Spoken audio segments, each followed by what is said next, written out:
All right. How's it going tonight, everyone? Welcome. Happy Monday. Hope your week's been off to a wonderful start.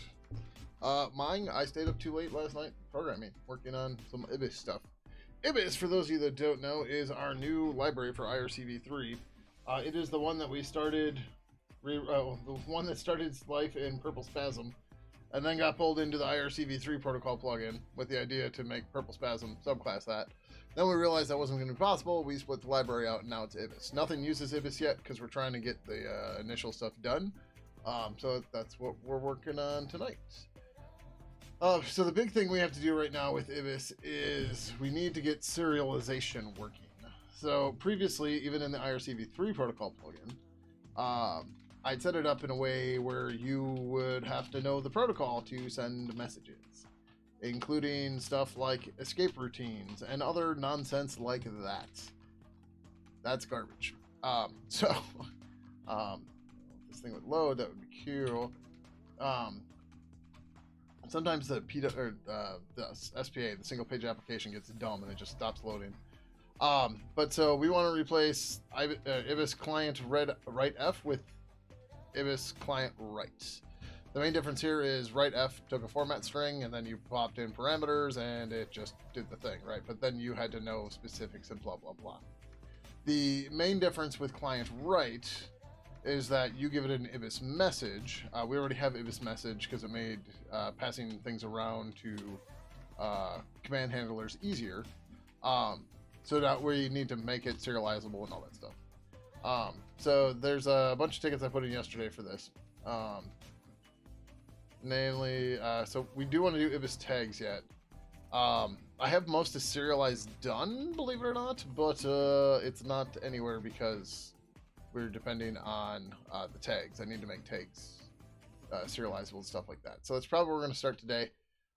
We got to move some stuff around and stuff, but that's okay. It's not a big deal. Part of that's included in this, so it's fine. But I do have a pull request to make this message set params to be veridic. I don't know. I'm not sure how to actually say that word. Veridic. Whatever. English is weird and stupid. But yeah, so we have a pull request open for this. This one's pretty easy. There's not much to it. It replaces what was ibis message set params is now set params v, because I took a gstir v. That's a car star star. And we just moved that to there, and then the language bindings will use this one, but then for C we can use this one.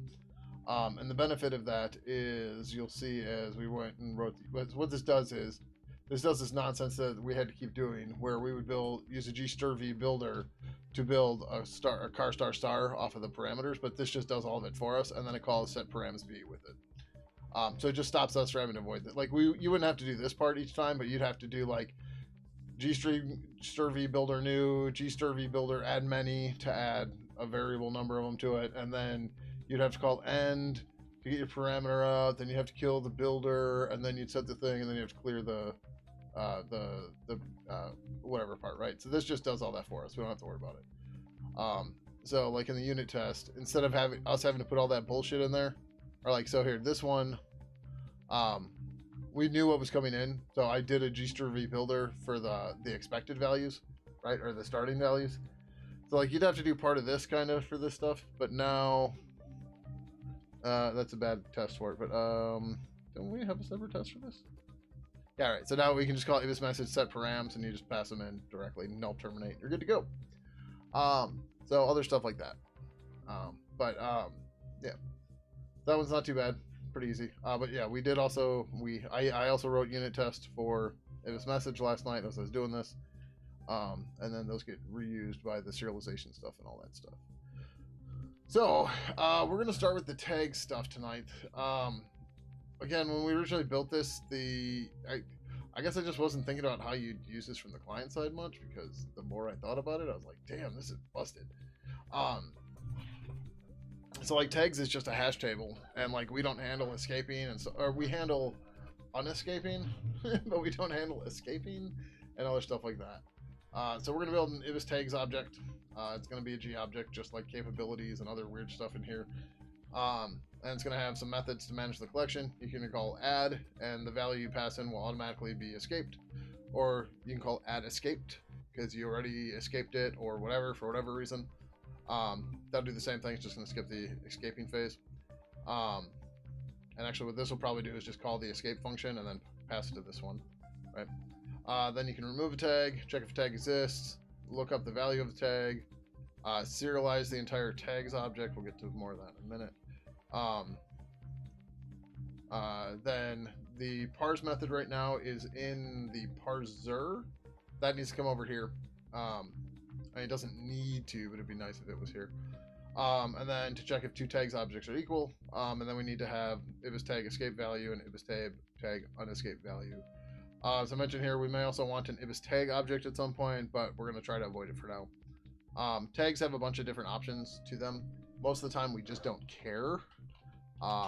So like tags can be client only. That happens by the key of the tag is prefixed with a plus.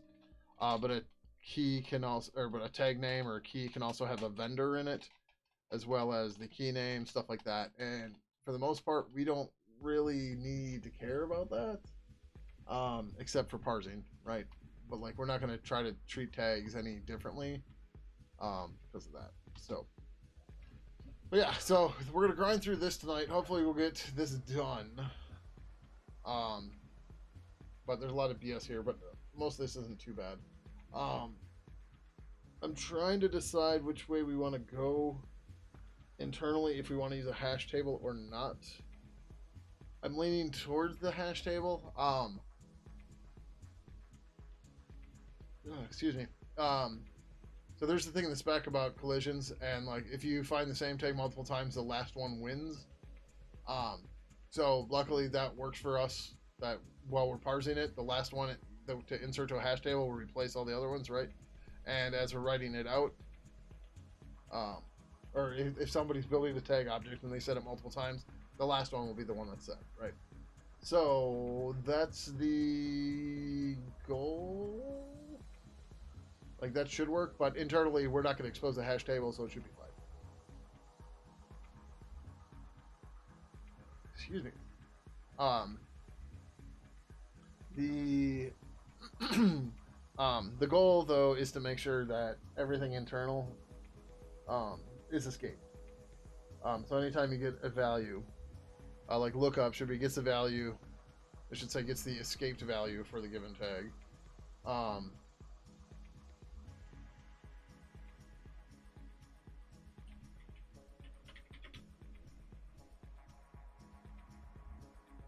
Right, because we don't want to be like playing around trying to figure this game out. It sucks and it's stupid, but that's the goal. That internally everything will be escaped. So then when we serialize, we don't have to actually escape it. Yeah. So, okay, let's get started here.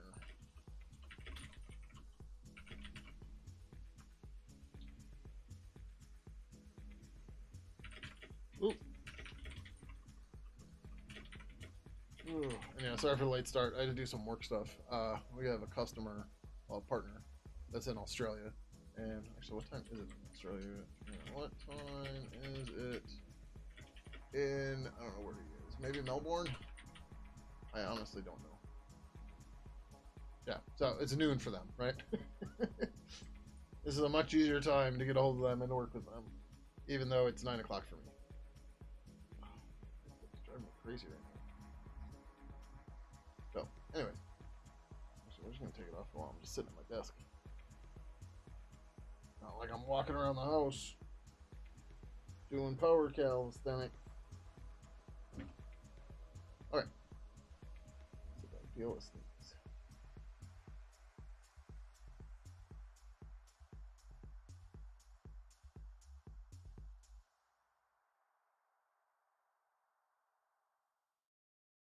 And the sneeze turned into a yawn. Enjoy. I only slept like 4.5 hours, so I'm pretty tired.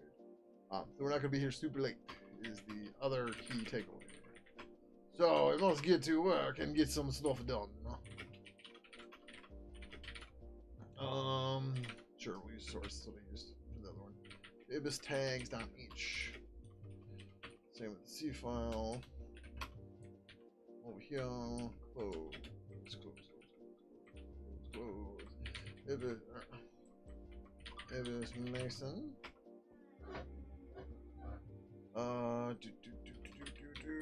Ibis tags.c. Ibis tags.h. Okay, that part's done. Ibis tags.h. We're gonna start with the easy stuff. Just put the escape stuff in here, right? Nothing too major. So, not made that easy. Yeah. Okay. Tags. Cool. We're start with empty files. Clean them out real good. Yeah, good. That's why I started with that file, because it's mostly empty. Alright, parser.c. So, actually, I don't even think this is public. It's not. Parser.c. We have a method in here on escape tag value. We don't have an escape tag value. And we also have parse tags in here, right? Both of these are going to go to the tag stuff. So we're going to kill that. Put this in ibis tags. We're going to rename this to... What do we say we're going to name this? Ibis tag escape... no, this is unescape. Ibis tag unescape value.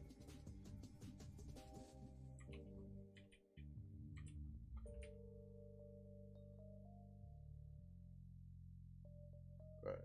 Then we're going to write some unit tests for this too, because we should probably have those. Oh, this isn't going to be static anymore. No? Right? Car star, escape value. Or, yeah. We're going to rename this to escape, though.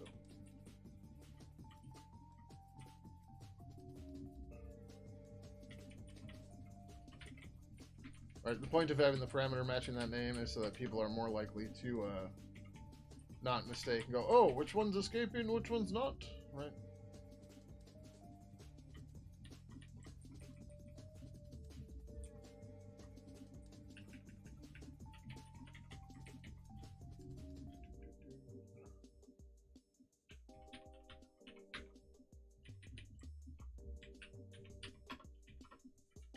Evidence available in 0. Is tag unescape value. The escaped value. Unescapes.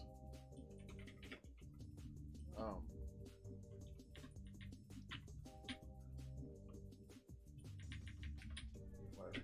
Unescapes.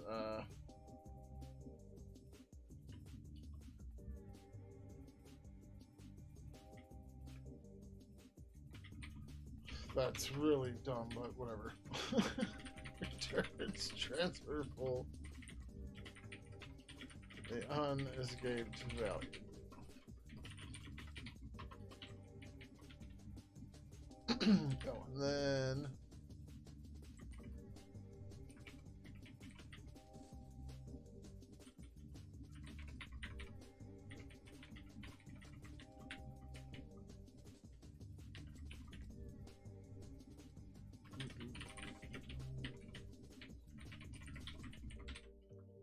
that enough to compile? I don't know. Maybe.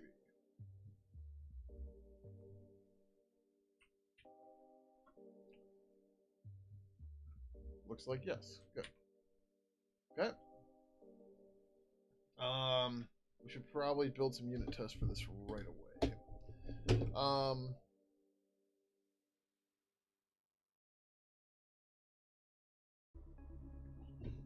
Yeah, why don't we do this as 2 steps? We'll move the existing code into here and add unit tests, and then. Sorry, bud. I noticed you're right there. I almost punched you in the face. Right. And then we can build another pull request right on top of this, which adds all the new API.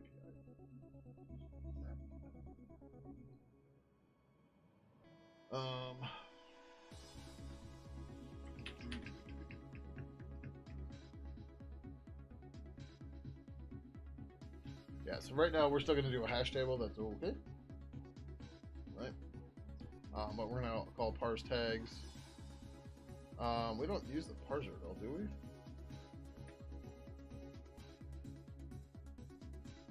We use that to get the regex, which is okay. We can, yeah. That's fine. We'll just lazy initialize the regex. The whole point of just having it on the parser was that it was only allocated once. We'd have to rebuild it again and again and again and again, right? Because that's a beefy regex there. Yep.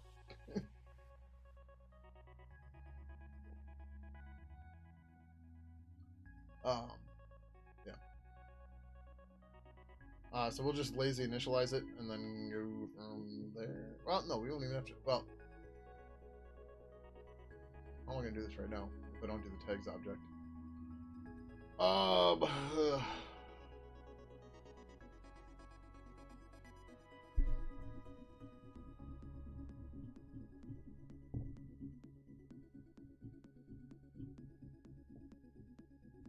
Alright, well, not super duper worried about it. Actually, that said, that makes me wonder if we should do this part. Should message have an unmarshal or a unserialized or parser?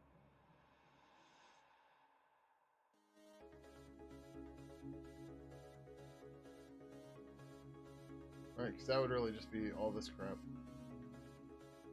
That might make more sense to do it that way. Because the parser's not really going to have a whole lot of stuff to it anymore. Huh. We'll see. Alright, anyways.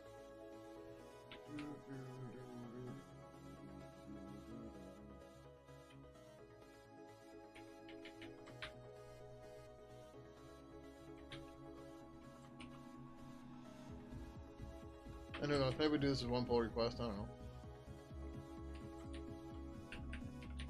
Libus tags partners.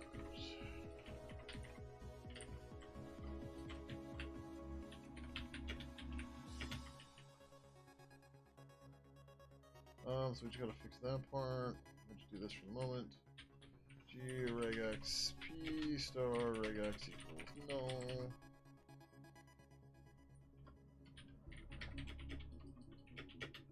G regex new.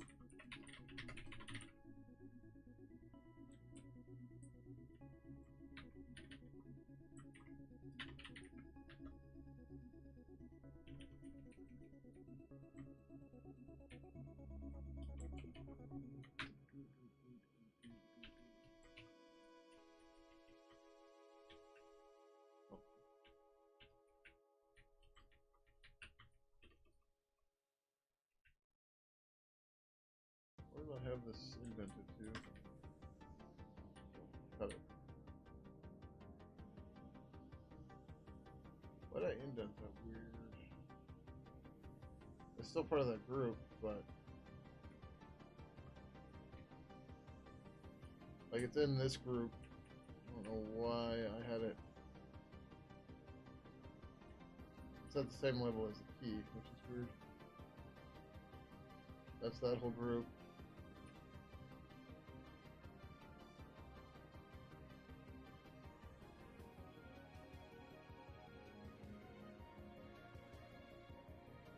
Oh, no, I understand. Okay, yep.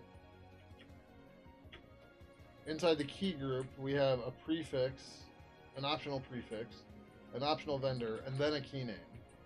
And then we close that group. This should have probably been like here. It was there. Right, okay, and then this goes here. And this goes here. Okay.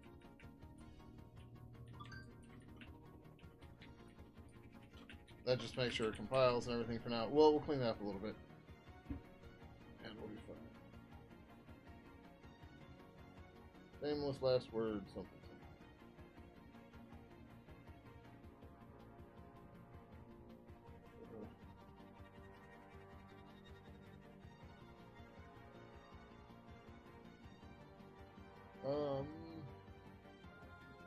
Sorry, stupid work email.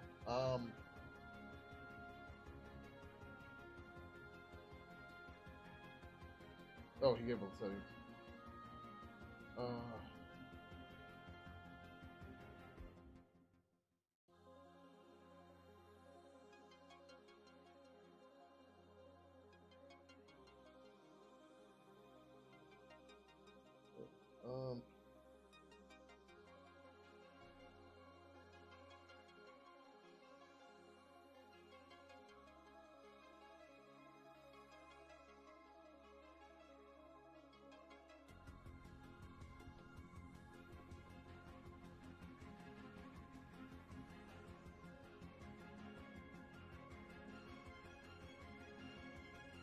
Hopefully that's good.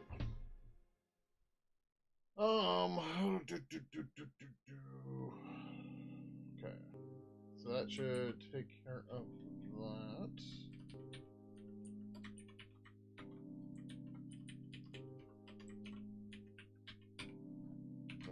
Except we don't take a parser anymore.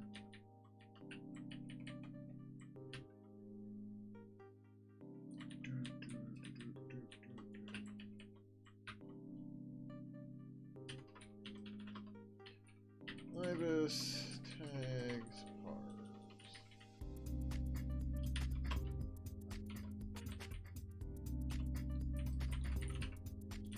Use string to parse a return address.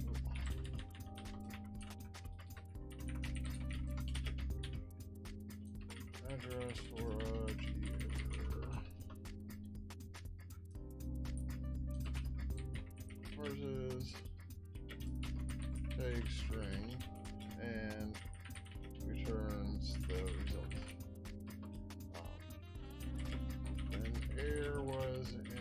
entered. Null will be returned and error will be set. Turns the answer full. The new tags object.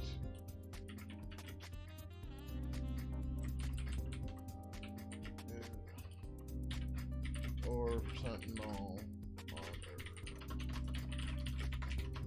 Some of this is kind of a lie at the moment, but it's okay. Get rid of this guy.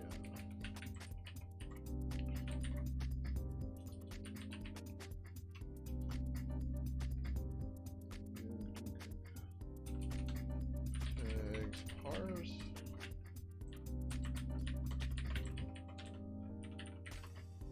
Oh, that's G-regex. Okay. I couldn't remember what it was. I took a guess and I was wrong. 91.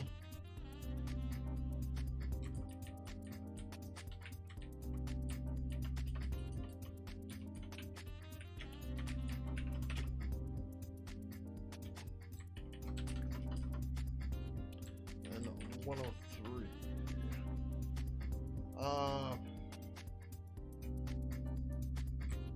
Guess we'll make a domain for that, that's fine. Ibis tags error.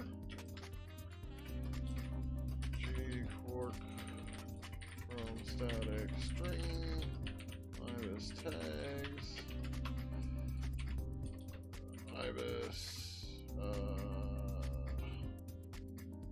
available macro in 0, 1.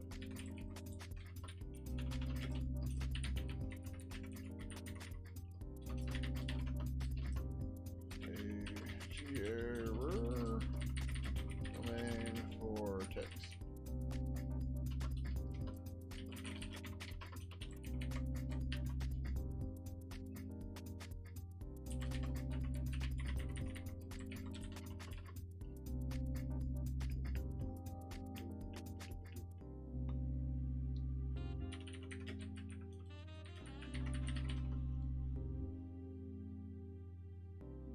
Okay, that worked surprisingly well and quickly. Oh, yeah, that's a lie.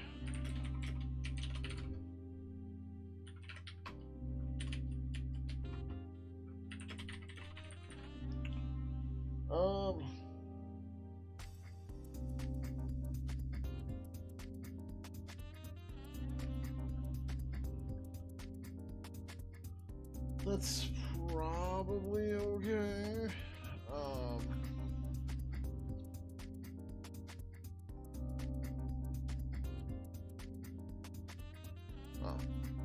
The IRC tests I've been going through for parsing stuff, they don't seem to have anything with tags.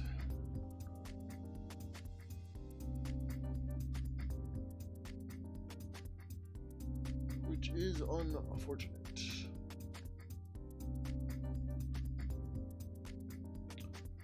But what are you gonna do?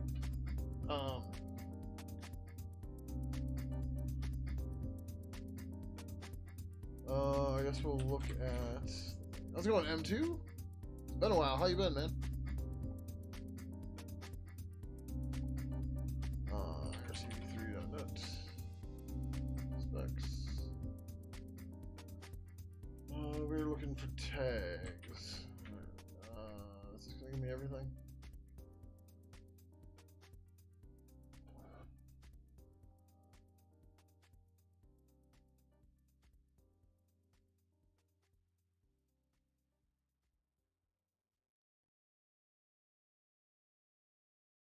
Oh, escape value, see message tag.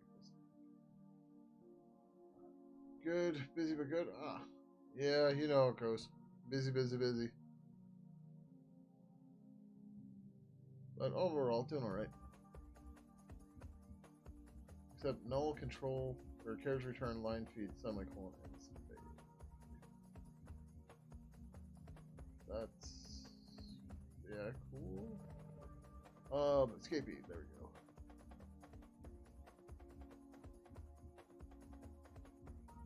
Oh, excuse me, man. Okay. I don't know that I can do.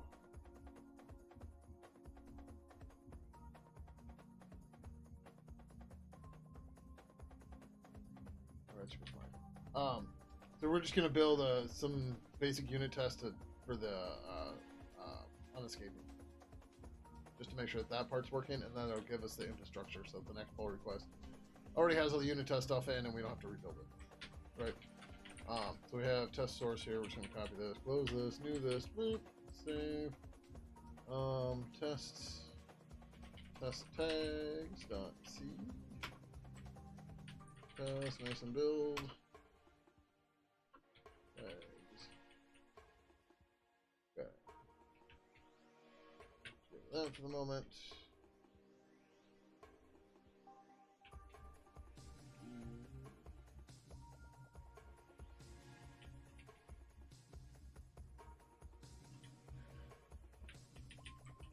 This is not meant to be exhaustive.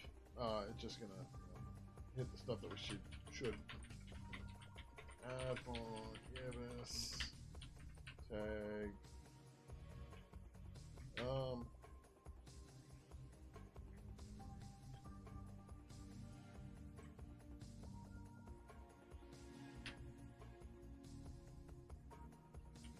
Unescape.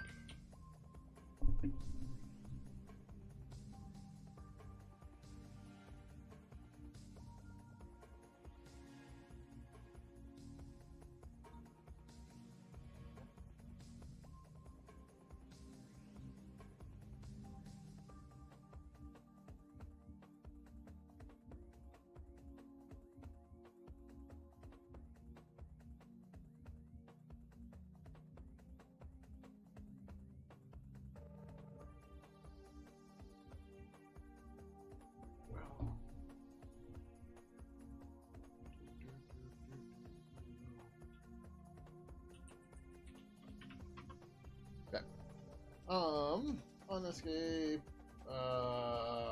Simple, sure. If it's tag, unescape, simple. I should probably do empty, null.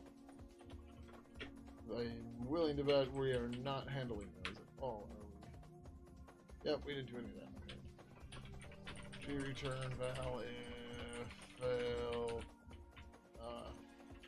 Ibis stir is empty. Unescaped.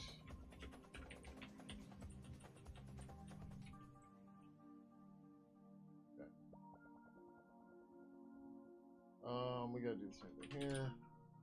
Return val if fail not Ibis stir is empty. Tag string. These were static API before, and we knew the input values going into this, but now anybody can dump whatever into it, so we have to at least check that it's not null or empty string. Well, empty string doesn't matter so much, it's if it's null that it matters.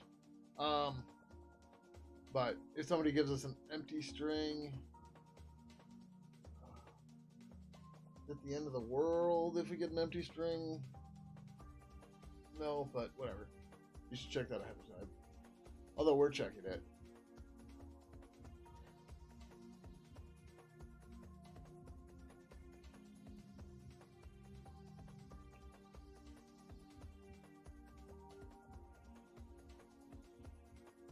Yeah, I don't, whatever it is. Shit. Static void. Just Ibis tag unescape. Simple void. Const car star input equals. I don't know. A equals B. Sure. We'll do foo equals car. There's nothing crazy about it, it's fine. Const eliminate car star escaped equals null. Escaped equals Ibis tag unescape value. Input G assert compare stir escaped comma equals comma equals bar. G clear pointer escaped G food. This is why we want to start the test now, because there's nothing to them, right?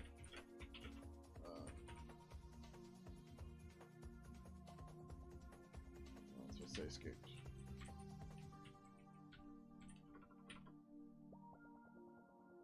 And cleared. Where that cleared pointer, it'll get you. Oh, we're gonna leak. We have a leak. No? Oh, yeah. We don't have a leak here, but we have a leak. Oh, we should have broken this here too. Unless this has been leaking.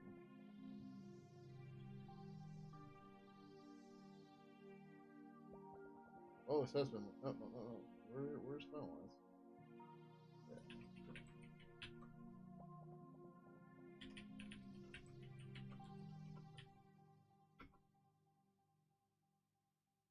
All right. We didn't hit that yet, but we need to.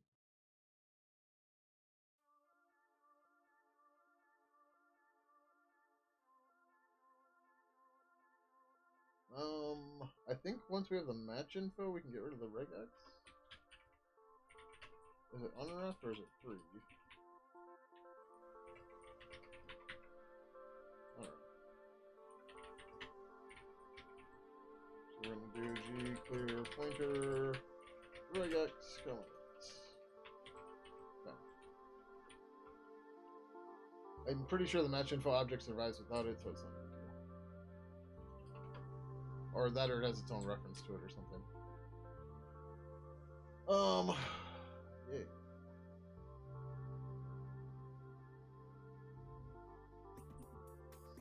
Okay, so that's a basic one, but now we need to do all the other ones.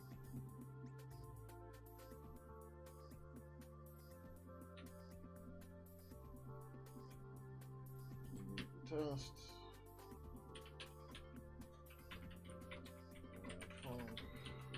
Ibis tag unescape.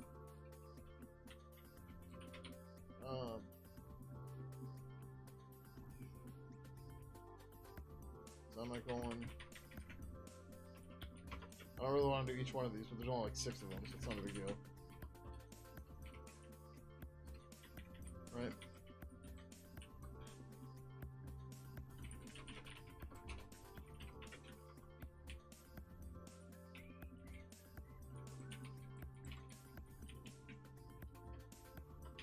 So we are going to say foo colon, not do it that way though, bar or baz, and then this should equal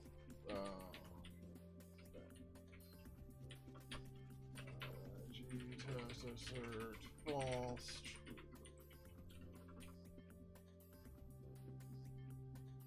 No.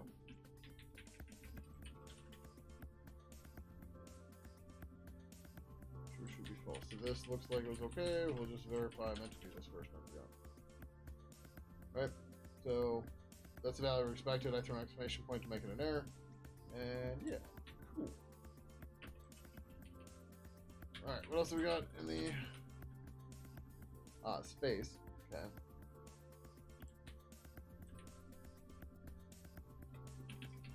Building unit tests is great. Like most developers, I'm not a huge fan of writing unit tests, but I am a huge fan of using unit tests. So I will trudge through them if I have to. Because when I want to rewrite something and I have unit test, oh boy, it's so much nicer that way.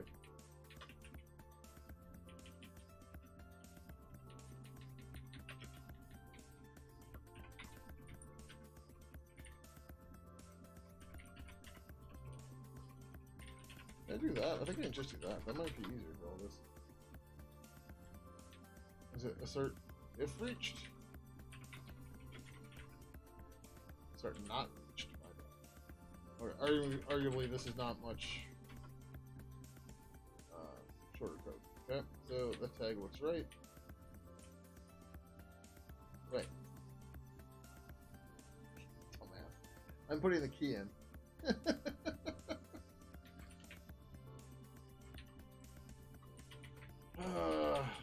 this is just for tag values. This is not supposed to include the tag.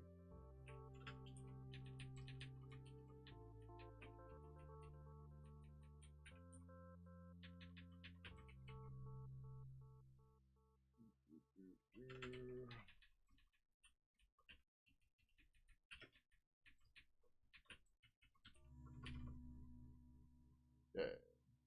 Cool. Code should not be reached. But it's fine. We wanted it to be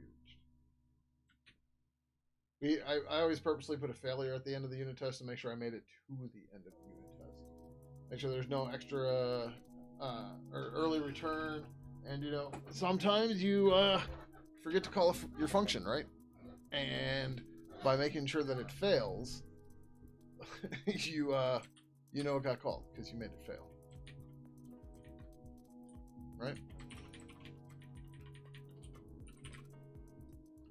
Backslash one word or two? I think it's two. They say one. Okay.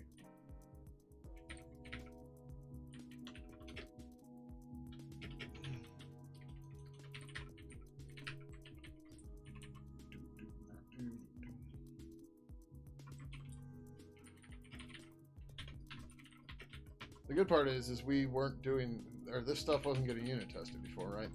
And one of the other reasons of putting these all out as separate libraries is that people will actually be able to use them and test them, right? Oh fuck, how am I gonna do?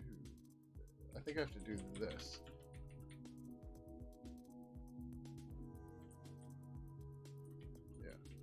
Yeah. So you know, other people can then use this, and we'll make sure it's good and stuff. But the other benefit is we can put this through fuzzing and all sorts of other stuff, and other people can work on it and stuff like that too, right? So that's why separate libraries are very cool, even though, you know, it's nice having stuff built right into LibPurple or as part of the code base and stuff like that. Something like this works better for the, you know, community at large. Code should not be reached. Now we pass for real. Yay! All right, what do we got next? So then we got carriage return, line feed, and then anything else should be fine.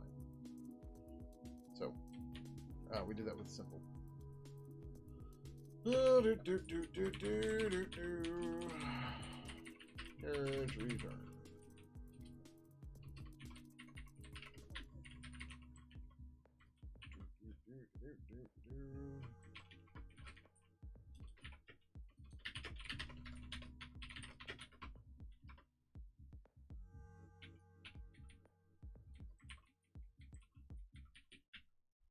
You know, arguably we could.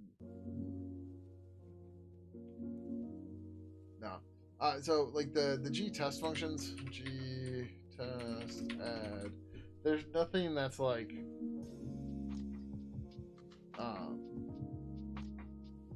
there's no test setup that has like a an input and an output, which would be make things real nice. Instead, you have to pass your own data object, blah blah blah. It's like I get it, but also, damn, that would be nice. Actually, maybe that could be something we could do for Burb, right? Because like the main problem here is I have an input string and an output string, and I have to verify them. So like I can't really do this quite the way that I'd like to, which is unfortunate. But what are you gonna do, right? So whatever.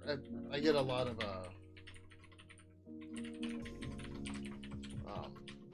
redundant code kind of thing. And again, I'm putting the exclamation point there to make sure that I get the right thing, and then should not be reached is okay. And then we just got a new line. Sorry, line feed.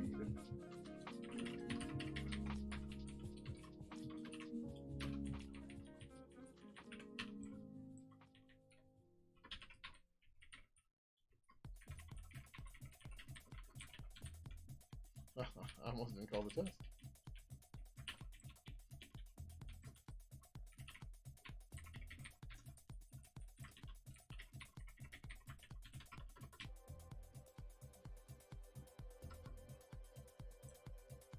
Yep, so it looks good minus the exclamation point. rid of that. Now we should get the not reached. Yep, cool.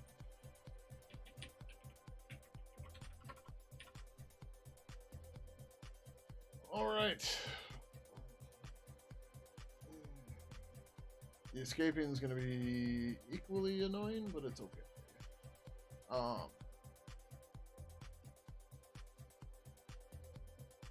Yeah. Alright.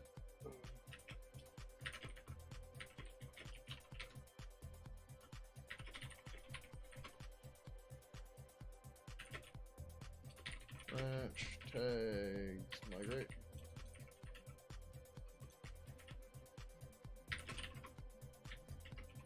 Expose the tag unescaping and tags parsing under the ibis tag.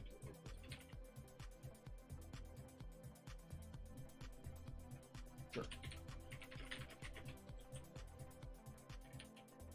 Oh, no, mine, sorry. What we need is this one.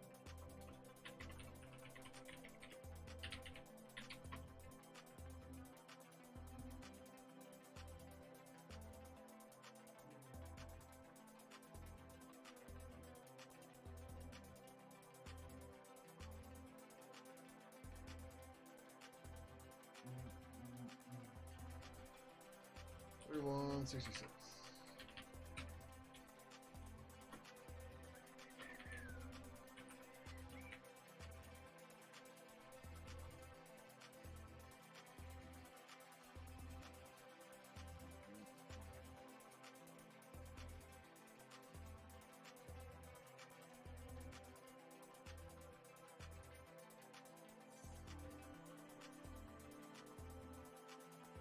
Wait, oh, I run the turtles.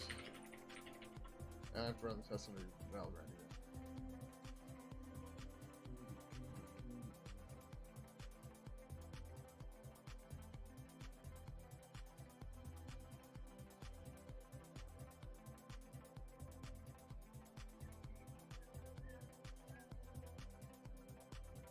No, what did we fail?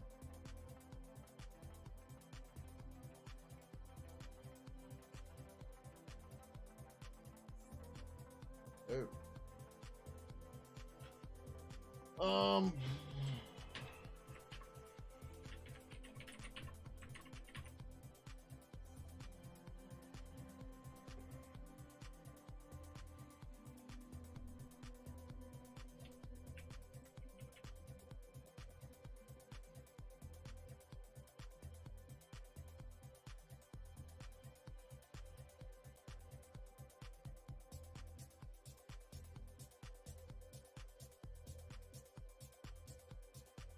I don't know what the error is supposed to happen in this.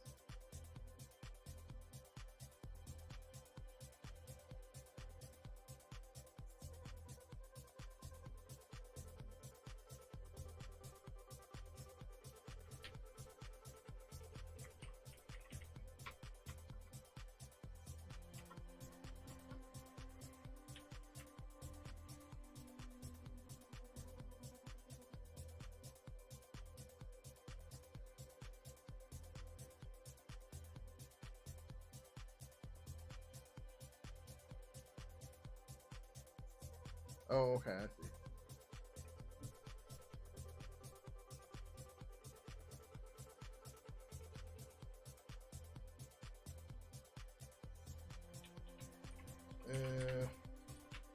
Not ibis stirs empty tags string then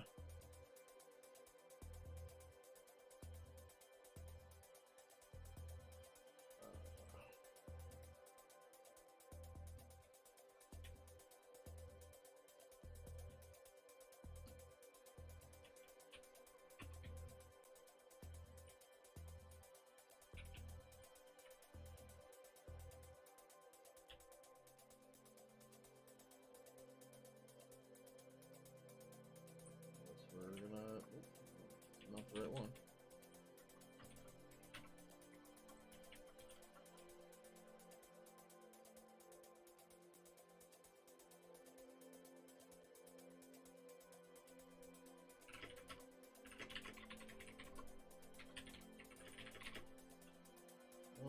3166.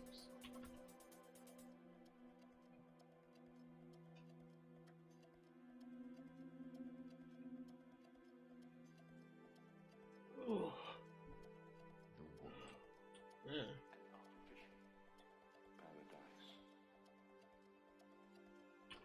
Hold in the turtle.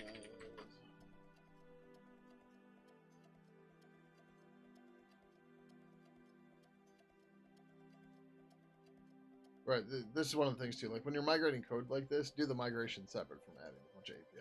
It's just a real pain in the butt if you don't do it that way. Very hard to read and follow.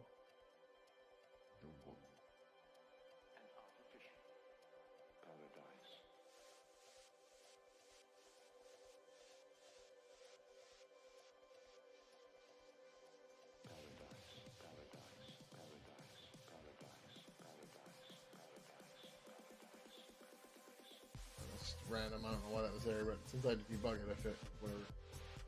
It's a drive-by, but it's okay. Alright. SQ. An anonymous user gifted a tier 1 subscription funds. Okay. No, some people like watching people sleep. It's fine.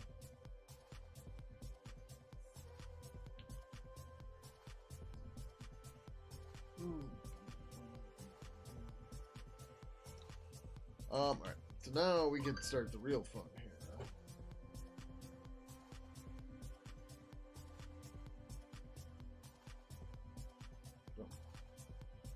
My pull request. It sucks. It's supposed to rain tomorrow, but I have to get my cucumbers out to the garden very soon. They're little trellising things. I don't know, what do you call those things? What do you call the feelers on a cucumber plant? That trellis.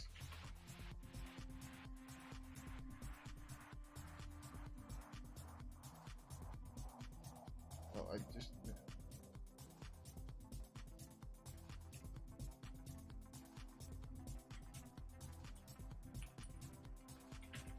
What are the names of the pieces of a cucumber plant?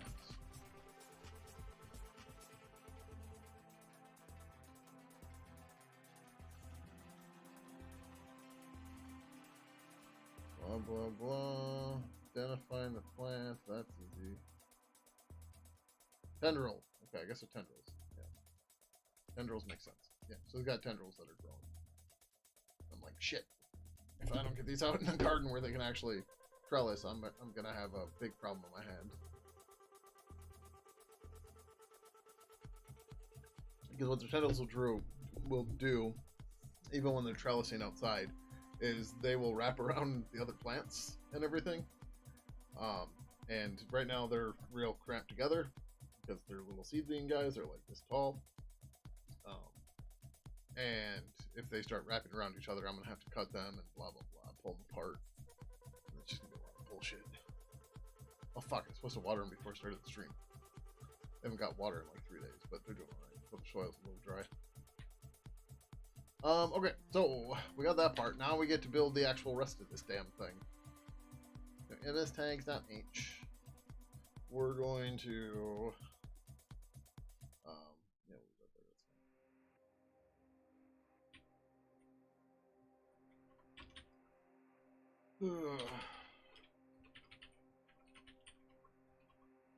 An object for managing tags for managing tags for message. Sure.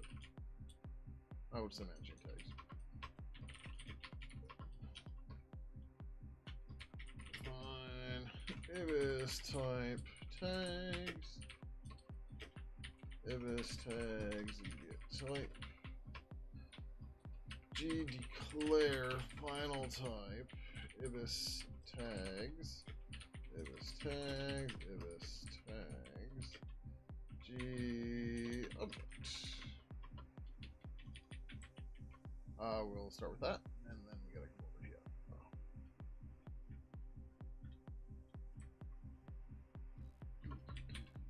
here. Tags aren't gonna have any properties. I'm debating on implementing the list model, but I'm not sure how I want to do that exactly. Actually, no, we don't have to do list mount. Never mind. But we need to say struct ibis tags g object parent g hash tables our tags. Yep.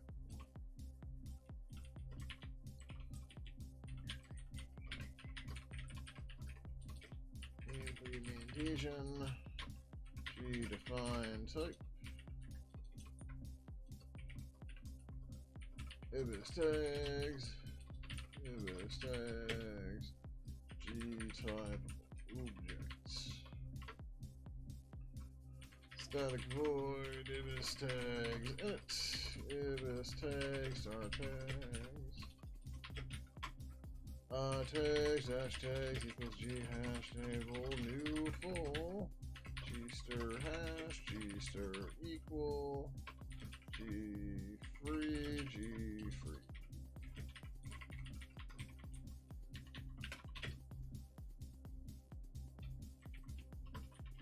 static void ibis tags class init ibis tags star tags ibis tags class g object class star object class equals g object class finalize equals ibis tags finalize. What's this all we need? Ibis tags finalize g objects are ibis tags equals star tags ibis tags g clear pointer tags dash tags g hash table g object class ibis tags parent class finalize. Does it compile? No. What did I miss? I messed up something in the header file. That's what I did.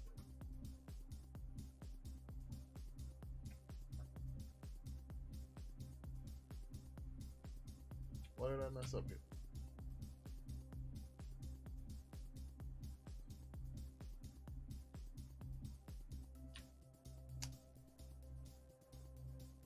I spelled declare wrong. It's part of the problem. And then there's something wrong in define. That should be define final type anyways.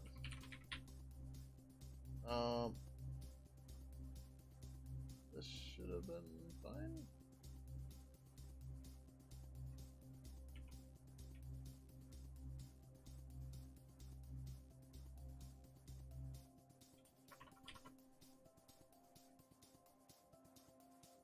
If definition has no type or storage class, G declare final type.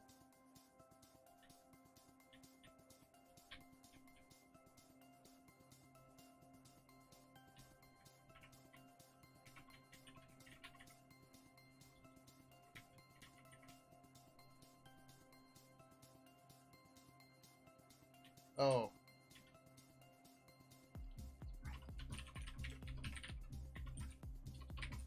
I think it's this problem. Yep, there you go. Okay. Oh, I did the wrong thing in 53. It's supposed to say object class. Okay, clear share.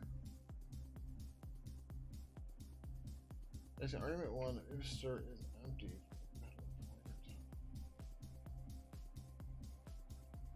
Oh. Tags.c64. That's going to be wrong in the other file.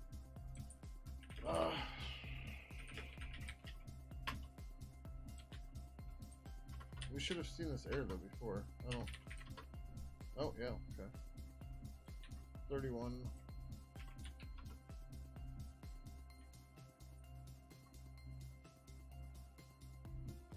Oh, it's supposed to say escaped. Oh, shit.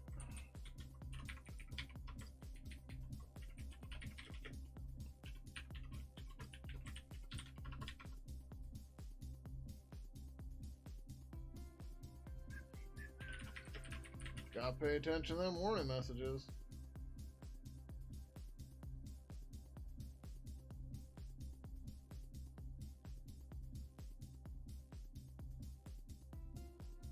Alright, so we allowed to empty. So we just want to say if escaped is null.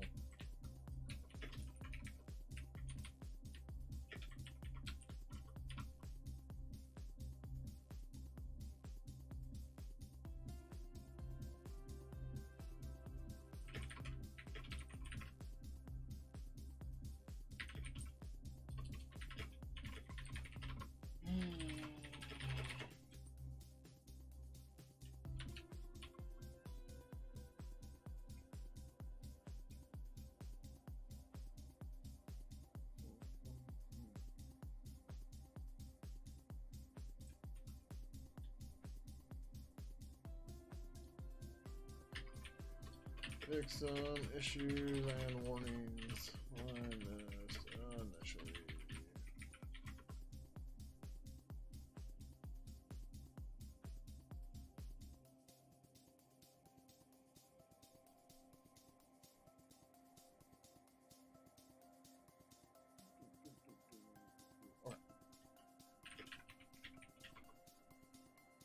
Alright, now we're back here.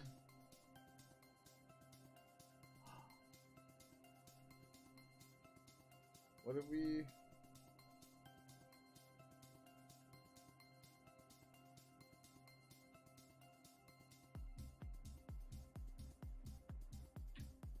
Did I typo it?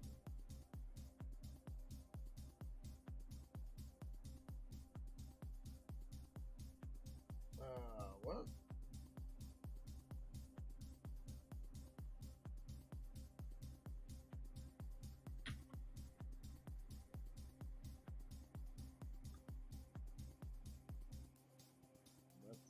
Fine. The macro should have expanded, given us a get types function. I don't understand how it's not here. Oh. God damn it. This gets me all the fucking time.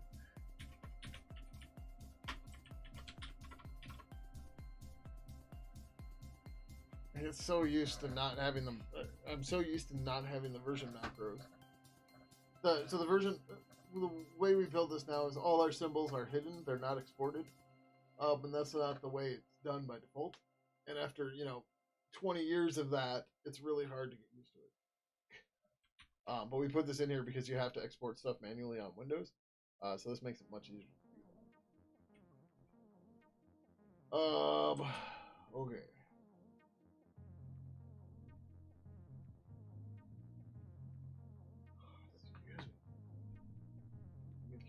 Or something.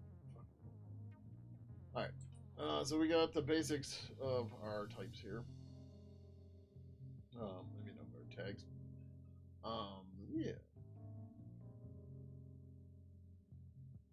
Sure.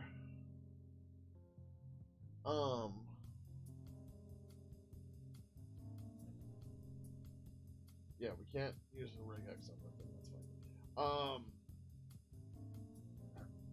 What we can do is we can say static g-regex star regex equals null.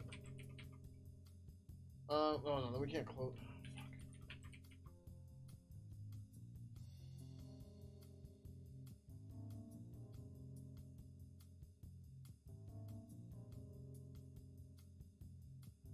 I don't know that would work either.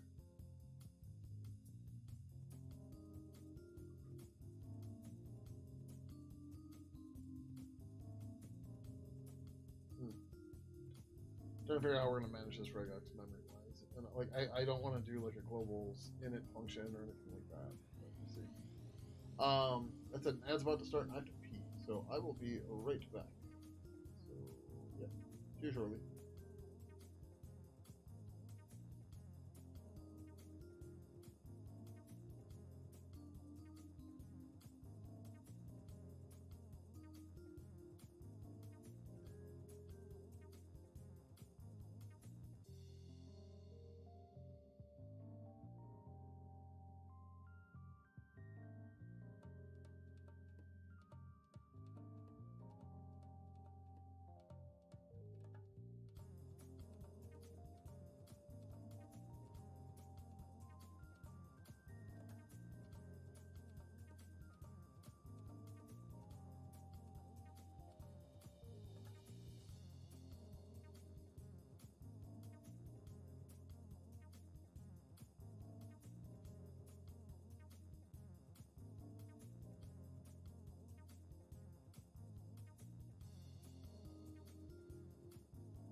Alright, Slater decided he wanted to go downstairs, so now we have to go and get him shortly.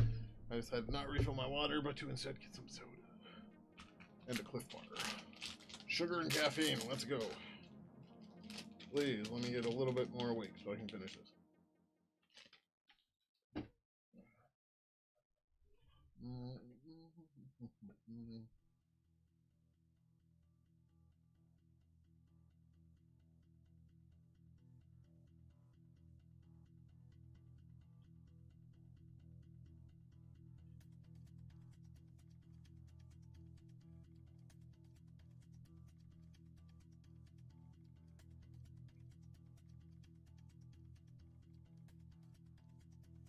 Don't set the hash table. This is going to return his tags now.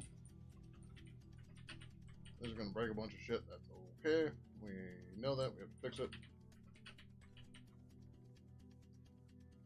Actually, it's not going to break a ton of stuff.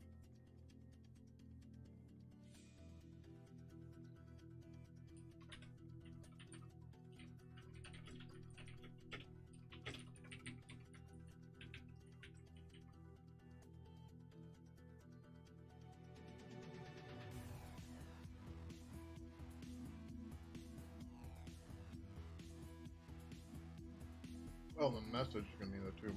Okay.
Yep, a whole bunch of bullshit here.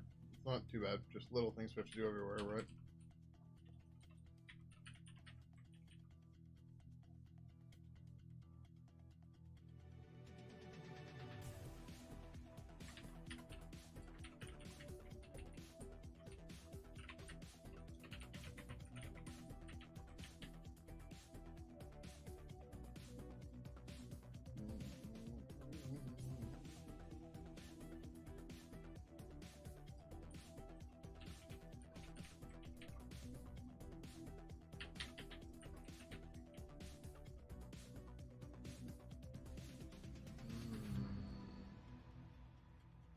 That's probably okay right for now. Let's just use the pointer.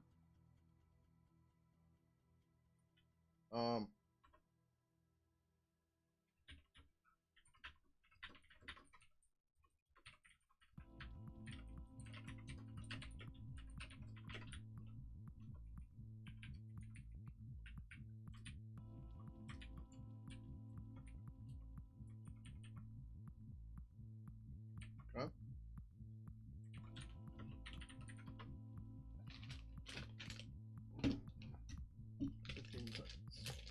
Right back. Gotta go later. Oh no. Oh.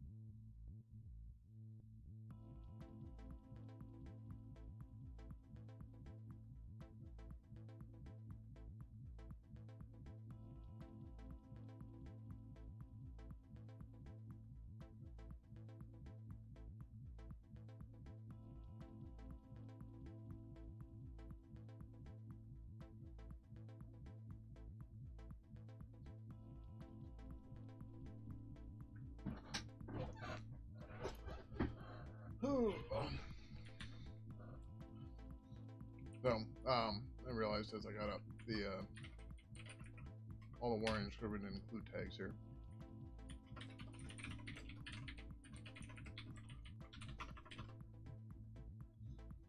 Uh-oh. Oh, I didn't update the thing. Yep.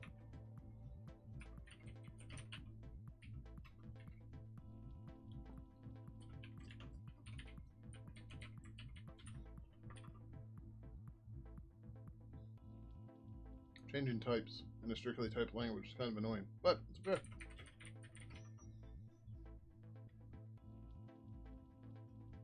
Yeah, tags are gonna break right now. That's expected. There's shit's using like G hash table and stuff like that on this, which it's not supposed to be.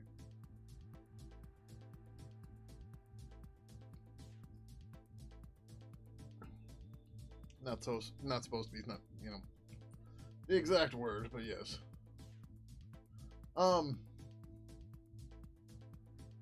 Actually, I wonder.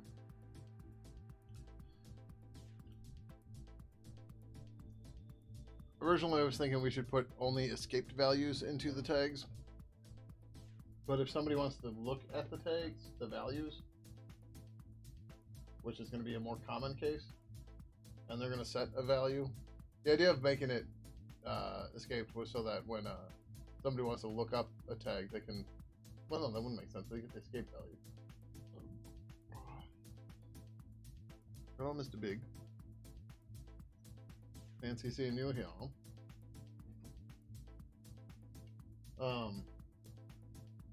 But maybe we should only escape them when we're writing them out. That seems to make more sense, right?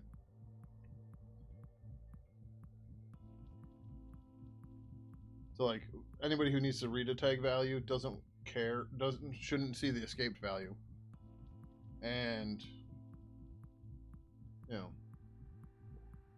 Oh, got it, sorry.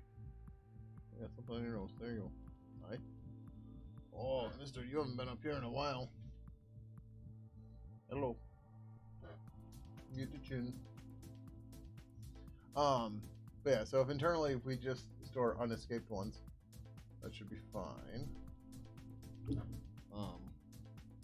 That should keep things happy. So as we're parsing, we will escape them, or unescape them and put them in. And then as we're serializing, we will escape. But internally, everything should be unescaped. Which makes me wonder, do I need to expose the escaping and unescaping? Because at that point, it's all internal.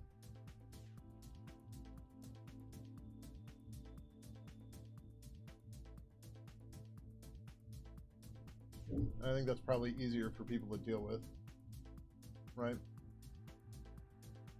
Like, think about like how people fuck up URL encoding, right? Double escaping, only single unescaping. The whole process gets really hard because it's not idempotent. So, yeah. Hi. He's like, I'm getting my attention. Yeah. Hello.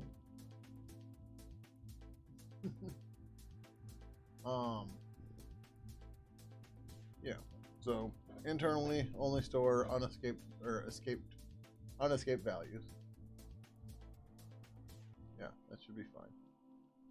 We'll update the ticket once I'm out of cat jail here. Oh, why are you drooling? You're stressed drool. What you stressed out about?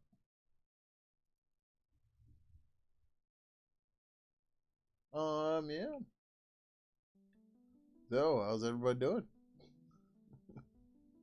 We're in cat jail. Cat jail is when you can't move because you have a cat that wants attention or is sitting on you or something like that.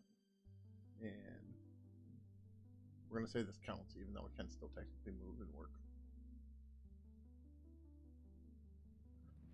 I missed her.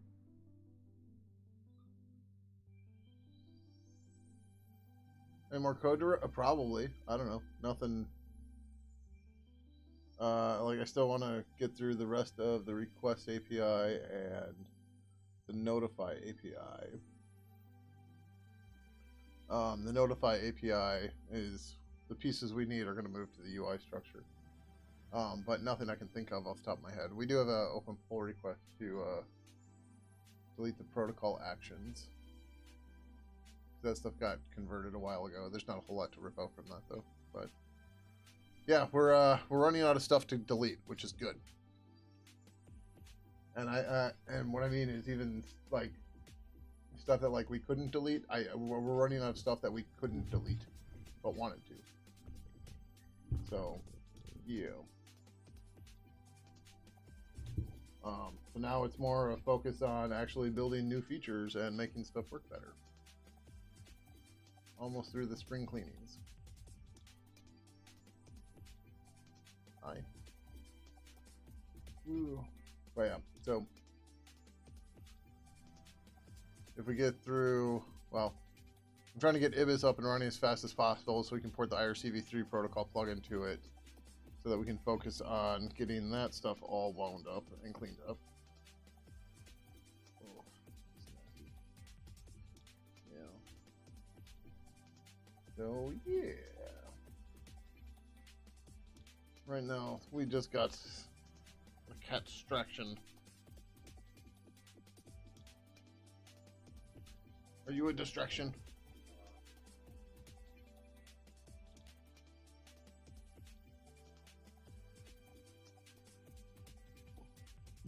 I'm worried he's gonna knock my cup over. Not that he has a habit of that. Because he doesn't. Hi. Whoa.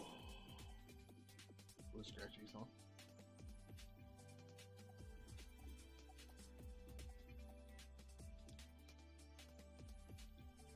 Yeah. Oh, hold on. What are you doing?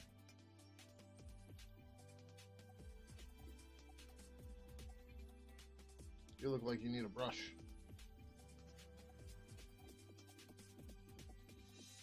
Not that I want to do that right now, though.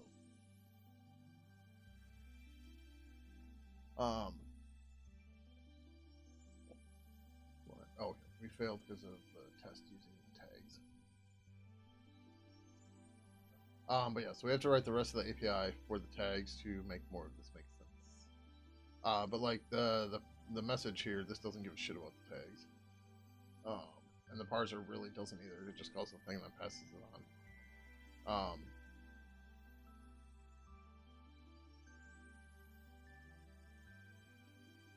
Yeah, the parser object's probably going to change a bit here. Just as stuff has evolved here, it's kind of become a thing.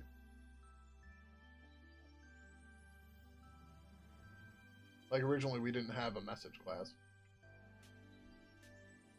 Because we were just going to pass the pieces on to the handlers, and then it was like, this is getting really irritating, let's make a message class. So then we made a message class, and now it's like, we should move everything to the message class. Welcome to development, right?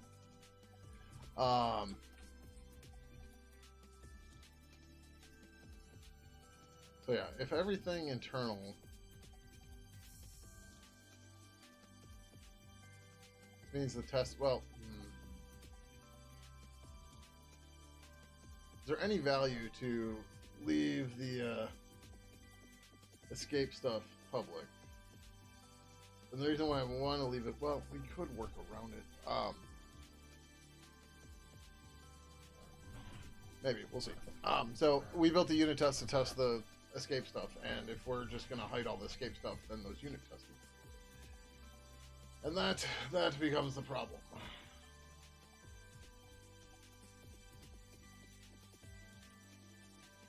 But yeah, basically, I want to get I want to make it so people can't fuck up the escape, because that seems like a wise thing to do, right? All right, Windows tags add tags the instance ampersand key new key of the new tag and value the unescaped value to add. Adds the new key and add value to ampersand tags. If at key already existed is replaced. Or it will be replaced.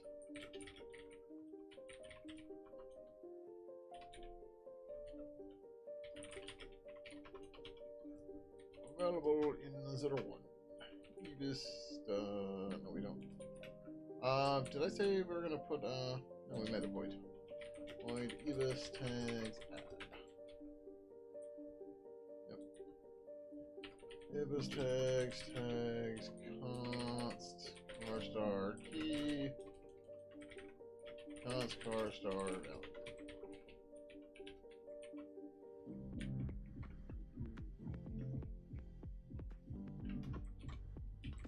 Oh, we should probably make a new function too.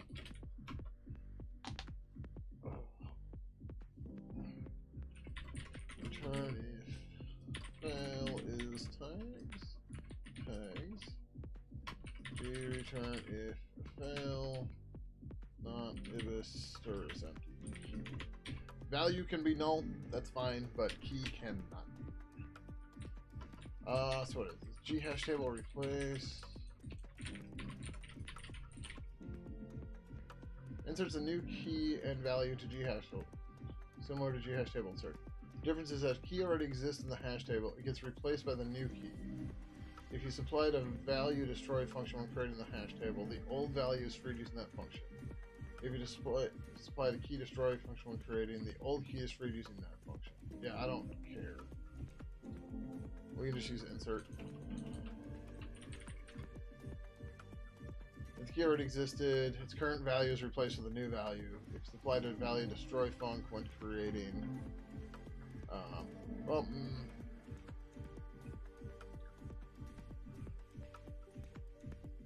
its key already exists. It gets replaced by the new key.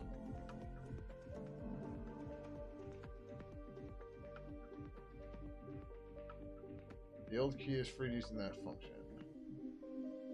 Create the hash table. The past key is freed using that function.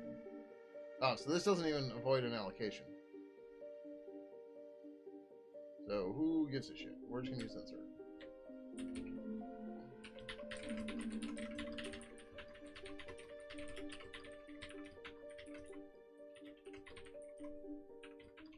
This is real simple.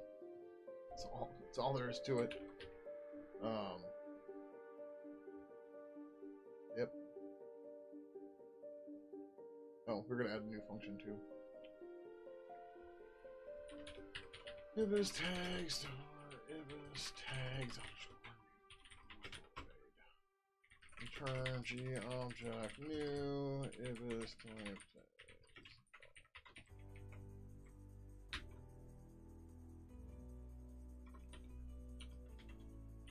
Ibis tags new creates a new tag instance. Returns transfer full new instance since 0.1 available in 0.1 ibis tag star ibis tags new void. Okay. Oh, I mean to close that. What?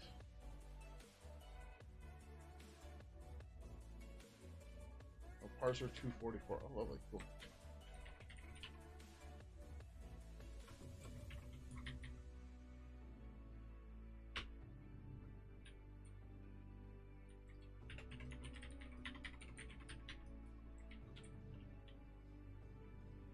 These run turtles, but okay. Right. How much stuff do we have?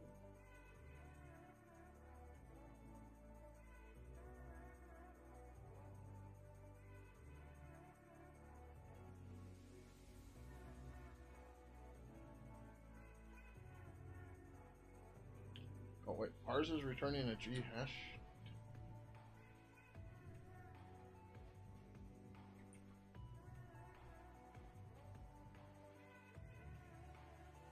Yeah, that's right. Did I miss it here?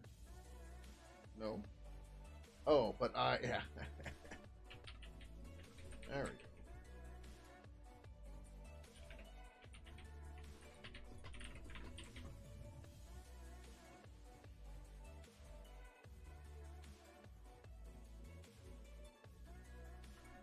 ibis hash, ibis tags, add tags key unescaped. Okay, any luck that actually fixes the unit test?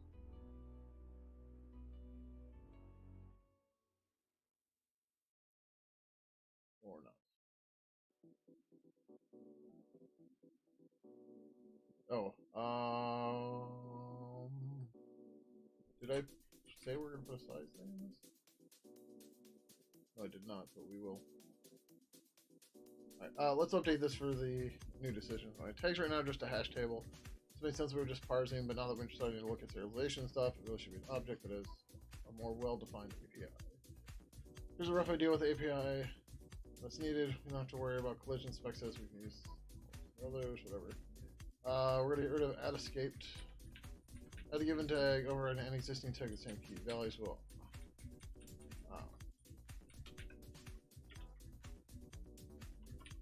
Internally, all tags should not be, all tag values should be unescaped. That way, they're easier for everyone to work with, and means that just the parser and serializer need to worry about escaping.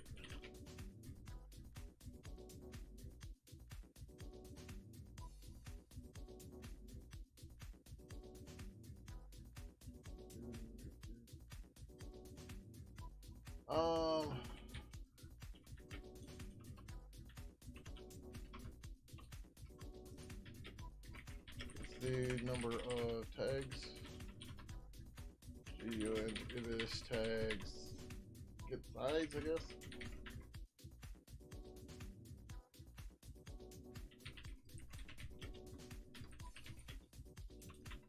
Sure. Don't want to say that. Oh, cool.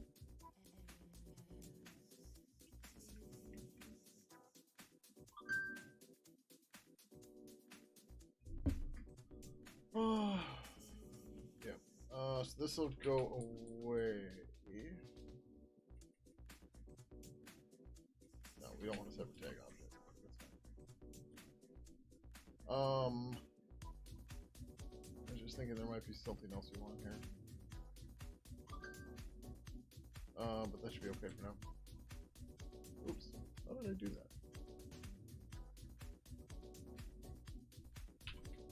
That's how I did it, but I'm dumb.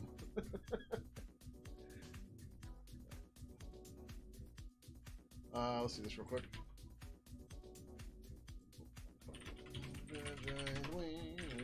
Default. Build issue poll -0. 3160. More deletion.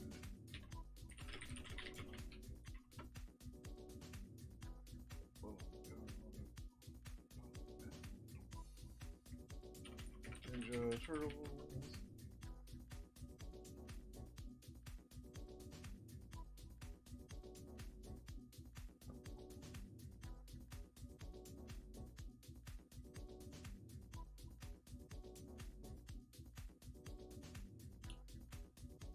So I'm hoping that we can update Purple Spasm here soon too, once we get Ibis to the rights, to whatever, to enough of a state to do it. But we're gonna do things a little bit differently. We're gonna do a request OAuth, and we're gonna build the OAuth thing. So a while ago, I was trying to build an OAuth helper for Pidgin 2. That was a plugin that did plugin IPC and all this other nonsense to make it work. And one of the reasons it was made a plugin was so that we didn't actually add new API. But in Purple 3, that doesn't matter. We can add new API all day. So the idea will be that the UI can provide an OAuth helper. And well, I don't really want to call it an OAuth helper per se, because we might want to use it for FIDO and U2F and other stuff like that. stuff where it's harder for us to do libraries and stuff. But the idea is that we're going to use the WebView++ thing or whatever. That'll use the native rendering interface for each platform. For Linux, it does WebKit GTK. But we'll provide a standalone application for that, just an extra executable. And then we will execute that and talk to it via its standard out and standard in. And then use that to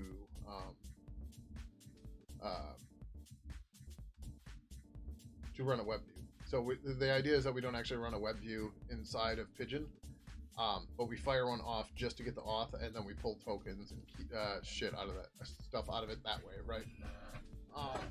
So that way we don't have a full term, long process web view, and that way we can limit our surface, or our we can limit our usage of it.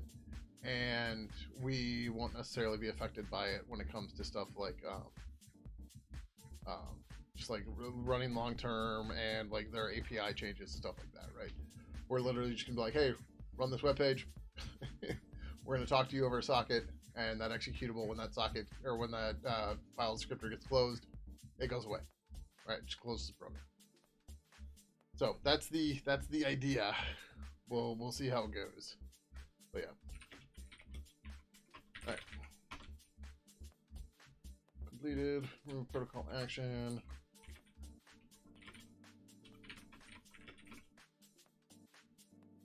No, we need to do this first.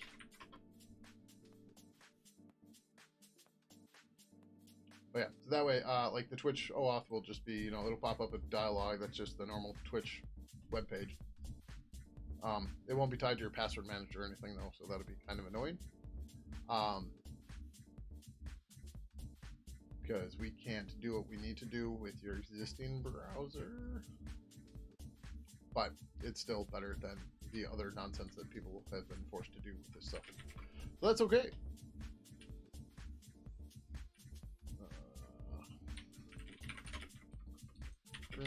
Remove protocol action. Q. Alright, next up we got documentation for command signals. This is dumb. It was real quick and easy. 62. Yeah. We deleted commands not too long ago because the interface has to completely change. I'm meant to run turtles. And so I just deleted it to get out of the way. And then it was like, oh, I missed the signals. Whoops. It happens. It's okay.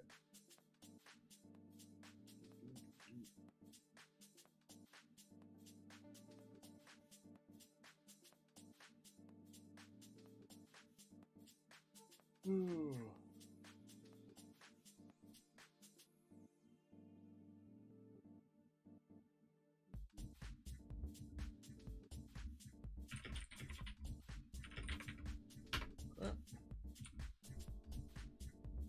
Completed.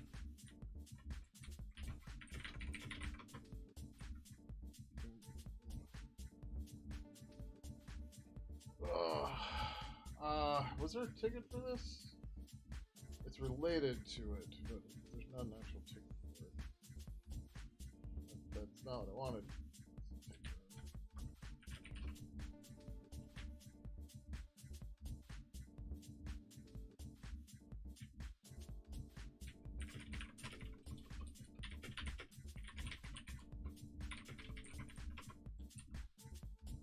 I don't know why it's doing this.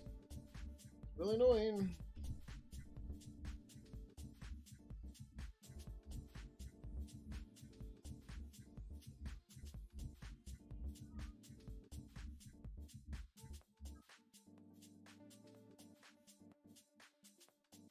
Later.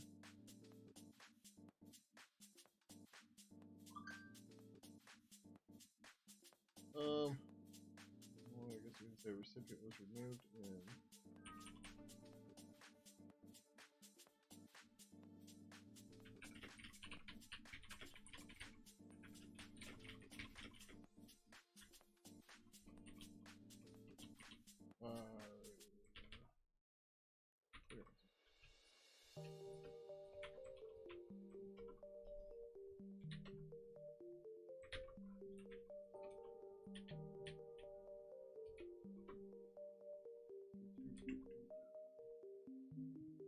Ups later. Wanna go back downstairs?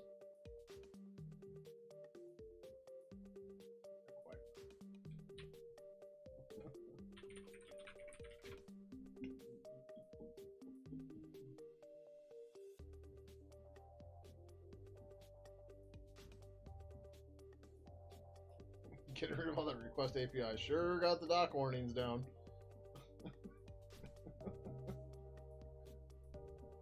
Like, the request API is interesting and fun, but it's also just no.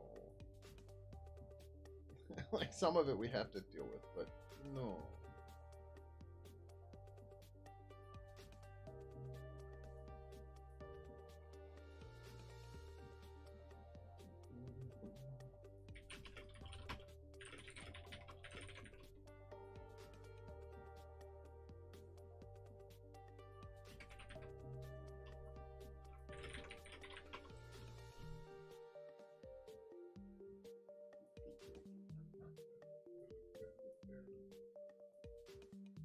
Oh, 3 issues.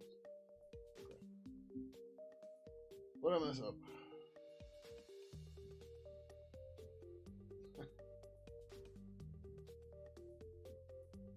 Oh.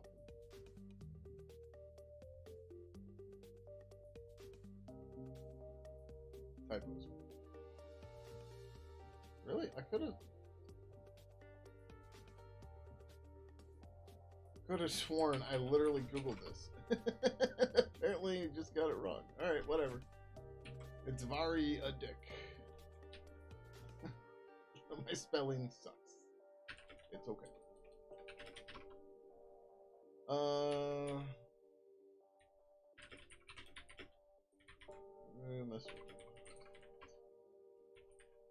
Alright, where am I on Ibis right now? Oh, we'll just shelf for the moment.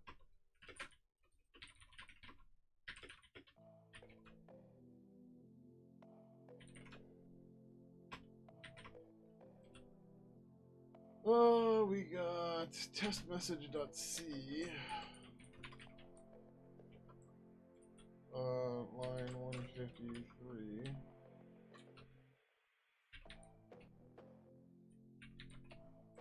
Still doesn't make my spell checker happy, but whatever.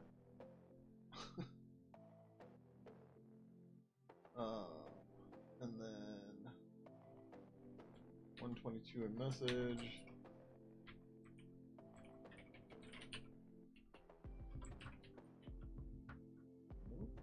Was that message.h? No. That's test message. Yeah, this one we have to go to.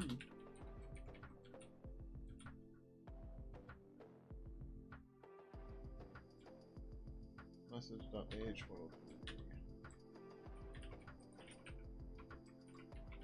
So I got it right here, but not there. That seems dumb. I don't know how I missed that part, but oh, because it's not, because it just said params.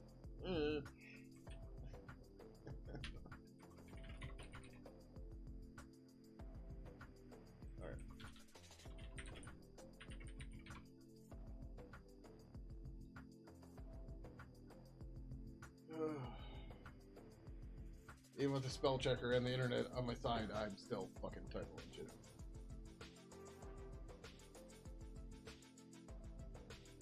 Correction, I'm not typoing, I'm misspelling.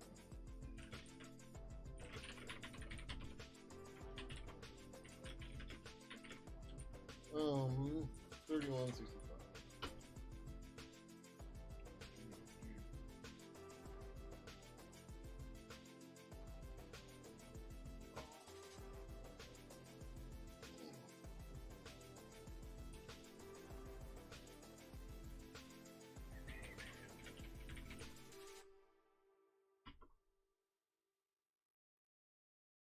I'm not going to rebase yet. The other one.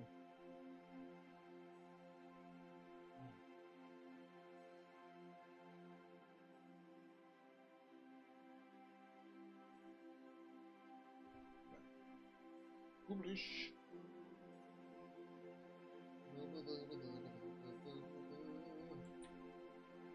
Alright. What branch was I on for those changes? Oh, it's tags migrate.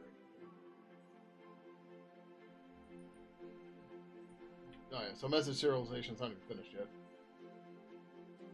But so when I updated the, how do you say this?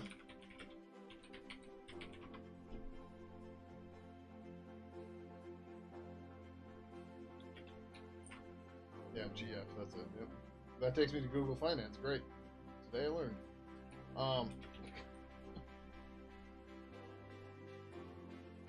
Variadic. Variadic? Variadic. Variadic. Variadic. Okay. Whatever. Sounds perverse. I don't care. Gee, eggs migrate.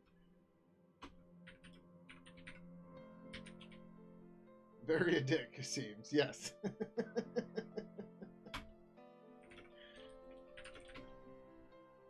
Or vary your dick. I don't know. The only thing that's coming to mind now is the South Park episode where Randy starts doing cock magic.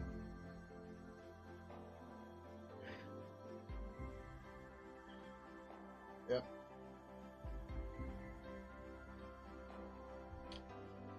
Oh. Alright, anyways.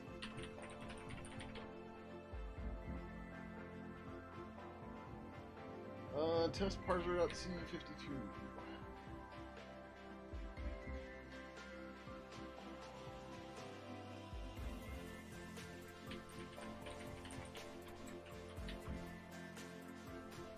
Yep, this should be in ibis tags.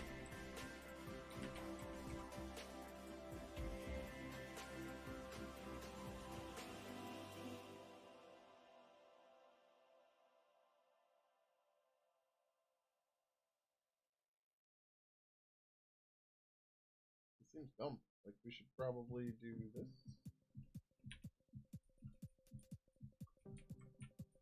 And then put this here. And then put this here.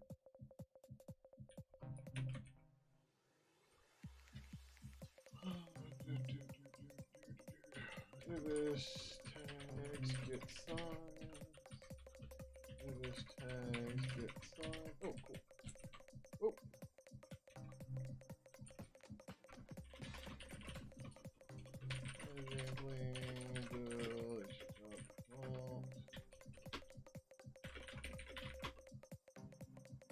Tired's kicking in. Oh, this is an ibis. This is an ibis. Like, yep. Pretty sure I created a clean directory in here. RBT land. RBT land minus R 3165.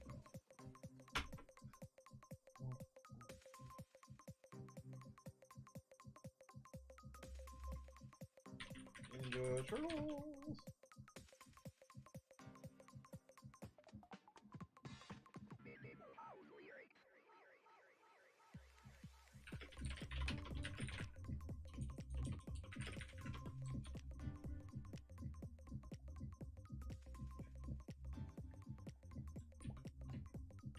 Cool.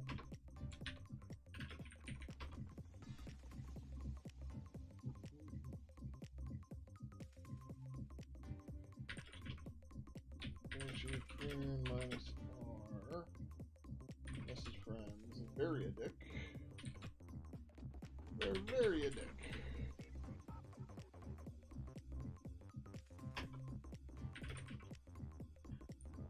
Issue rebase. That's S. This to default. Keep them branches. This branch isn't done yet. That's why it's not fully listed. Yeah.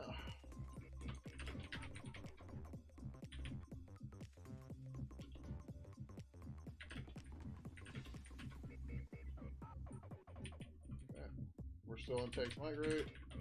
You can't have uncommitted changes when you do a rebase, even if it's on a different branch, because if you have merge conflicts, you have to do it locally. So, that's okay. Alright. This isn't gonna work yet. I know, but it's okay. We're getting to the point where we're close to compiling again. Expected size. Nope, that's fine. 79.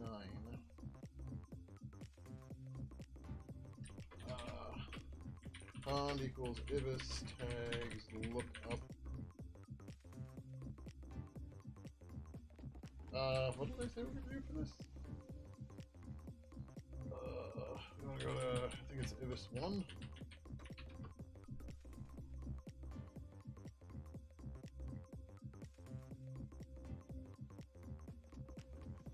Oh, right. I didn't want to do like a lookup extended, so we're gonna do an exists and then a lookup.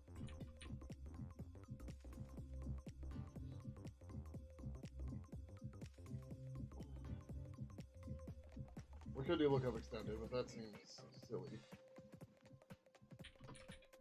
Equals ibis tags exists tags expected key. Assert that it was found, and then actual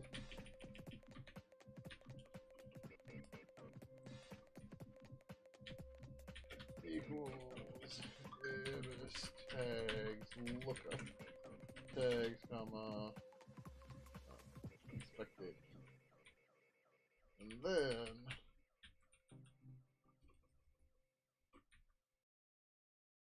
oh, okay, so this is going to complain about functions that don't exist. It's fine. We have to create those, right? That's part of our new API. That's what we're doing here. We're red greening it. We're building the tests. Well, we're updating the tests before we go and do the rest, right? And that is fine.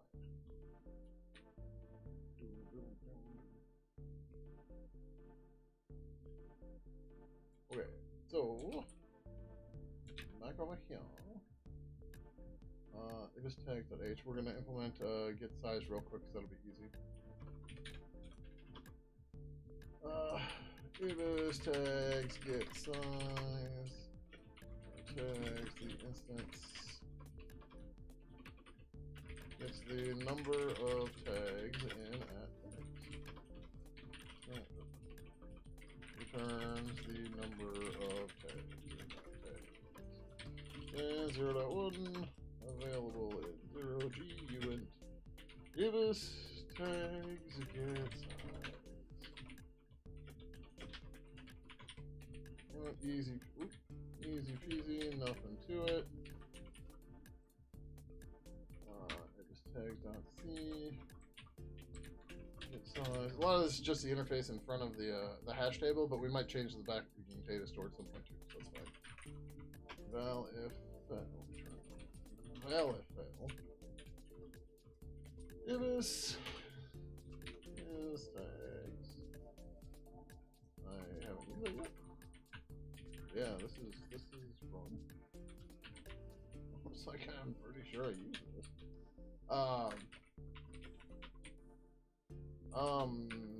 That doesn't work, does it? Oh, I think the compiler will just figure it out and do the right thing. Return g hash table size tags. Right, I think that's it. Yep. Here.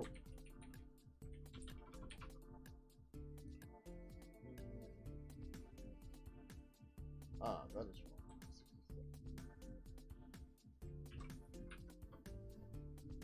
Oh, yeah.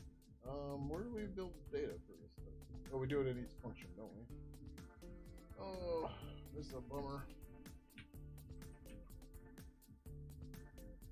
Didn't I do that elsewhere?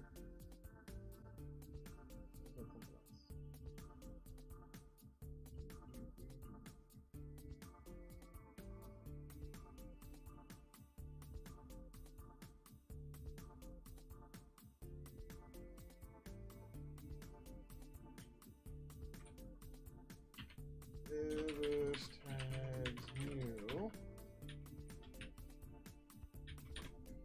Ibis tags add tags comma a comma b. Data tags, my bad.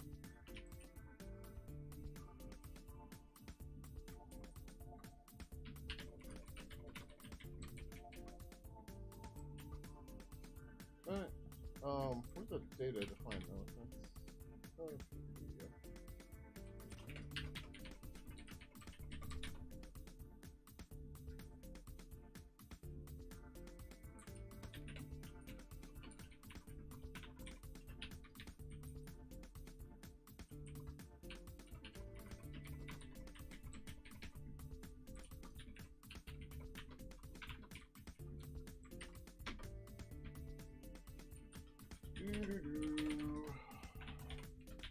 The joys of changing a data type.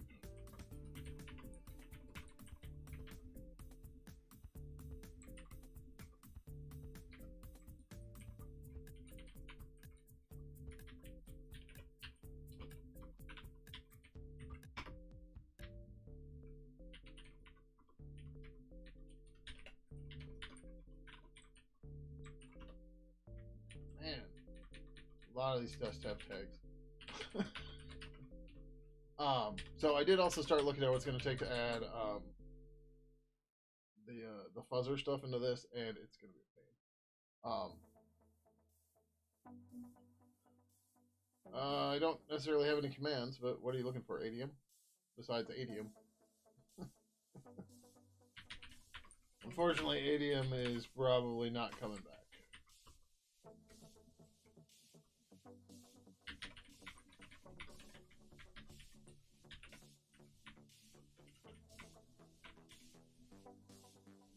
There was some movement in adium a while back now, but it didn't happen.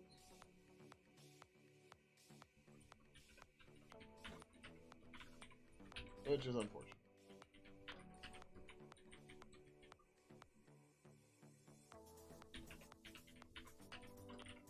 And if you don't know what I'm talking about, sorry. But adium was another chat client that also used the purple. It is times n.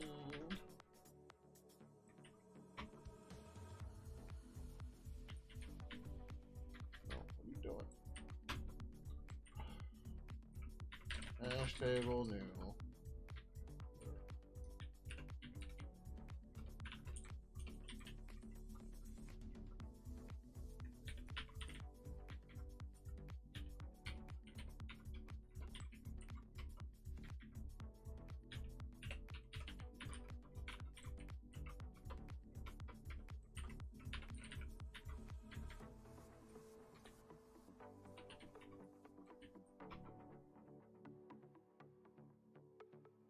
Oh, that's important. Oh.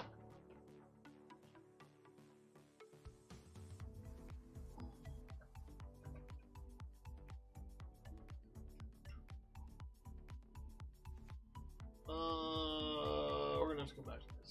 This is fine. I did define an equal function, I believe. Yeah. Fuck. Do we want a union?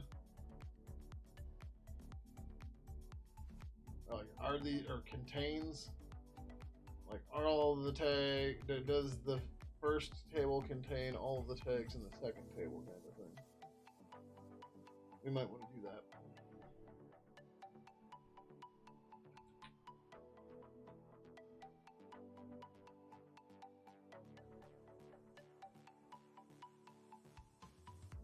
Yeah, that was expected. Alright, we didn't implement exist yet.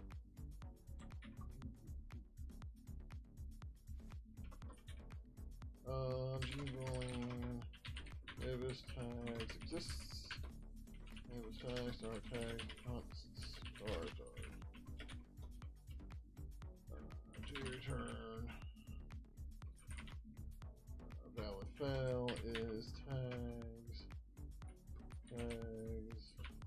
No. To return valid fail, not is empty. Should be null, it should be false.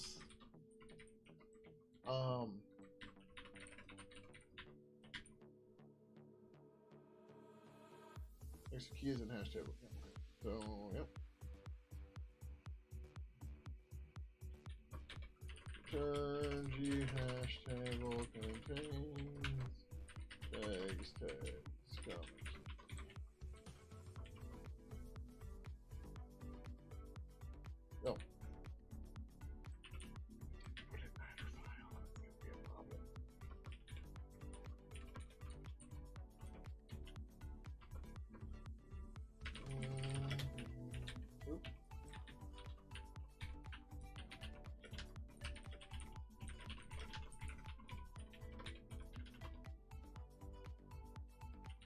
Tags exists. Tags the instance. Key the key to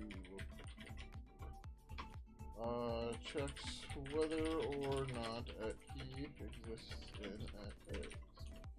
Returns not true if that key was found otherwise. Oh, that's false.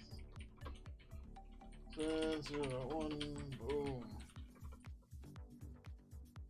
Okay. The contains thing sucks, but sorry.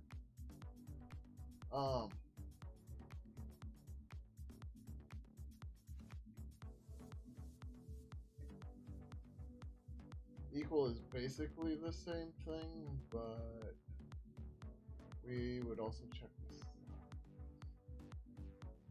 Yeah, that's it. Yeah.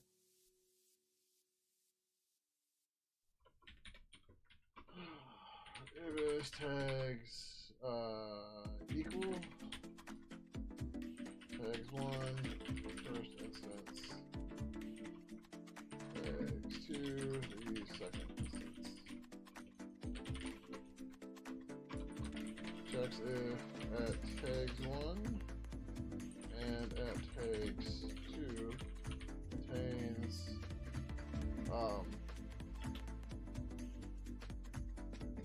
checks if both contain the same keys and the exact same keys and values. Returns true if the same keys and values are found in both tags.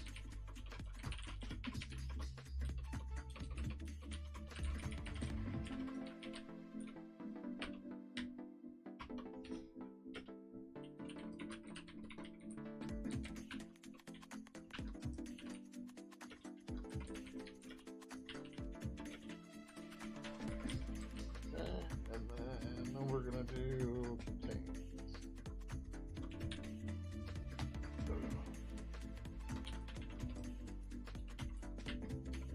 Tags contains. Tags 1, first instance.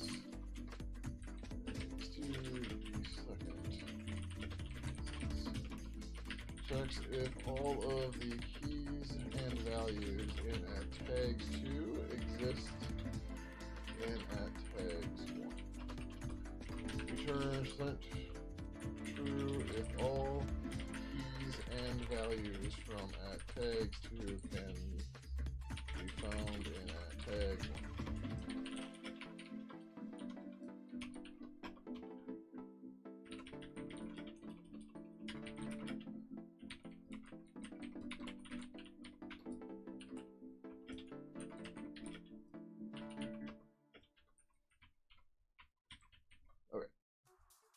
This sounds confusing and hard. It's not nearly as bad as it sounds on the surface.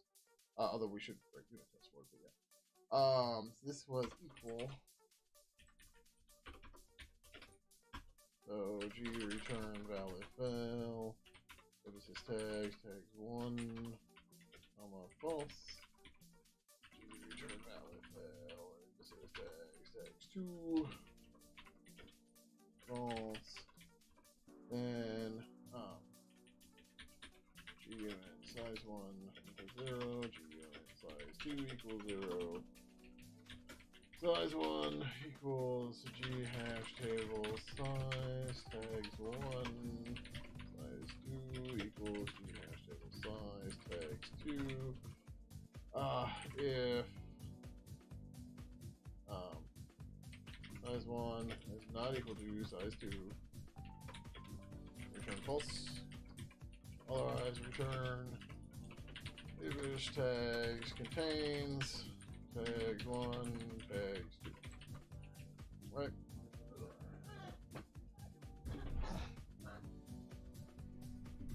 Good afternoon, Robotic Head. How you doing? Those of you who don't know, Robotic Head is another streamer here on Twitch. He works with he's been building a Python Django app called Nearbeach, which is a project management tool. So you should go give him a follow. Show him some love and support. Can't complain, just at work. Nice. I was working with an Aussie today. That's why my stream started late. For work, we have a partner that's in Australia. I don't know where he is. But yeah, it's like noon for him. It's like 8 p.m. for me. I'm like, ah.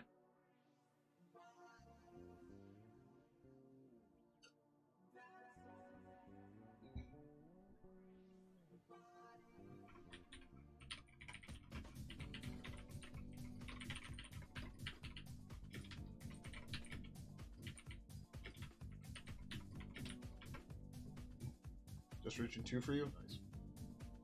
Yeah, it's going on 11 for me.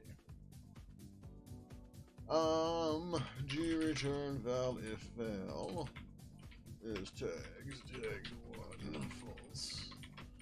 Return val if fail if this is tags 2 false. How's it going, Fadinho? Is that how you're saying your name? What I am for you? Ah.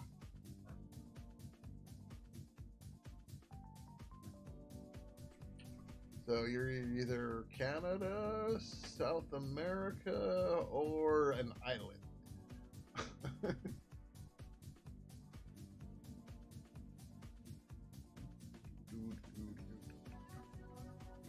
Alright, so now G hash table iter we walk tags to as that's our needle, and check if the keys and values exist in tags 1. G hash table init iter comma tags 2 while G hash table iter next. I think this is right. We have it in here. That was in parser. Yeah. Oh, right. We have to give the. Yeah, okay. Yep. Okay. G pointer expected key equals null. G pointer expected value equals null. Oh, Brazil. Okay.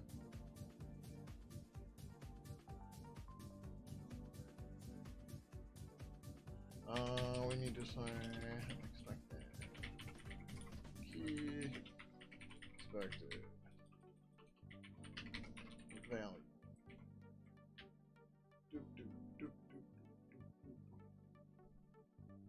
Alright, so this is going to be similar to this, but this is going to be more of what it had before. Which is annoying, but it's okay.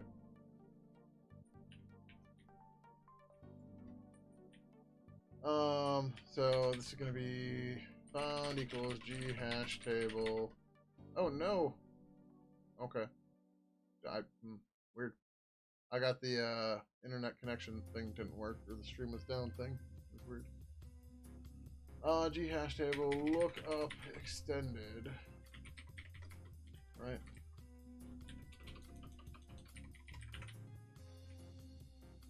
We give it the lookup key, and then the original.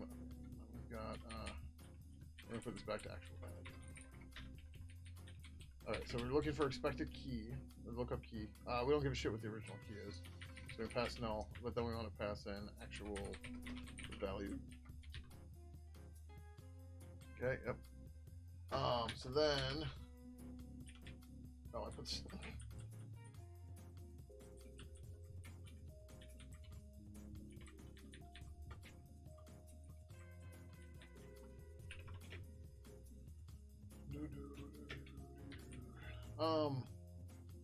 Yeah, I don't have to clear the hitter. That's right. So then, if not found, return false. If not, ibis stir equal expected value, actual value, return false, return true. Okay. Like I said, it sounds like it's going to be difficult and complicated. It's pretty easy. Right. And that's it. Okay. Does that compile? No. What did we mess up? Oh, yep.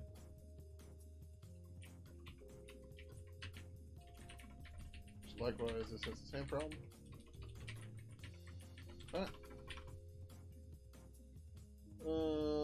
Expected value undeclared. First use in this function.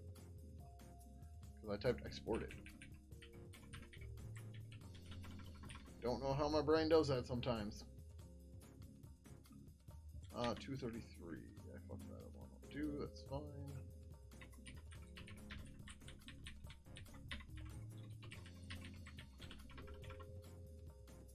Okay, undefined reference to ibis tags lookup.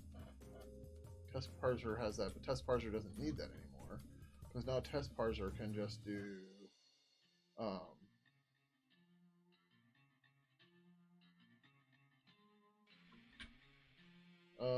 g assert true ibis tags equal d tags comma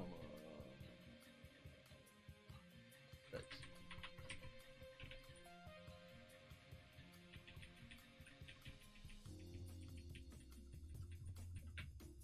Nice.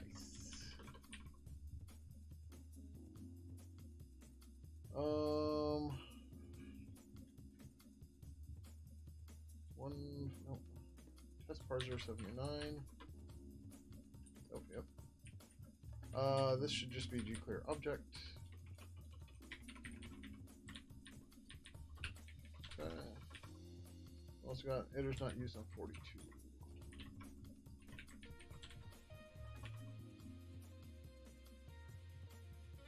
Nice. Now the unit test pass. Woo! Like to visit Wisconsin specifically for cottage cheese Kroger sells? Too costly on the West Coast. Really? I don't think it's very expensive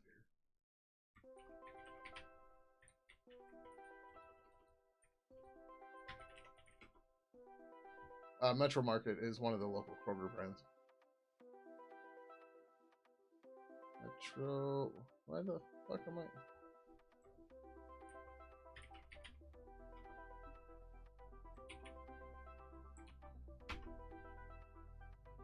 Okay. I don't know. Whatever. Let's see. Cottage cheese.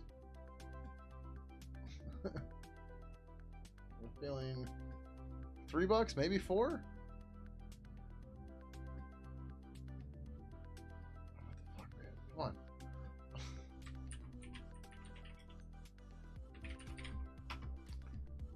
Those black community used to joke that when he wants to drink, he flies to Wisconsin. Even if you factor in the airfare, it's still cheaper. I can see that, and that sounds like a Lewis Black thing too. Refresh my browser. What the fuck is going on here?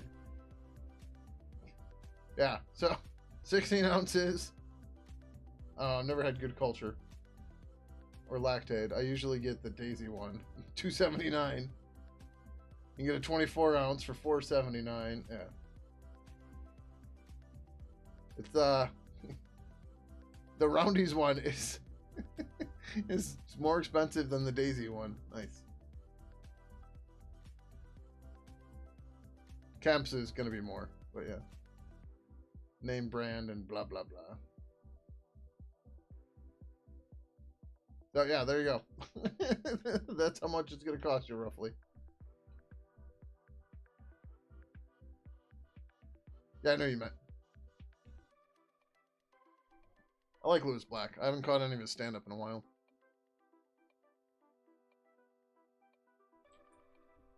But, yeah. Alright. So we don't have unit tests for this stuff yet, but we're through most of the API. That's cool. And we added the contains, which we didn't think we needed. So we have to do remove. We got exists. We haven't done lookup. Did we do lookup? I thought we did lookup, but it was complaining it didn't exist. No, we didn't do lookup. We did exist though. Okay.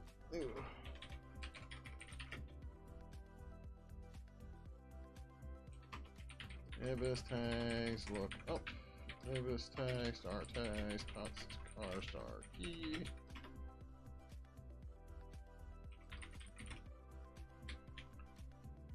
Trying to fail.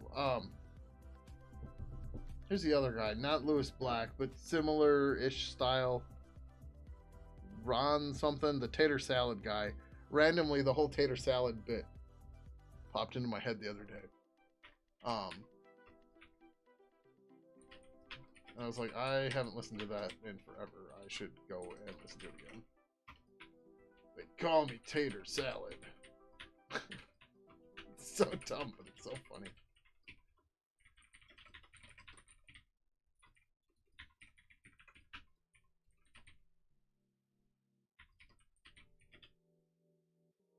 A little bit of the Stephen Wright stuff. Not a whole lot, but I went through a little bit. I was like, oh, okay, I kind of remember this guy. And then I've been rewatching Family Guy, and there was a bit where, like something, whatever, for some reason they mentioned him, and they played a couple of his jokes in the episode too, and I was like, that's interesting timing, but whatever.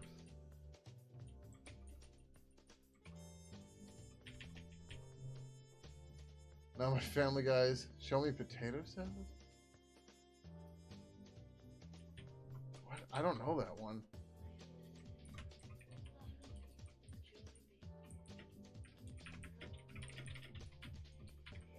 I have a feeling it's not stream appropriate. Hold on. We're just gonna do this. You guys can't. Oh, we're gonna do this too. Hold on.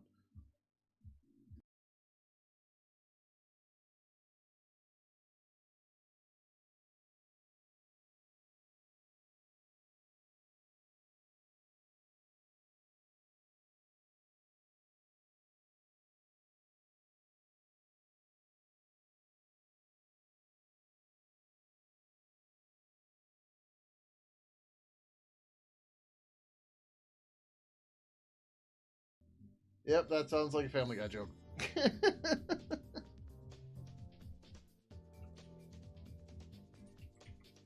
And I must have fallen asleep or something during that part.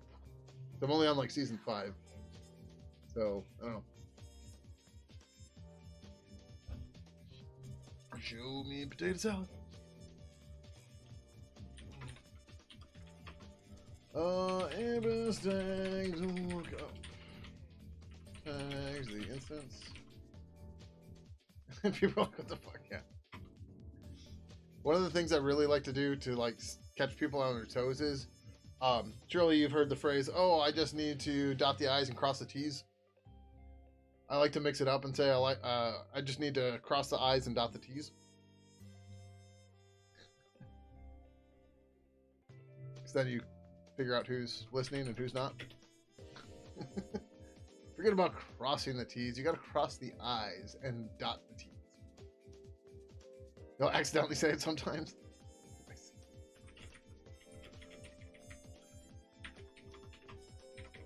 Looks up.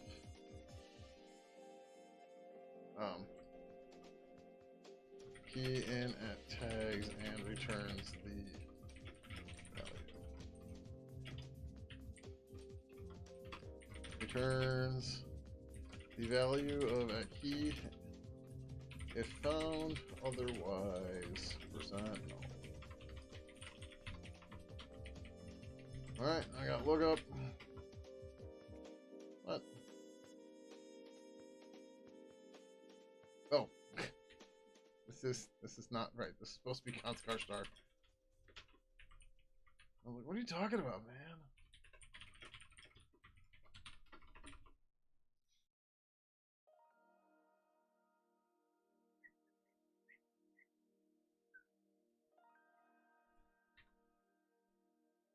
Okay, so we got lookup.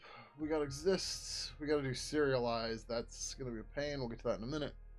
Pars is technically kind of done. We did equal, and we did get size. All right, cool. So all we have left is serialize, right? Sweet.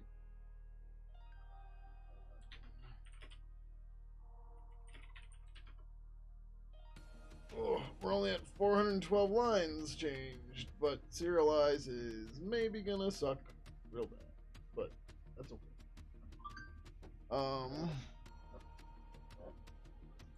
Yeah.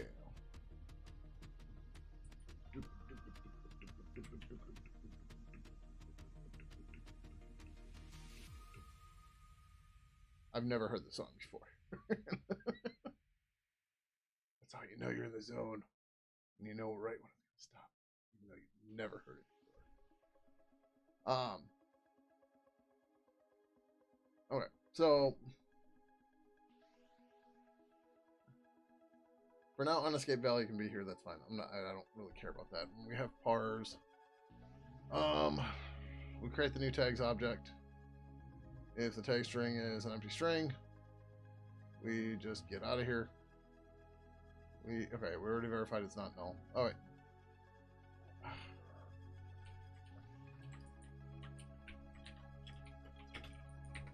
We allow it to be an empty string.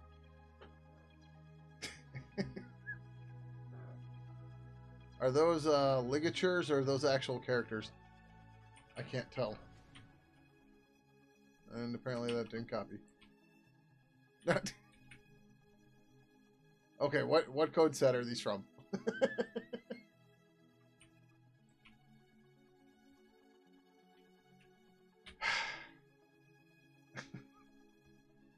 All I'm seeing is the review board, 2 issues found. There are dotted T's and crossed I's.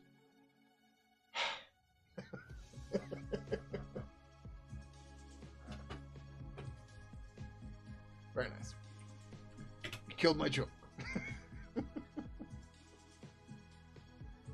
U197 and U186A. Okay. Huh. Alright, whatever.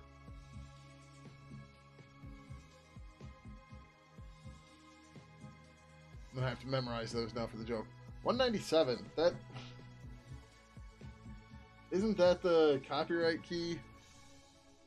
I don't have a numpad on here. Can't try it. If anybody's on Windows, if you hold Alt and then do 0197 in an entry box, isn't that the copyright symbol, or it's trademark or something? Or I don't know. It's been a while. That's a Windows only thing, so it's been like 20 years. But some of those numbers are stuck in my head. Just like, do I have a compose key here? No. Terminal? How did that start playing that?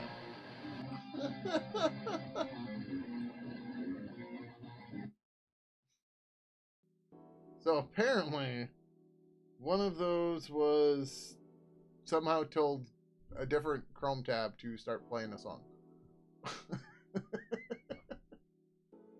I don't know how. Oh, so Alt 169. Is it A9 169? My hex is not working right now. X 69. Oh yeah, look at that. Okay, yeah, so it's probably that. Okay. The weird shit you remember, right? Oh, it's fun. Alright. We still need to figure out a way to not do this every time, because every message, we do not want to rebuild this damn thing.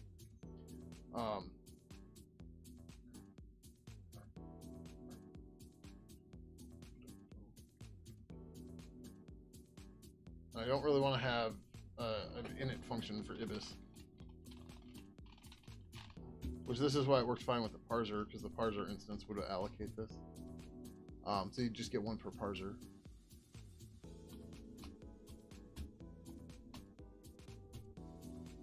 We could also just leak the memory.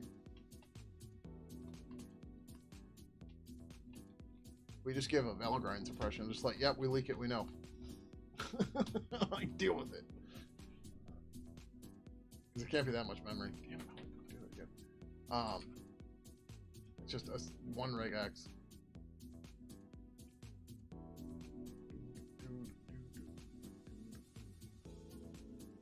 Um, 197 is A. Is that the circle or the carrot? What's the other name for carrot? There's a better name for carrot. Okay, that's a circle. That's the Stargate A. Maybe that's why I know that one. I don't know. I like Unicode stuff with a when you do like Control Shift. Do I have RxVT? Oh, I probably don't have RxVT on here. Oh, I do. Right. Jeez, look at that font. Okay. Oh, maybe it's 23D. Nope.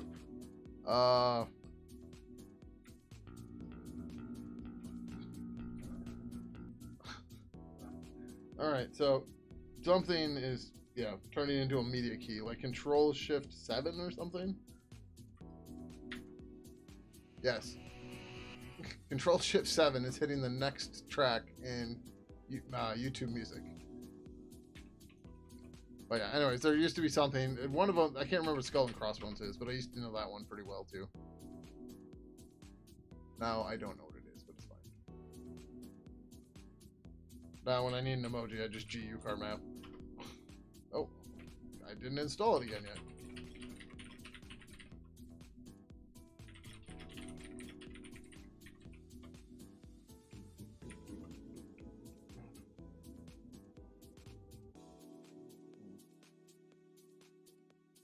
I feel like I should have paid attention to what the fuck I just did.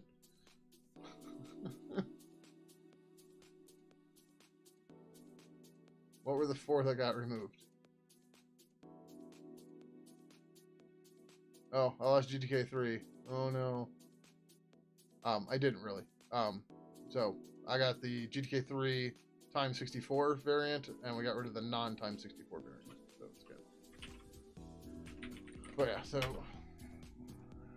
search, find, skull. I want your skull. I need your skull. Ooh, I just passed it, didn't I? Yeah. So this is 1F571. I don't know. Huh. Oh, that's Black Skull and Crossbones. Okay. Oh, 2620. There we go. Well, then what the fuck is 27 3D?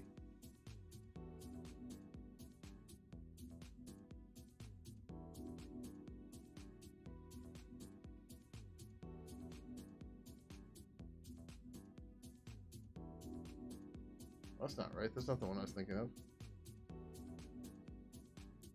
Yeah, I don't know. I got nothing.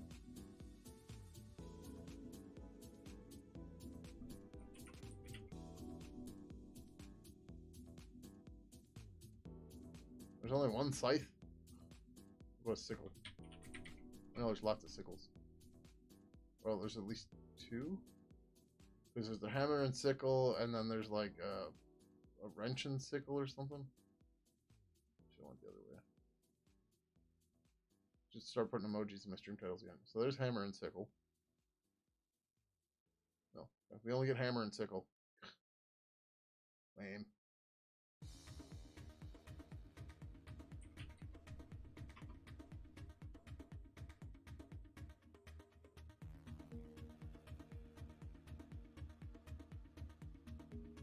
Oh, idea. I was like, how did DEA match that?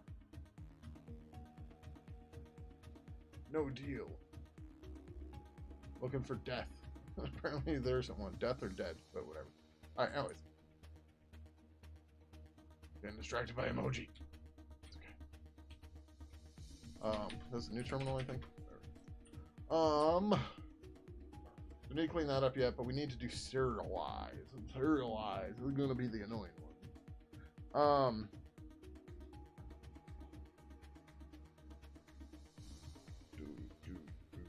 we didn't implement remove yet. getting a little ahead of myself here. Ibis tags, remove. Ibis tags, star tags, comma, const, star key. If fail is tags. If fail, not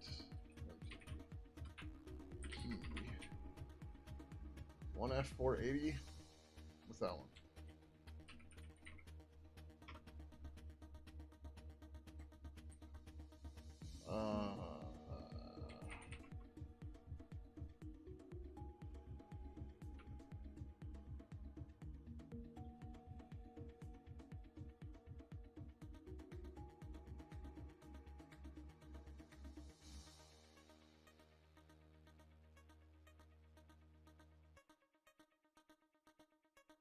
Oh, yeah, that one's just skull. I was looking to see if there was like a reaper or something. Ibis is a separate repo. The intent, so Ibis is meant to just be an IRC-v3 library. We're going to use it for the IRC-v3 protocol plugin inside of Pidgin, but then I'm also going to use it for a second party. It's going to be written by me, but it's not going to be in the Pidgin repository. Twitch protocol plugin. So there will be first level or first class Twitch support using the same library. Initially, we were trying to do that by subclassing the IRC-v3 protocol plugin, and no, that just doesn't work. It kind of, sort of worked, but it's a lot of headache to make it actually work. So it just became a matter of, meh, screw it. Did I say remove? Remove should probably... Oh, yeah, we did say it's a boolean. Okay, so turn g hash table remove tags key.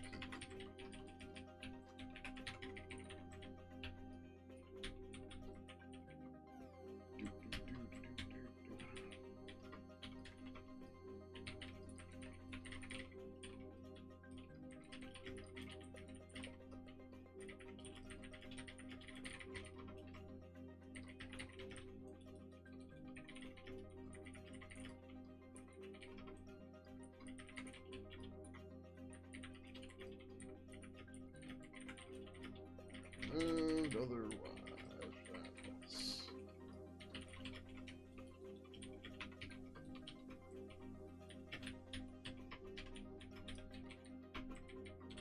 okay.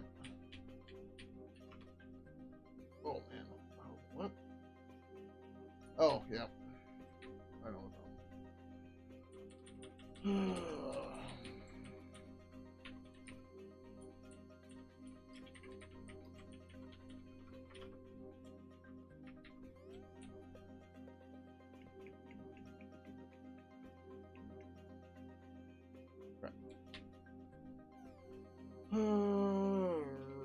So we got remove, did add remove, exist, lookup, parse, equal, and type. We're getting rid of the other functions. I don't want to get rid of them yet because I got to change a unit test. These unit tests are just going to fail to build until I fix that. So we're going to do just some basic unit tests, sure.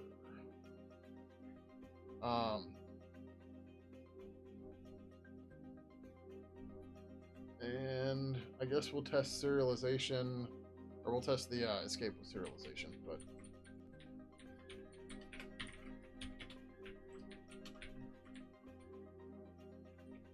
and then let's get rid of this. Sucks, but it's okay.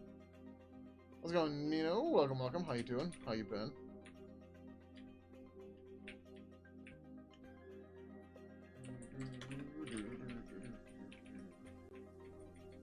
Oh, this should be Ibis tags, anyways.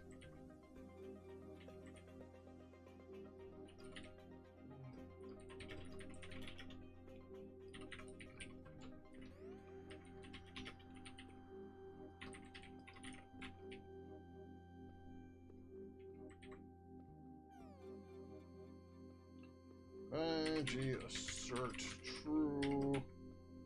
Ibis is tags. Assert compare Hewint. Ibis tags get size tags equals 0. Assert finalize objects. Can I stream with a cup of coffee? Busy day today? I'm doing alright. Getting a lot of work done. Regardless of being very tired. Actually, how much does Fitbit think I slept last night? The answer is not enough, but I'm curious on the actual hours. 4 hours and 26 minutes is what I slept last night. And did I get to the other part? 24 of those minutes were deep sleep. 3 hours and 19 were light sleep. Only 42 were REM. And somehow I was awake for 47 minutes. But my sleep score was 78. How am I functioning? Don't you know? I'm a vampire? No. No, it's fine. I'll sleep well tonight, though. So. And I often don't get a whole lot of sleep, so it's fine. But, okay, to be fair, I did take a nap last night, too. And so I may have slept 4 hours and 28 or 26 minutes then, but yesterday, including my nap, I slept 7 hours and 29. Or, yeah. Okay, wait. So I had 7 hours and 29 minutes of sleep from 5:37 a.m. to 12:38 p.m. Saturday into Sunday.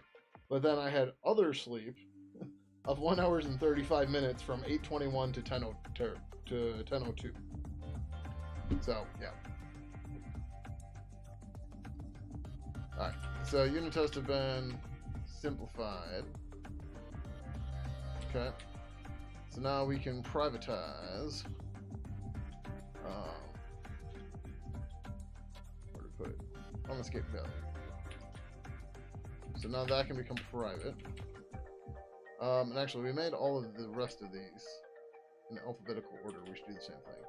So we got N and P. So we got add, contains, equals, exists, get size, lookup, and then N and P will go right here. Alphabetizing stuff like this just makes it easier to find for a person, but most of the time you just end up searching anyways, right? So it's not really a huge deal. But, you know, whatever. Although moving this with the other pull request might be silly, but it's probably fine.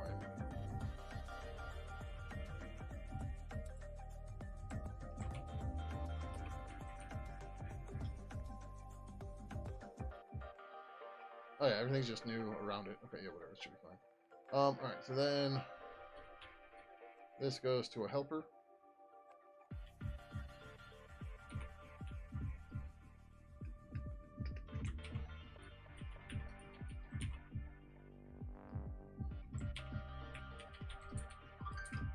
Helpers. This becomes static. Oh, I forgot. I gotta pee. So, give me a few minutes. I'll be right back.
Much better. Alright, so we're gonna create a branch here, just so I've got something to stay at right now.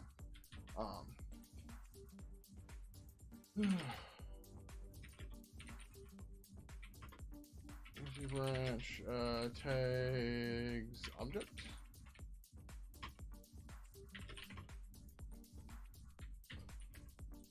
The new events tags object. Sure. I just want a checkpoint, right? So what we're gonna do is we're gonna implement serialize, but we're gonna do it naive. We're gonna take the naive approach. Couldn't think of how the fuck to say that word for a second. And what I mean by that is we're just not gonna do escaping right now. We're gonna do that. We're gonna build a unit test. When that stuff's all good and going, then we'll go ahead and add some unit tests that want it to be escaped. And then we will implement the escaping.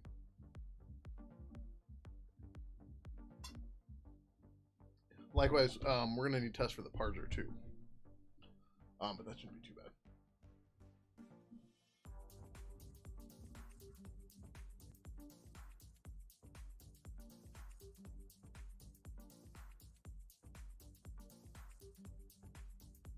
Okay. That's something stuck in my throat. I think it might be something gross that you don't want to know. Or I can say it, but nobody's going to know what it is. It's called a tonsillit. If you know what it is, you've probably been a smoker at some point, or you've had a lot of upper respiratory infections. That is possible. You've been a smoker. You've dealt with these things. You didn't know that. Anyways.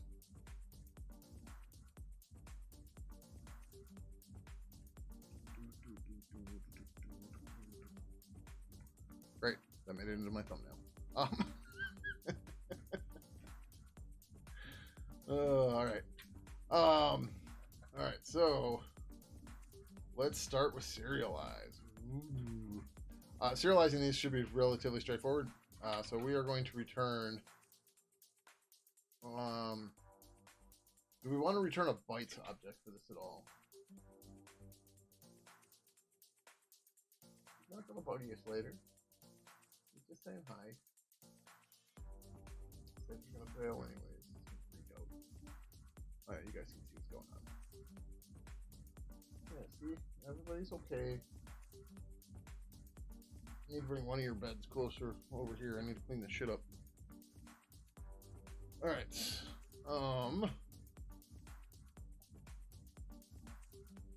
You gotta be careful. He doesn't like you there. Not when he's there, I know. He's gonna come up quick. You can come up quick. So you can't sit there. He's gonna swat at you if you do. What?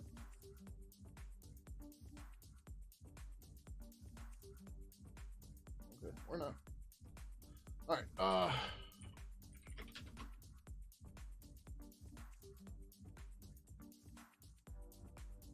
yeah, this will be fine. So in the serializer message, I have it set up so that you can serialize to bytes, or by default serializes to bytes, but you can also get a G string out of it, or not a G string, you can get a normal string out of it. And the intent for that is that it's more useful for the unit test to have the string, but in practice you want the bytes object, because with the bytes object you can just write that right to a G output stream. So we need both, but you wouldn't be directly serializing the tags object, or you wouldn't directly be writing the tags object to the output stream. So it's internally the message building or serialization goes to a G string, and then there's G string free to bytes, or you just freeze and steal or free and steal, and that's how we deal with that part of that. So this should be fine. Just go into a car because it's going to get G string appended, and then it'll be fine. So ibis tags serialize. Ibis tags. G string star equals null. Hi.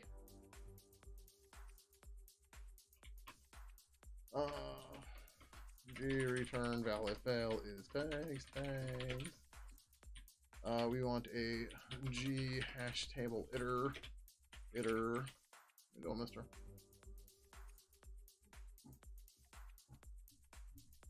Okay, you're gonna jump. Got it. Okay, bye. And then we need a G boolean for first. So we're gonna G hash table iter init iter. I have to give it the table too. Tags. While yeah, we need that too. G pointer key equals no. G pointer value equals no. While hash table iter next iter ampersand key ampersand value. Oh, no, I'm gonna do return G string free and steal, I think it is.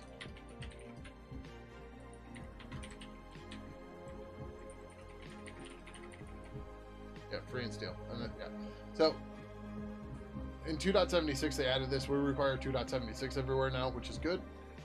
So you used to have this method, and now they have a whole bunch of bullshit to like help you realize when you leaked this and when you didn't, because of the free segment thing. So now this says, instead of passing false to this function, consider using gstring free and steal, right? So they haven't deprecated this, but they've kind of deprecated it. They just don't want to piss everybody off by marking it as deprecated. So yeah, but free and steal, and that does. So like what we used to do is, instead of this, we would say return G string free stir false. This is much easier to read. All right, so IRCv3. So right now we're treating the key as the entire key, and key contains a client prefix, which is optional, and then an optional vendor prefix with a slash, and then the key name. We're just only dealing with the entire key right now, which includes all of that. But the tag is then, the key equals and the escape value. And then these are then tags, right? So it's supposed to be ampersand tag space blah blah blah blah. But then you get a tag, which is these guys, and then it's separated by semicolon, and then you're good to go. So. All right, so G boolean first equals true. If not first, yep. G string append stir comma or append printf. So if we're not the first, %s equals %s comma. We should just be able to key value, I think. Yeah. Otherwise. G string append printf stir %s equals %s comma key comma value. In theory, that's fine, and that's our serialization routine. Woo-hoo! Right? Doesn't have to be difficult. The only thing we have to do different here is once we write the escaper, we just, take value, pass it to escaper, take that new value, pass it in here, and then dump it. And then we're good to go. Is there a G-string append take? No. Okay. Like, that'd be nice, but no, that wouldn't work anyways. We'd have to, yeah, that's fine. Did we? No, we did not. Ibis, tags, serialize. Tags, the instance. Serializes and tags to a string. Returns transfer full the serialized string. Since 1 available 1 link.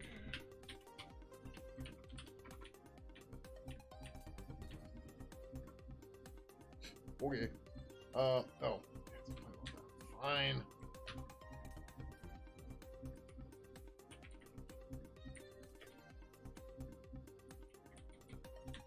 I know the cars, so I can do this without issue. It's fine.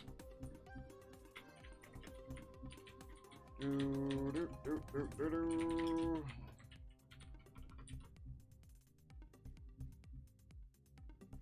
What? Oh. No.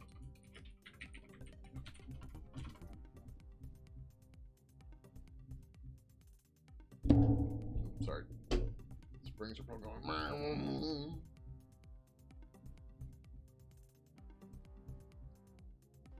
All right. So one of the whole reasons I decided we need a tags object is anybody that has to write out the tags using the writeF function would have to do this or would have to call something to do this for them. So it's just like, no, just make a tags object and we'll go. Or the message object would have to take care of it or whatever. But by doing it this way, you know, we can get multiple, or we can handle things automatically, especially escaping and all that shit. Otherwise, if we did it the other way, it'd just be super duper error prone. Oh. First equals false. That would have been fun to debug. We can probably change this to just say if it's not first, then append the semicolon. But whatever, this is fine. Not a big deal. I feel stuff like this is a little bit easier when each iteration you write one big block rather than writing partial blocks, right? I don't know, just the way I like to do it. So, yep, okay, there's no spaces. Yep, so it's just semicolon, then the next tag, and then it just loops and loops and loops. We're good to go. I just realized there's no dark mode on this. I'm not oh no, a flashbang. Because I've got bright ass streamer lights on me, so I don't really care. But it seems like the IRC people would have done that. But that's just that's all.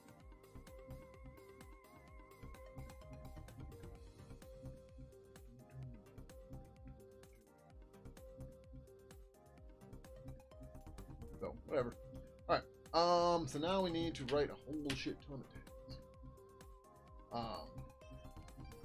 There's no property, so we're not going to do it to property one. So G test, add func, ibis, tags, serialize,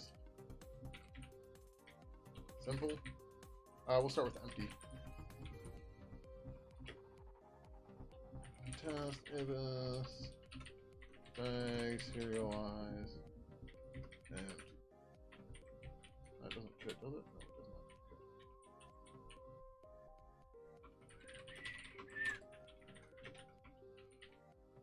Tags equals null. Here's a question. You still haven't really dug into define. Will Pidgin support the matrix layout? Define the matrix layout. I don't know what you mean by the matrix layout. Because like there's a bunch of different matrix clients too. So what are you talking about?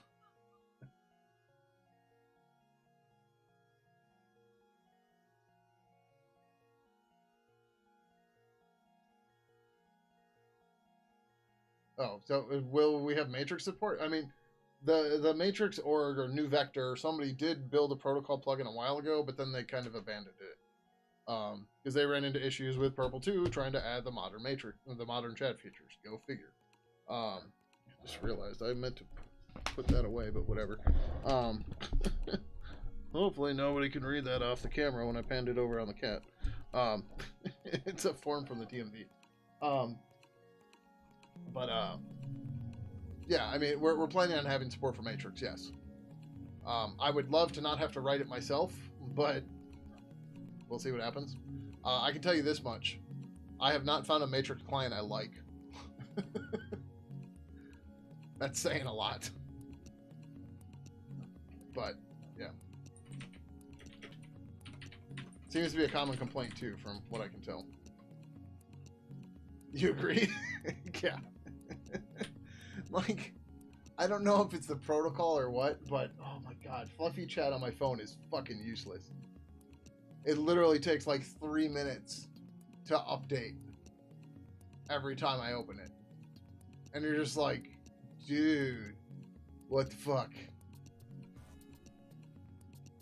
Like, I don't get it.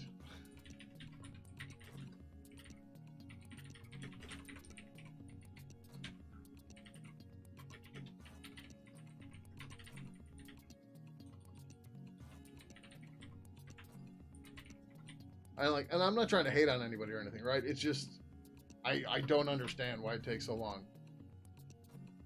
And like I've got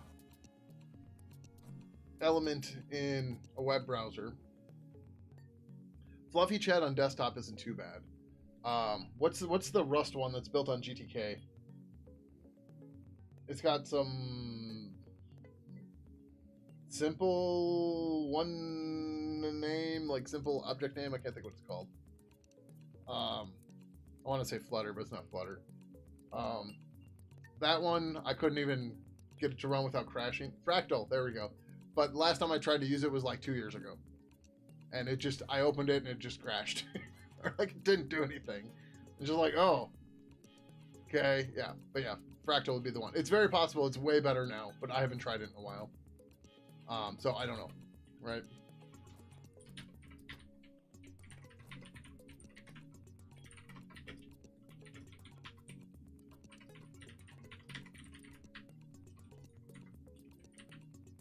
But yeah, I don't know.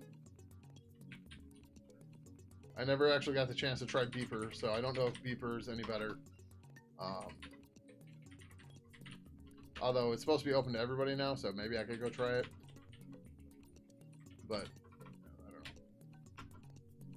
My goal right now is get IRCv3 working in Pidgin so I can start using it full time, ideally by my birthday, which, let's see, days until June 2nd. Is Jesus Christ? You don't have an info card for that? Come on. 27 days.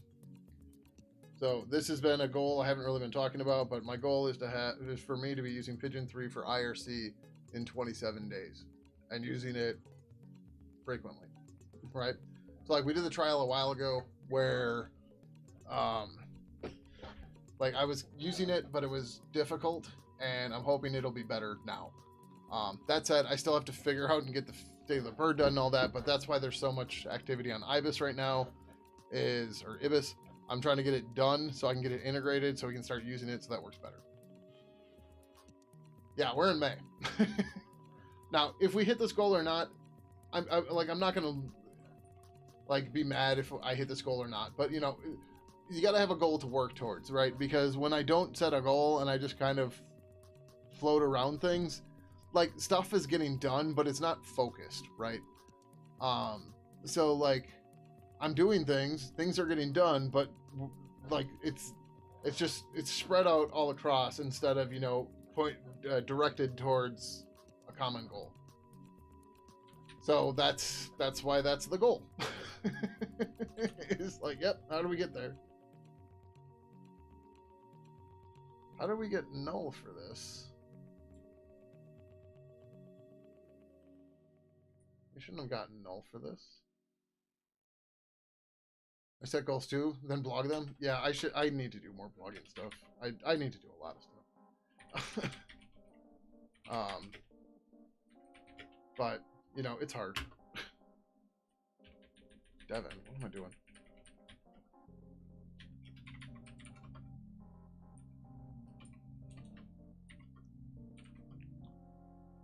Serialize empty. Tags.c 45.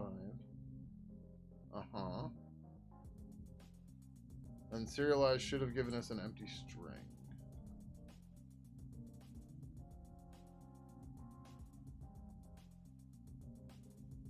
Oh.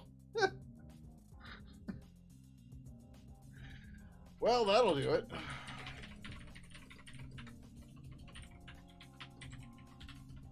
This is why we unit test. So we can find our stupid mistakes before we put them in pull requests. Surprisingly great for motivation. Yeah, the dopamine hit of hitting a goal is nice. And I need to find a way to do that. The thing is, everything has been so, I don't want to say abysmal, but I can't think of a better word for it, right? Maybe infinitesimal is the right word, right? There's so much stuff that needed to happen that wasn't happening in Pidgin, stuff like that, right? So that's why, like, the whole motivation, I'll talk more about this in the State of the Bird, but the whole thing of deleting all that code was, it removed a lot of bindings from us so that we can actually move forward and do stuff and not have to make extra detours and other stuff, right? So it kind of like unshackled us so that we can just, you know, okay, that stuff's gone and dead. It's no longer scheduled for deletion. It's just fucking deleted, right? Like we have version control. I created a list of, where is it? I think it's under Pidgin. List of features that are removed but might want to look up, right? So things that may be useful to look at again, but that we removed because the API was dead and we were planning on removing it, or the code was dead and we are going to replace it and rewrite it. Yeah, there you go, right? Those are the big things out of the 90, at this point, I'm just going to say 100,000 lines of code that we deleted. Those are the big things we want to get back to. But by removing them now, we don't have to work around them anymore, right? So, yeah. And that just means we're moving faster now, which is good. All right, so we got an empty test. Then we're just going to do a single and then multiple.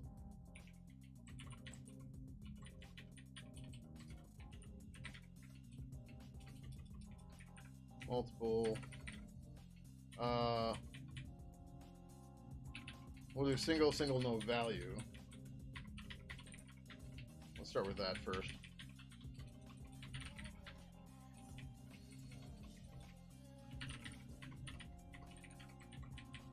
Alright, so pretty simple, not a big deal.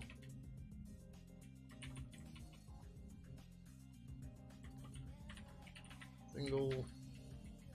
So we are going to create the tags. We're going to say if is tags add tags foo bar.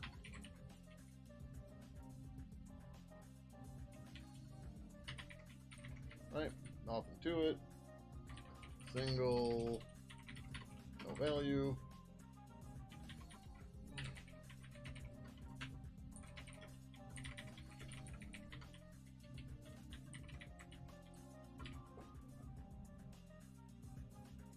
Oh.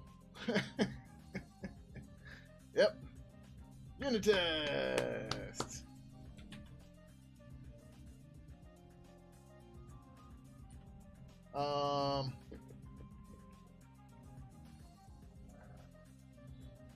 Yeah, this just got more complicated. All right, so if not first, G-string append.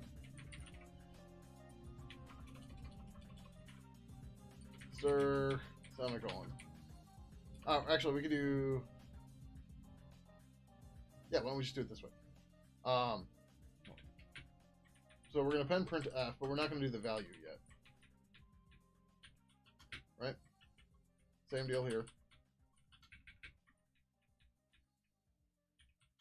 Right? Because that stuff, that all depends on that. Then we're gonna say if value is not equal to null.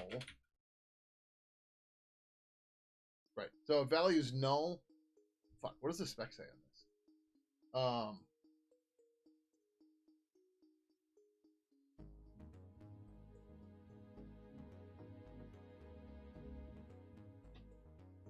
Like, if you have an empty string value, do you still put the equal sign?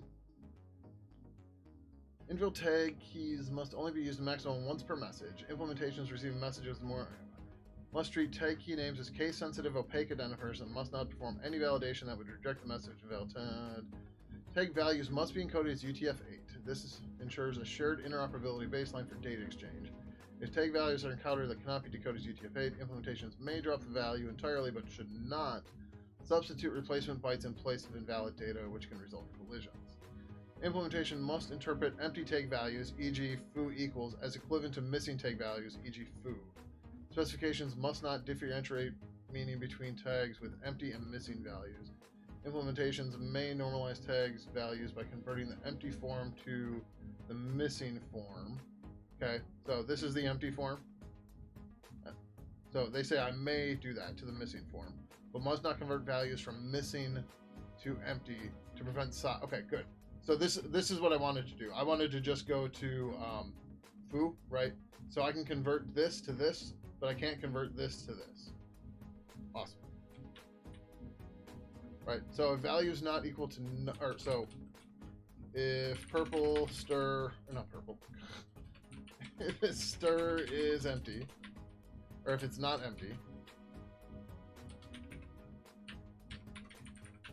So if the value is not empty, then we g-string append printf stir comma equals %s value. I probably have to cast this, but let's see. It's not on that. Okay, yep, we got a warning, but now it did the right thing. Oh, we didn't get the warning here, but we got it here. Interesting. Star. Okay, awesome. Oh, that's funny. I was talking with the coworker today. Like, you know, 20 years ago when I first started reading RFCs, never did I think I would become proficient at reading RFCs and protocol specifications and shit. Now it's like, oh wait, hold on. Where's the line? There it is. Yes, okay. They mentioned what I'm looking for.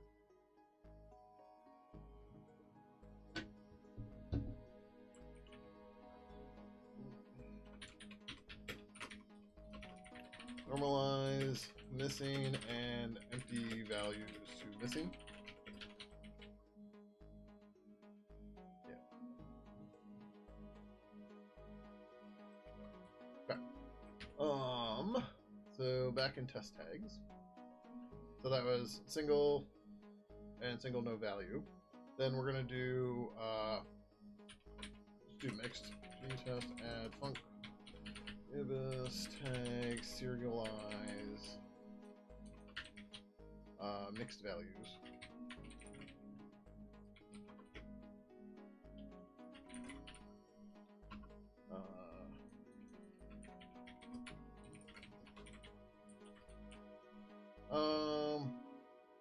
Let's change this to missing value, and then we can also do empty value.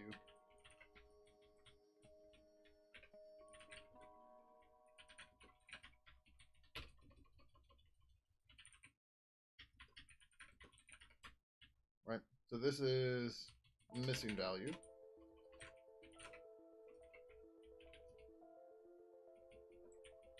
And then empty value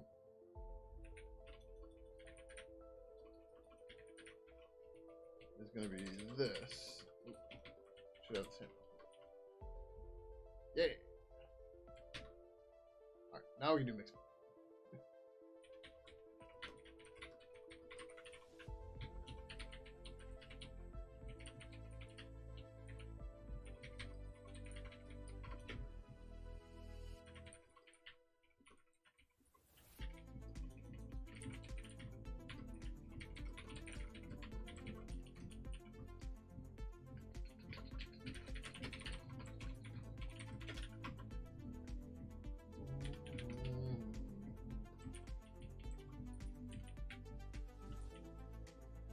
Alright, so we're going to use a bunch of the metasyntactic variables, and that's okay. So we'll just use foo and bar. Tags, add, tags, baz, and quux. Oh wait, no, sorry. Then we're going to add an empty. Quux. No. What's the next one after that?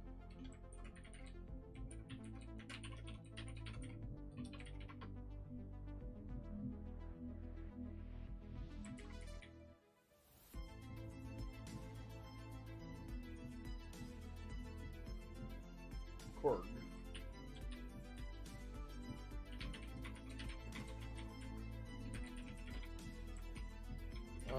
Sure, we're gonna do that. Isn't that one?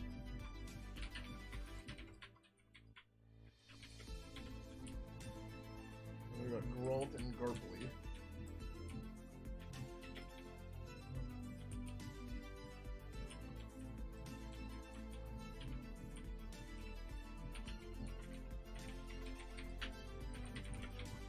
And then we're gonna finish with Waldo.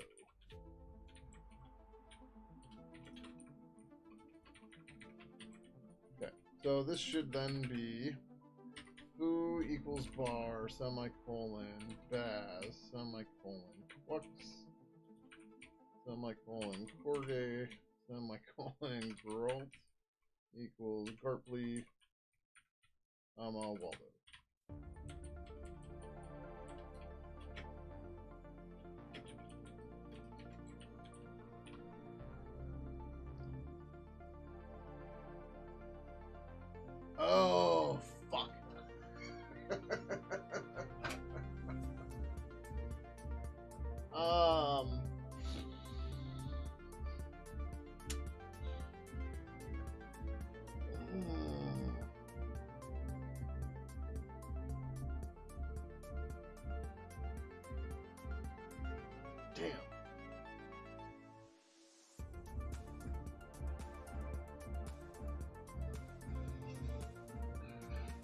The hash table strikes again.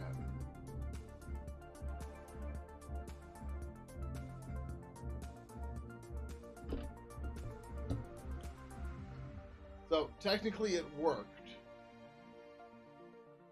but it didn't because we don't have the correct order. And if we run it again, well, we got the same order, but like that's not guaranteed. Ooh. Okay. So I put the exclamation point in to purposely make it fail, but it failed. It's gonna fail anyway because yeah.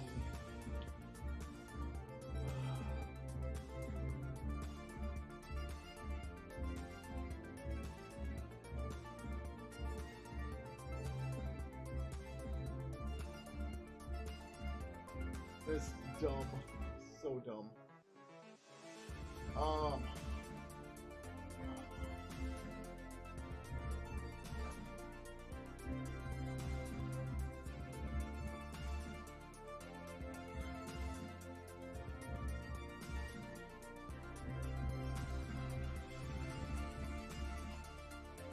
Morning, Euro. How you doing?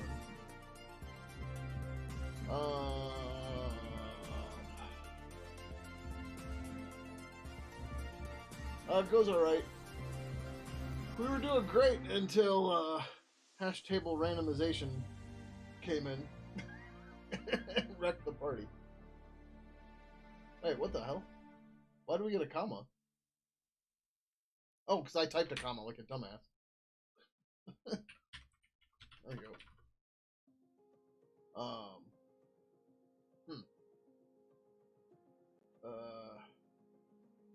So we can either keep track of all the keys in a G list, which isn't horrible, but really we should use a Q.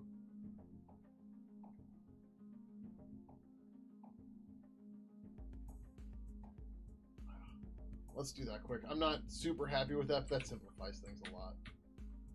Out of the other options. The other options are to use like a G pointer array or something like that, or a G array. And that stuff gets complicated because then we have to have a data object that goes into them and blah, blah, blah. Whereas we can just add a GQ of star keys. And then in add, we can do this, and then we can say GQ push tail tags keys, comma. We need to say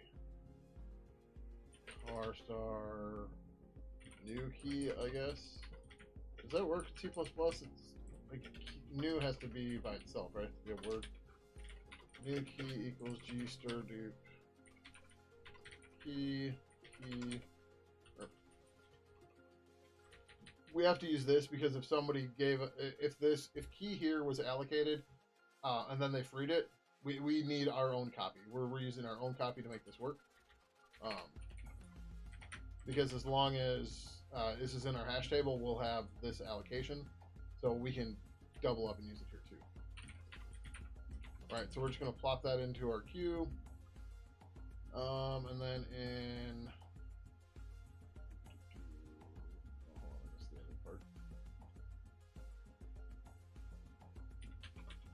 tags keys equals GQ new. I don't think we have to do. Yeah. And then it's just free. Yeah, I don't have to do free full. G clear pointer tags keys GQ free. Okay. And then in remove, I think it's just GQ remove. This one might have to find, though. Removes the first element of the queue that contains data. Yeah, and that's not necessarily the same thing. So we're going to have to use GQ find.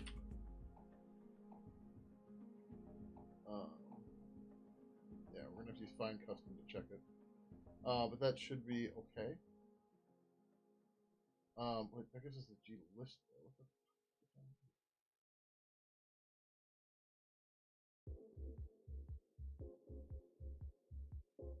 and then I tell.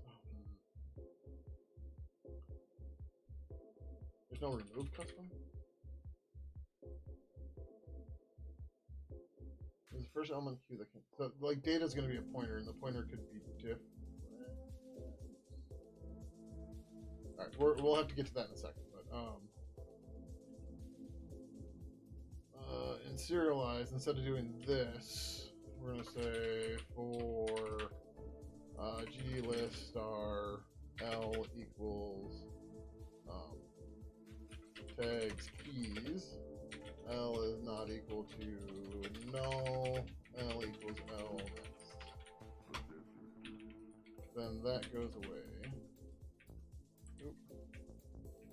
Oh, this just gives us the key, but that's okay. So then we say car star key equals G hash table.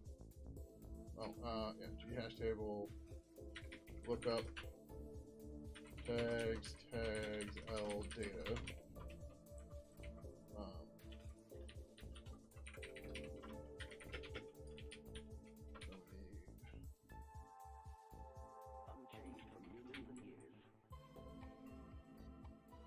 That should work. And then we need car star value equals null.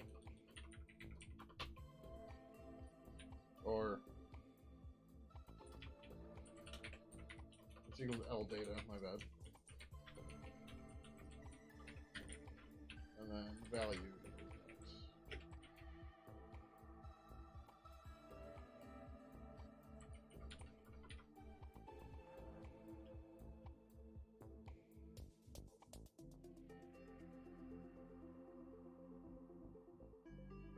Oh, right.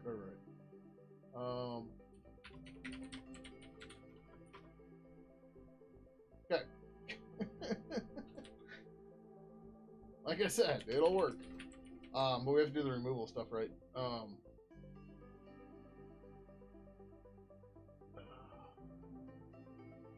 It's gonna be a bummer.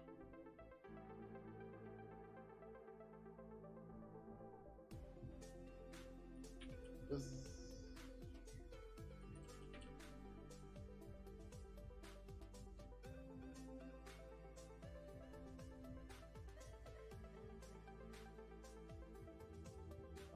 Is there G hash table steal or something?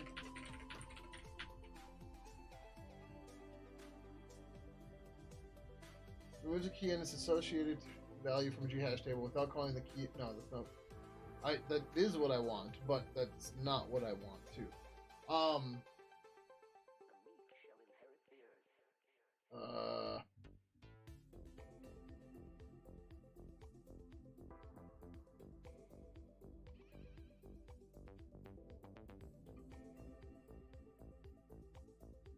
What I'm trying to do is I'm trying to get that actual pointer. I guess what we can do is we can say,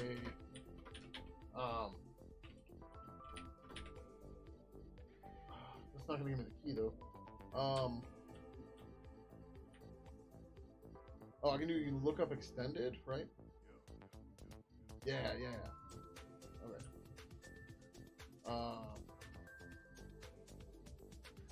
Car star original key. That's a constant. No, it's a lookup key. Yeah. G pointer. G pointer original key equals null. If G hash table lookup extended tags, comma, the original key is this key. Let me pass in the original key. Or, yeah. And then no, I don't give a shit about the value, because you can get rid of that, right? That's nullable. Yeah. So I don't care about the value, because we're going to remove, but I need this key so I can remove it from the queue. So then I can say GQ remove tags, keys, comma, original key. Yeah. That's not great, it's not pretty, but it should work. Oh. Wait, what? Oh, I've got an extra. I thought it was a car star before. Alright. Oh. we just made an ordered dict out of a Ghash table. Yay! Because we're managing a separate queue of the keys. Okay, so we're gonna add a test and verify this right away.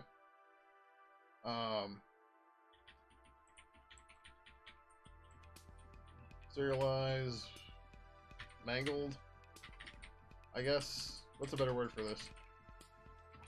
Like, we're gonna add some tags, we're gonna remove some tags, add some more tags, and then make sure we get the right result. Right.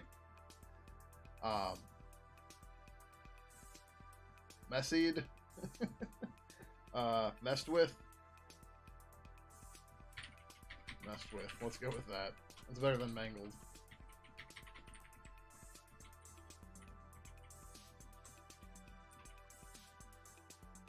Thrashed.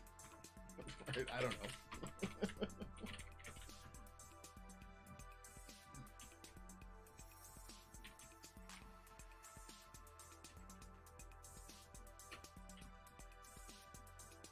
Alright, so we're going to add that, then we're going to do ibis tags remove tags baz.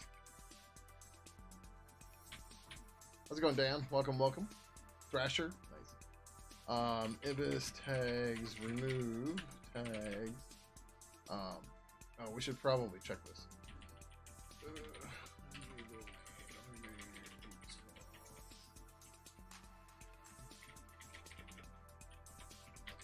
Insert true, remove.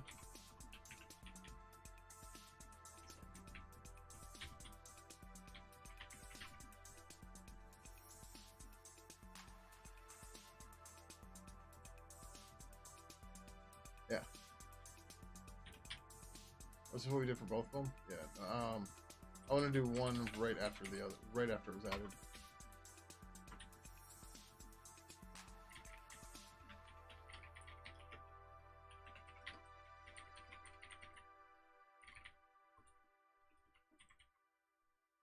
Alright, so then we should have foobar.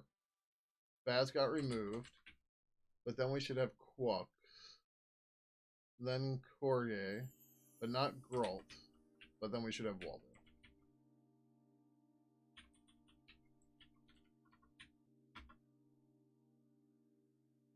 Who equals bar, Quux, Courier, Waldo. Sweet.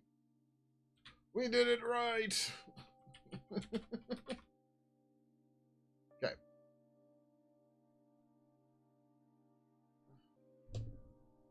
So, I'm not super happy with the internal data structure here, but it's all internal. None of it's exposed. So we can mess with that later, and we'll have unit tests to verify it, and we can go from there, right? Right now, I'm much more worried about functionality and stable API than I am about internals. So, all right. So, anything else? Anybody can come up with ways to fuck this thing up?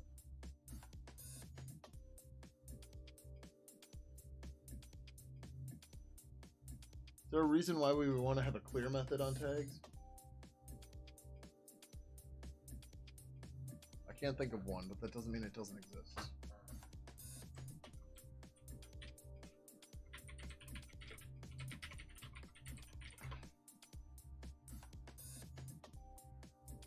No memory errors, no memory leaks.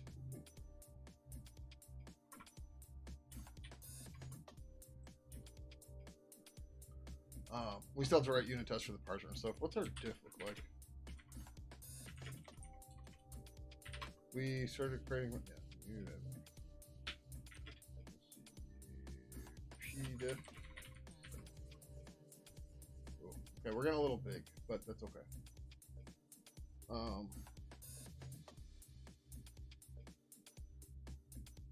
I'm not super worried about making individual parser tests for the tags object because it's getting handled by the parser unit test right now. So that's not a big deal, but we do still have to do the serialization or the escaping. I wonder. Well, that's probably going to add another 100 lines of code. That shouldn't be too bad. If theoretical purpose of replacing the tag data, clear it first before reuse data replace. So like you're gonna create a tags object when you're creating a message to write out to the server, or when you're reading a message from the server, you're gonna get created a tags object. Like, the only time I think somebody would want to clear it is like they started building the object and then they were like, oh shit, we need to do an error. But like in that case, just make a new error message rather than trying to salvage what you have. Yeah, because you can't set. Can you? And I'm not trying to criticize what you're saying. You're just, we're brainstorming and throwing it out there, right? Like the way you mentioned it made me think of, okay, well, what's the actual use cases? And I'm like, well, that use case doesn't make sense. And more importantly, I don't think there's a set command. Oh, we did. Okay. Why did we make this public?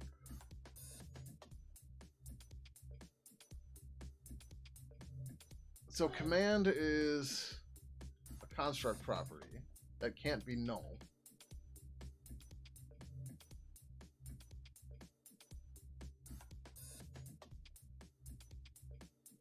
Oh, I think this is... No, that doesn't make sense.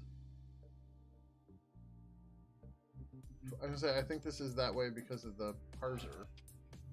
But we should probably make this construct only. Because like changing the command after the fact is weird. Right? I'm trying to think of like some use case where you would do that. Like even as a plugin, right? Like you wouldn't necessarily... A plugin could in theory turn a priv message into a notice. But like aside from that, what the fuck are you doing? Right? It's just like, why would you want to mess with that? So let's do this. New issue.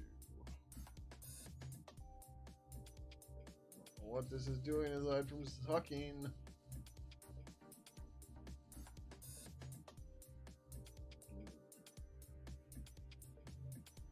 You gonna make it? Nope. Just keeps dying here.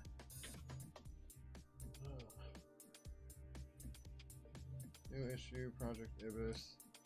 Make message dot command construct only. I'm not sure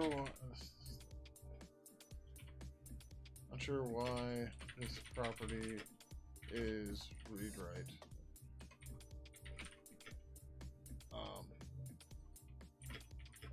It is required during creation. And I can't come up with a use case on why someone would want to change it after the fact. That doesn't mean there doesn't exist, right? I just can't think of it. Right? That's the problem.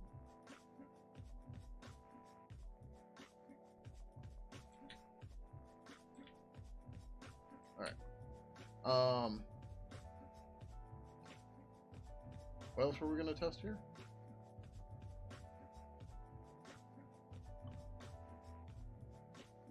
Oh, okay.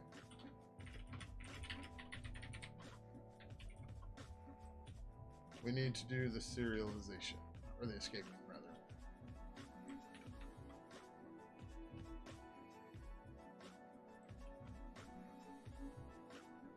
Egg escape value.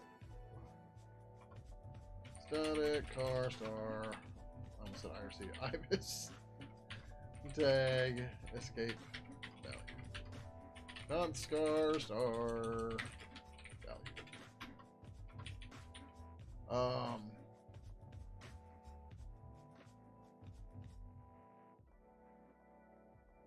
Return value is not equal to null. No.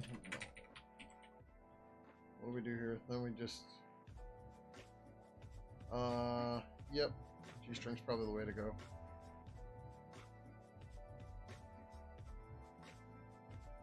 Yeah, this should be relatively straightforward.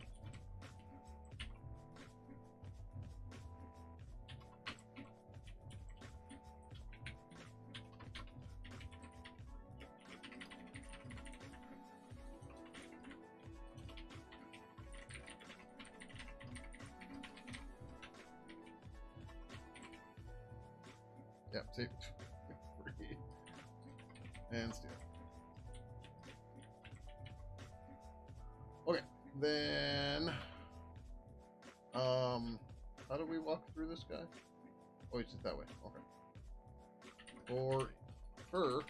For int I equals 0, escaped, no, not escaped, value I is not equal to the null byte, I plus plus.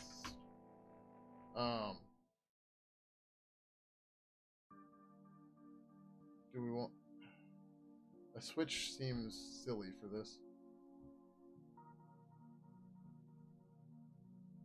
Alright, so if we hit a semicolon, if value I equals semicolon, G string append, yeah, we can do that. Escaped, comma, right? So if we hit a semicolon, we give it a backslash colon.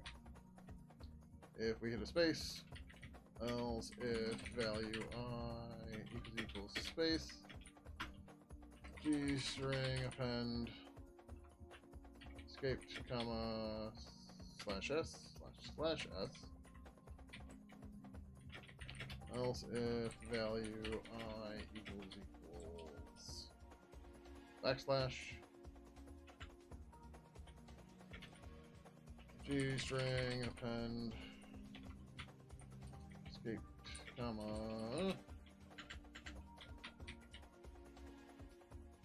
else if value oh.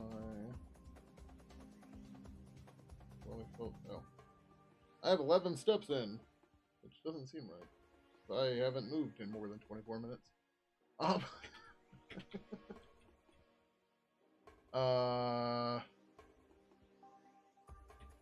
so slash r, no, slash r, yep. Then G string append, escaped, comma, slash r, else if value I equals slash n, G string append, escaped, comma, slash n, else G string append, I guess C? Yeah. Yeah, we have to do append C. Escaped, comma, value I. Okay, that should be it. When you type at the speed, what? Oh, my Fitbit, yes.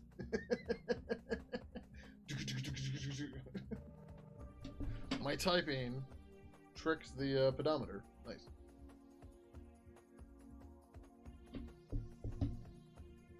Okay, does this compile? I was all worried this was going to take me a while to write. And then it's just like, oh, no, it's fine. It's fine. Alright, so in the serializer, right, so then we got value equals less.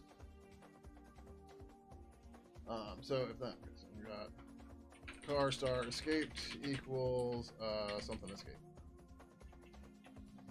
Escape value. This can get rid of this then. Escaped. G free escaped.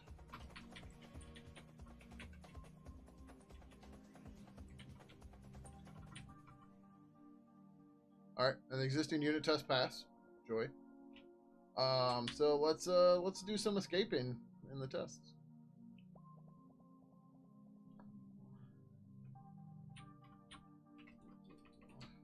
G test add func ibis slash tag slash serialize slash escaped.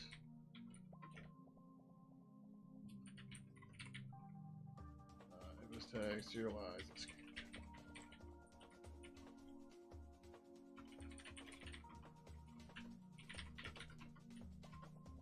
Yeah, I want to get fuzzing stuff set up because I really want to know if this shit is working well with fuzzers. Will the fuzzers find anything? I don't know. Should we go Grafana and overlap my trick beats per minute? What do you mean trick beats? I don't know what you mean.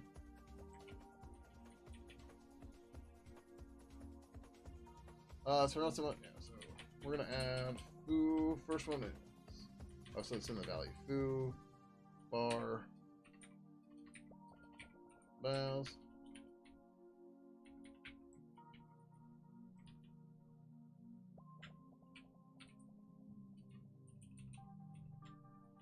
Let's start with this.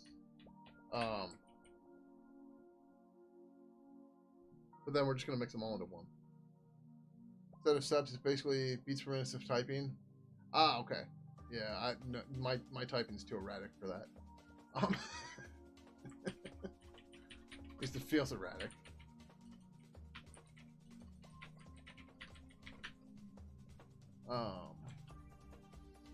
What was next?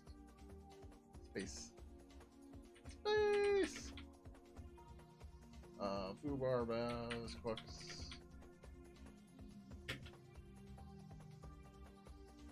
Sure. Like, it doesn't have to be embedded. It's fine. Actually, yeah, why don't we just do this, right?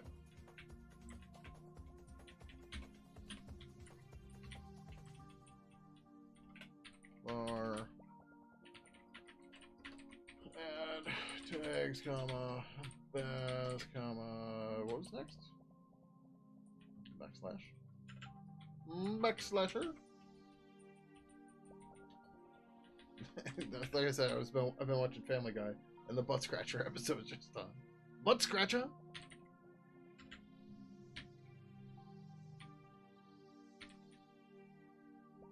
Oh, I'm fucking this up.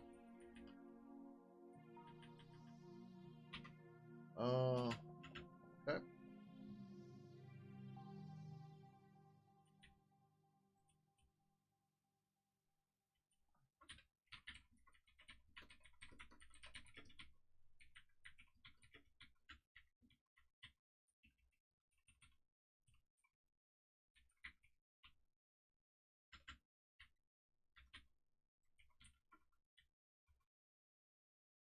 Oh snap, we're passing. Wait, 148 and test tags. Oh yeah, that was that. Pretzel just break on me. Just spinning. Spinneroonies.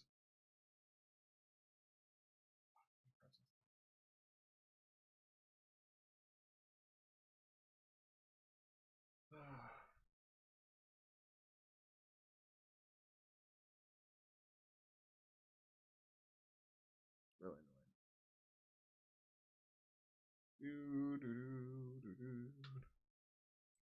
Stream safe music.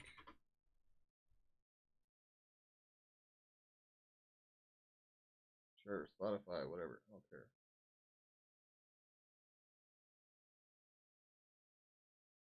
Can I shuffle this?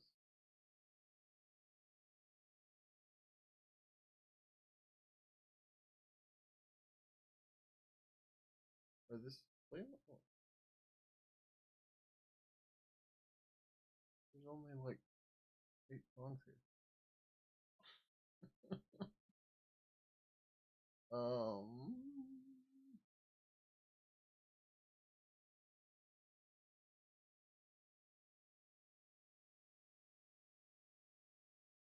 Food, you got a semicolon and insert you have.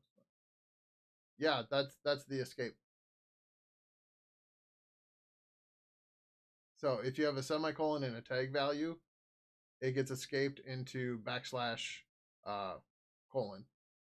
But to get a backslash in the string, I have to do backslash backslash. Right. So documented right here.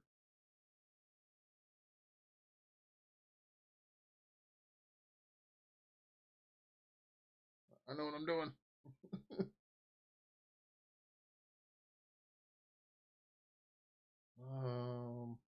No copyright makes 2023 gaming EDM music for Twitch.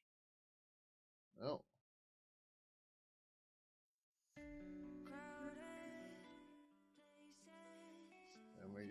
Works right away. Joy.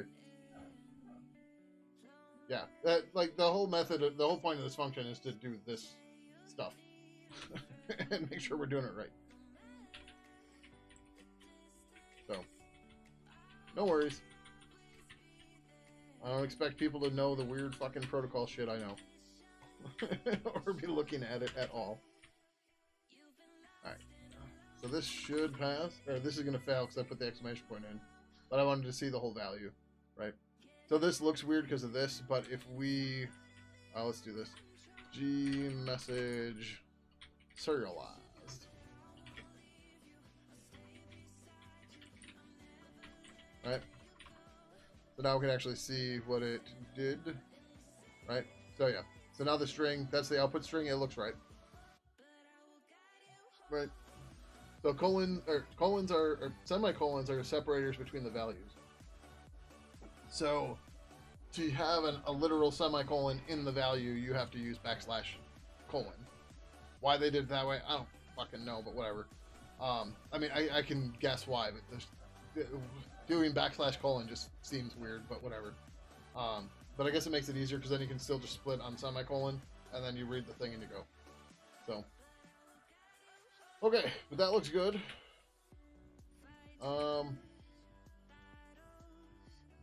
We could get more crazy with this, but I think that's okay. Alright. Oh, I still have the exclamation point in. It's like, it should have passed. Oh, nope. Wrapper, Val Green, wrapper.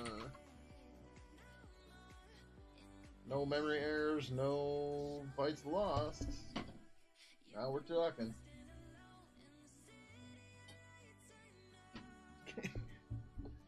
I just thought it's something funny. Even though I go through and run Valgrind manually as part of my unit tests and stuff, I'm willing to bet this is faster than writing this in Rust. Just because the fucking compiler's so goddamn slow.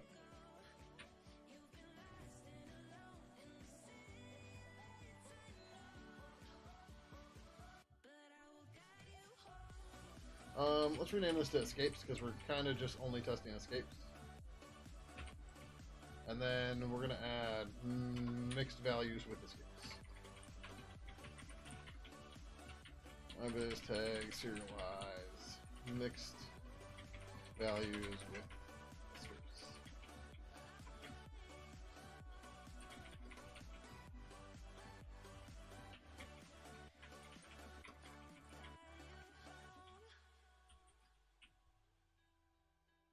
So this is just testing, you know, that each one will happen, but I want to get a little bit crazier with this.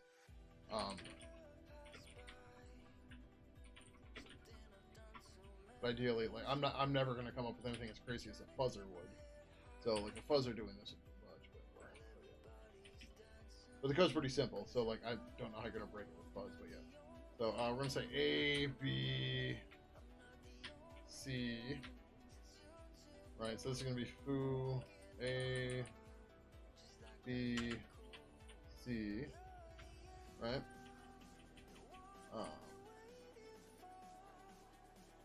Bar is going to be 1, 2, 3.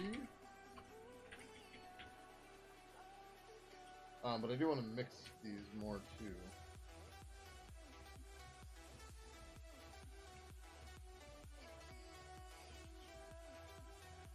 That's probably fine. So then we've got bar is 1, 2, 3.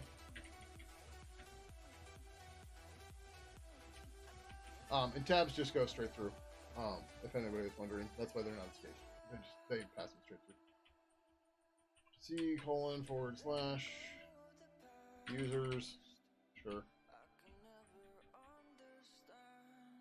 Equals C : oh, I missed the colon.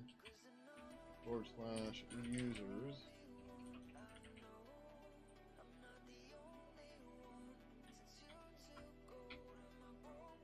Flux equals hello world.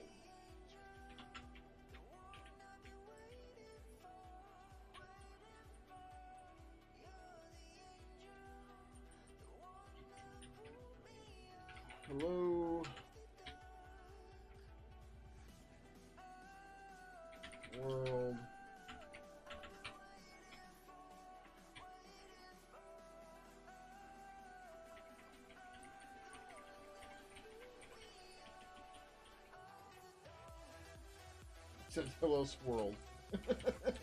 Oh, no, no, no. I got tricked by my own fucking escape. Oh, I put the exclamation point in the wrong spot again.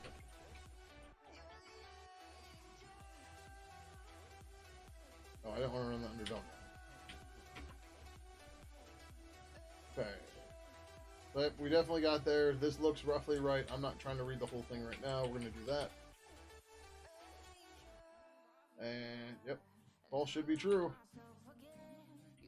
We made it there. Alright. I feel pretty good about the escape values.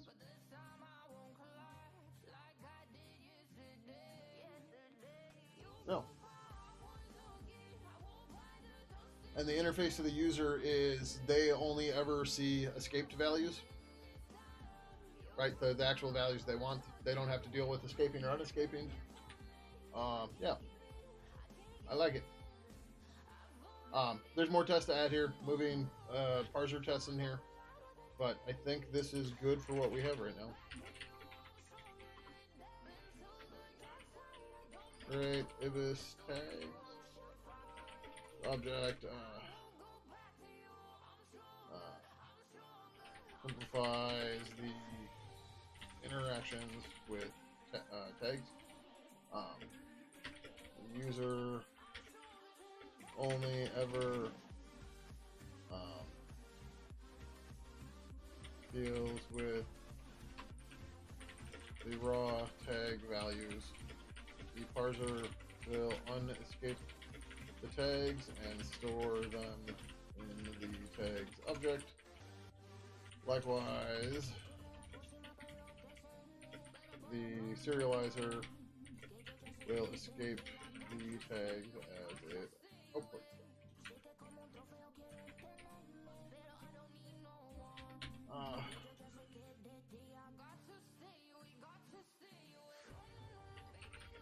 Now the tags object works like an ordered hash table. This is mostly for unit tests, but is probably actually, yeah, no, I don't want to do that. I was like, we can make an option to make it ordered or not, but let's not do that.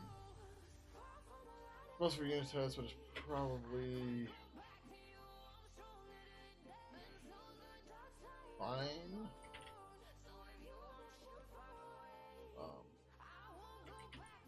Going forward. Said I'm not particularly fond of the implementation, but it does work. So it's good enough for now.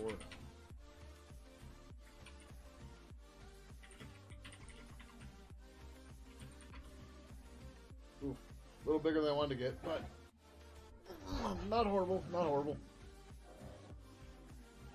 Alright, and this depends on the tags migration stuff. Like, this is why I did that stuff first, right? Was so that the bigger one wouldn't have the extra stuff in it.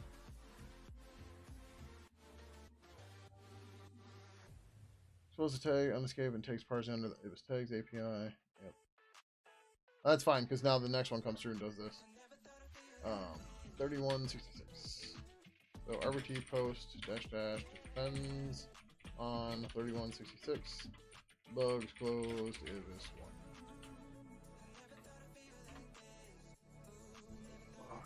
Can we get rid of the words, please? Pretzel's still down. Damn you, pretzels! 3167.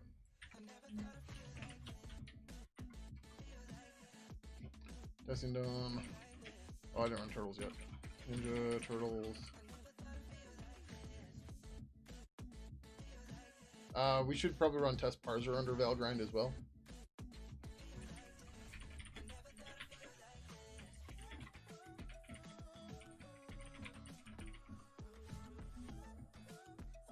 Uh oh, yep, see? let's get the starting growth from there. Ran the parser and tags test under val grind. Gold in the turtles as well. I just want to get this saved. Okay.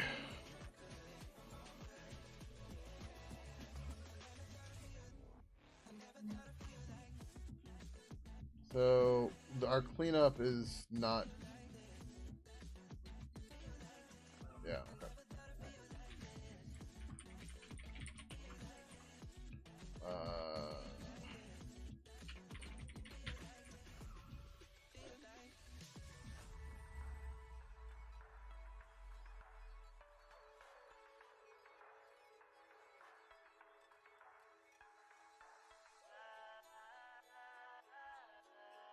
So if d tags is not equal to null, then we'll just g clear object, understand tags here. But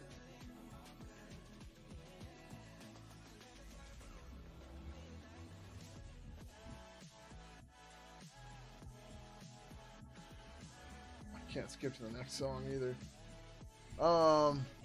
It's good. Well, I mean, an internal implementation can be, you know, whatever, as long as it works. If it ends up being that way for a long time, it ends up being that way for a long time. But it's all internalized, so anybody can come through and change it whenever they want. We don't want to clear this. That's right. But what the fuck are we leaking here then? Test parser 660. Let's start.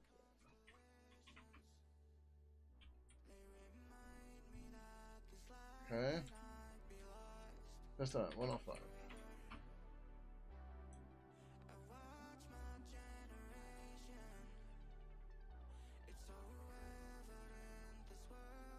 $237.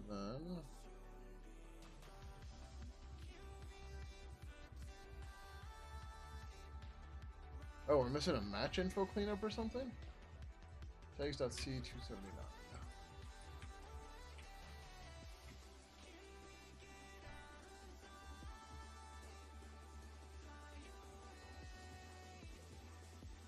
Okay, well, we're... Yep.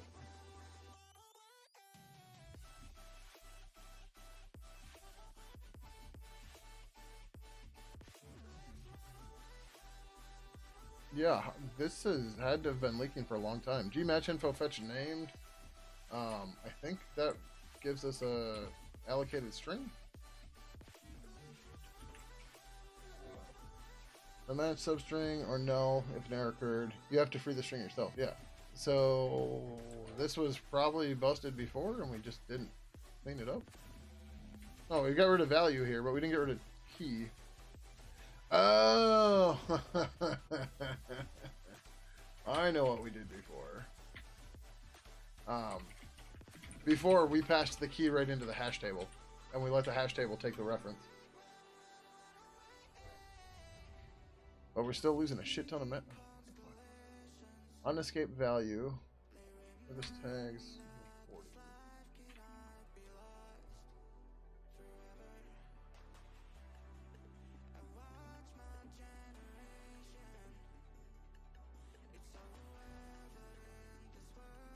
What? How do we lose 40 fucking bytes there?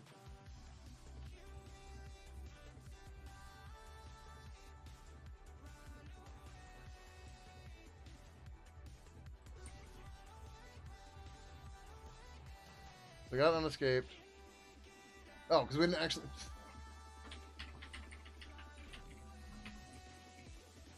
I'm just dumb, and we're... Yep. There we go. Yay! See? Memory management isn't this hard, people. You just saw, oh, hey, I had a memory leak. Because of my unit test and val grind, it wasn't that hard to find it. Just referencing the many times we've already committed. Yeah, no, I know.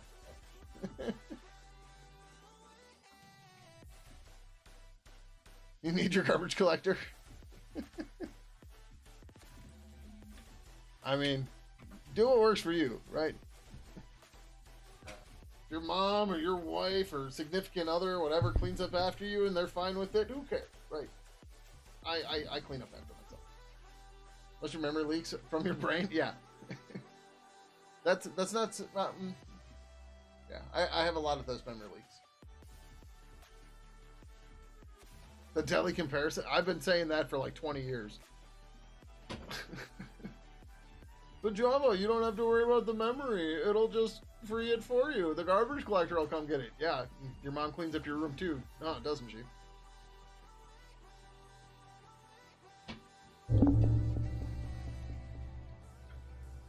Alright. We need to commit and update is a thingy. Alright, just, yep. It happens. You just want to find it before it gets released. 3167. Trailer is better to find and to be able to fix leaks than to take it for granted. Yeah, exactly. Can't wait for the USB interface for our brain so I can run Valkyrie on your frontal lobe and fix this ADHD firmware. Yeah. I got to work on the slowdowns.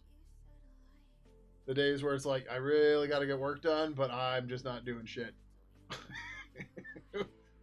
I know we've all had those days. That was mostly me yesterday until like 3 in the morning. And then all of a sudden I got this burst and I'm just like, go! Thanks, that C290. I'm just making sure this is here.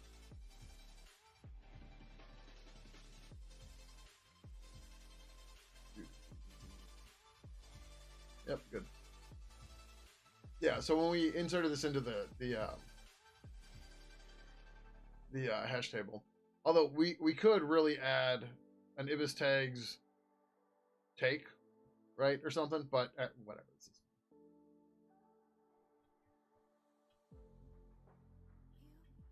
Okie-doke. Does they fit a USB-C and a USB-A? I mean, it'd be C or B. It wouldn't be A. I mean, it could be A if they wanted to be weird and do an A to A cable, but it should be a B. USB-B right into either temple. That'd be pretty good. Or USB-C in one temple, USB-B in the other. It's like USB-B, not micro B or mini B, just B. The almost rectangle, or the almost square one. Okay.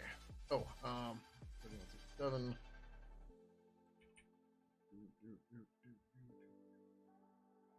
There's one. State in progress. /R/3167 has been created.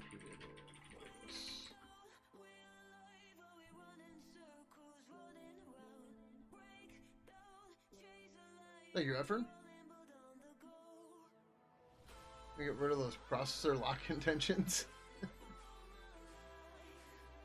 Yes, I grew the hair myself. Although it's getting too long because I can't get the back to stay up on the crown of my head anymore. I need to get trimmed. Also, this shit's real long, like over an inch. It should be nothing. not like razor, but you know, just no guard. Be nice if I could do it myself, but I fuck it up. Like, whatever. Getting it right sucks. But last time I went to like a normal haircut place, they did not do a good job. You should have more hair in your head. 16-year-old me would be sad. Yeah, I'm starting to thin up here, but like the bigger concern is all the gray in the beard. Like you guys can't see it on stream yet, but it's getting noticeable.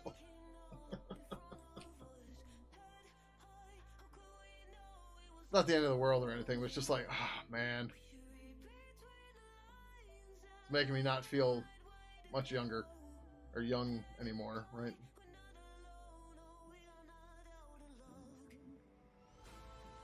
So in theory now, we can... Now that with tags are serializable and we're good with it, message serialization. Issue rebase minus D, tags object, keep branches. What the fuck is public here?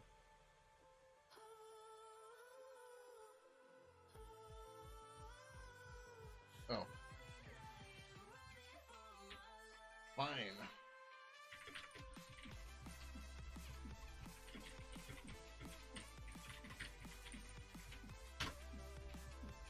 Okay. There shouldn't be any big deal here. That all worked fine. So now the tree looks better. Now we can issue up message serialization. Rebase minus D, what do I call this branch? Tags object. Okay. Yay! Let's see what the turtles have to say here. The graybeard, a sign of wisdom. Or stupidity, one or the other. Because why the fuck am I still doing this shit? Alright, I didn't finish the test, the message stuff. So, the seg fault here is not a big deal. Alright, message.c. Yeah, so, like, we have a serialized tags object here, and that's not quite the way we should go. Son of a bitch! You know what I'm realizing though? I didn't put the fucking @ sign in. God damn it.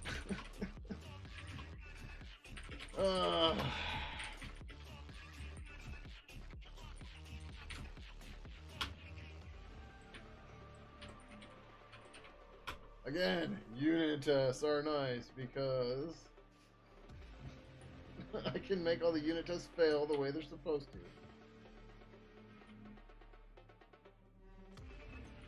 And then I can go fix it.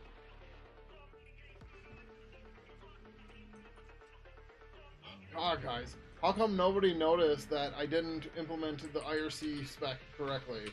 It's like nobody is actually trying to backseat.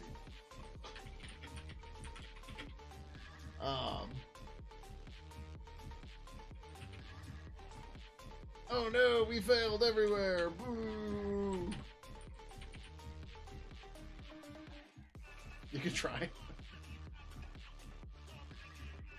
No, I actually would recommend, if you can avoid learning protocols and stuff, avoid it.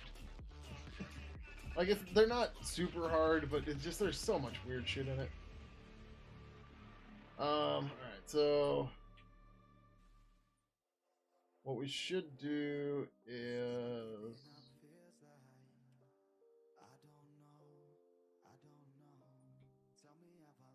Oh, we can just do this.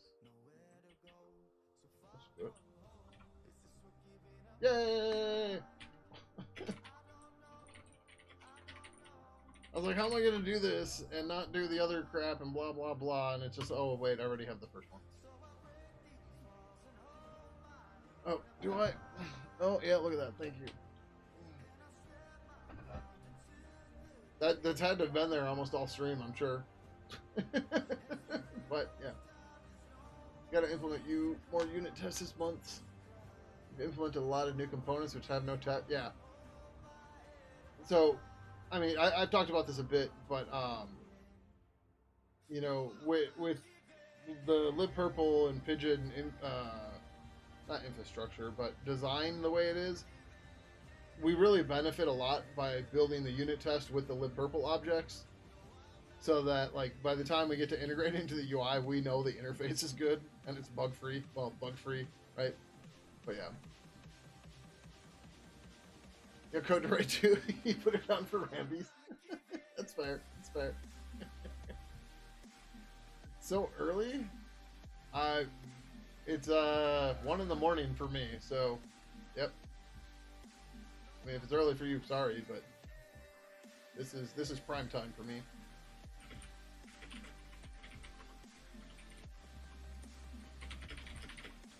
Alright, we need to update this damn pull request. 3167.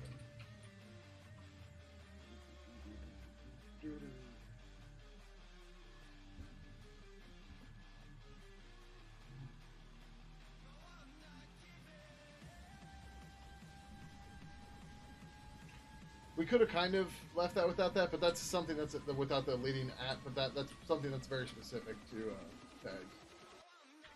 Make sure serialized tags has a at or starts with an at.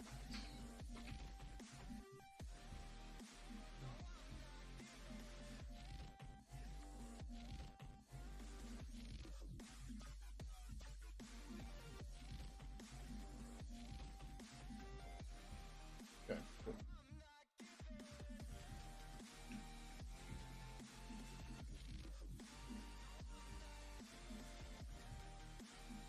Oh, yep.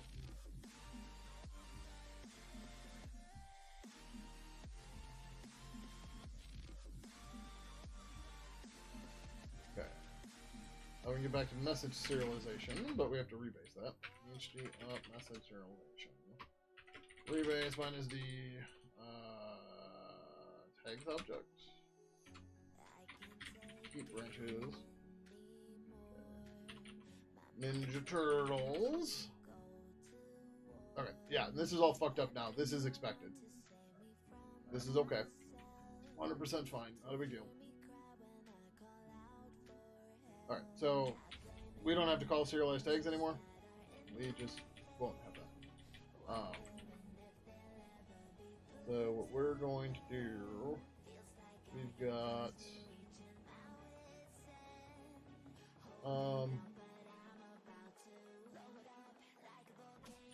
we are just going to do, this should work regardless. We're going to say G-string append string comma ibis tags serialize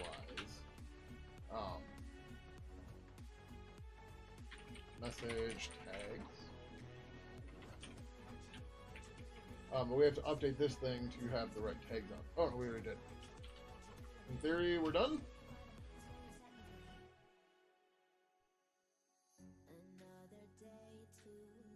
Nope, we are still cycled. Alright, fine.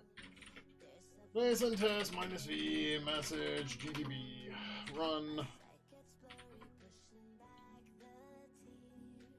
Test ibis message property 79.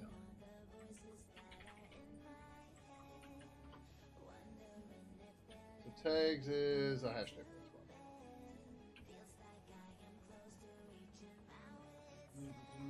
Ibis tags.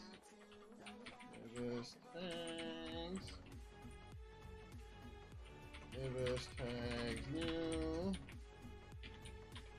Ibis tags add tags. Toolbar. Oh, this should be tag one. Ibis tags add that. And we plop tags in there. We pull tags back out from there. Assert is not null, and we G assert true. Ibis tags equal. Tags 1, tags 2. And then we G clear object. Tags 2. We don't have to do that. The rest of it already does that.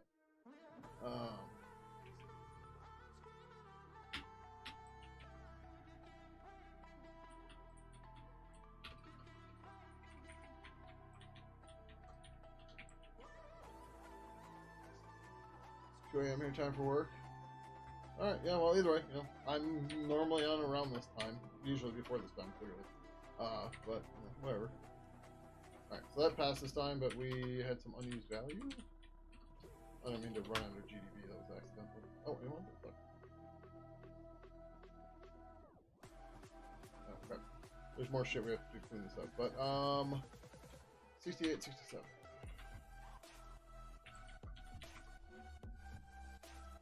Okay. Then it was serialize empty.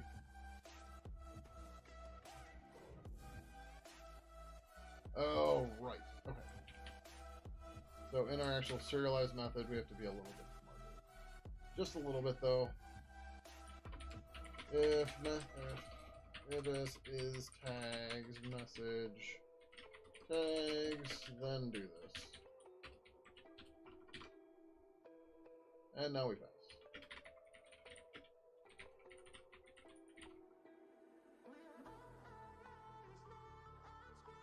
No memory loss. Yeah, this, I don't know what the fuck is going on here. I don't understand how this happens. Test message.c line 43.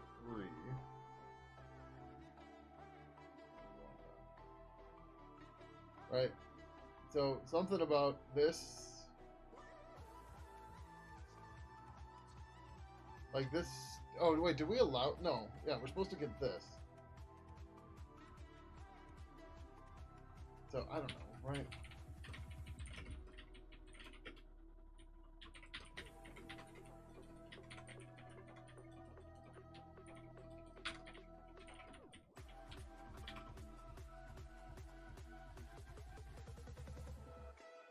Right? Like I can't clear this. I don't know.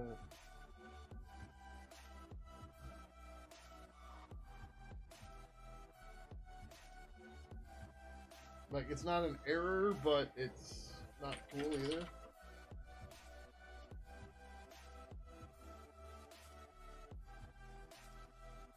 No, like, it goes from there, and then it's just deep and glib, and it's just like,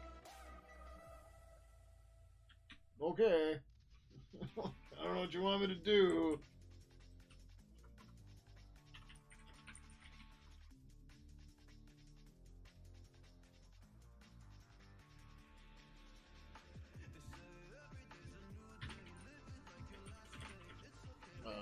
Tags.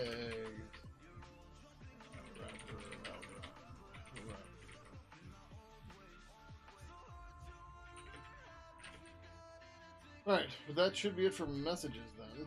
Messages depend on the tags, and we have the serialized method. We can look at that. We should. Or I'm just like, yeah, we're done.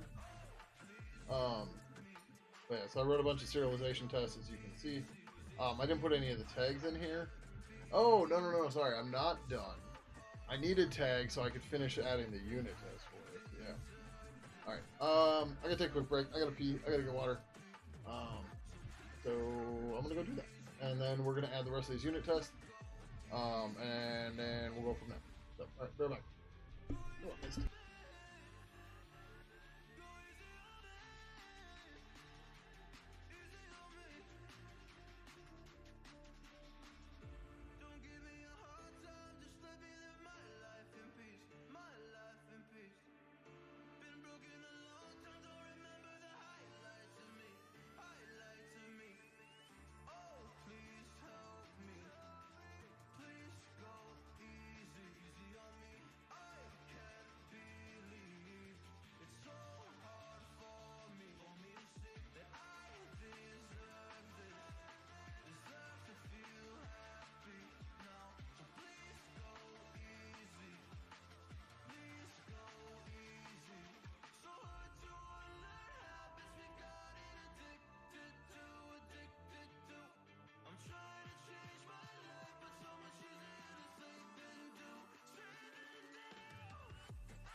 Well, the first bottle of water I pull out of the fridge is half empty.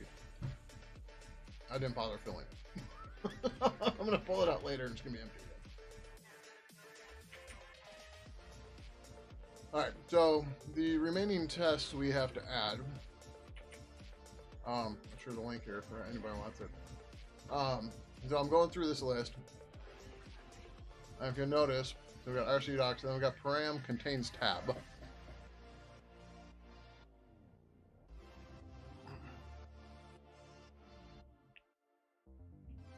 So that's on line 165. And then everything else is with tags.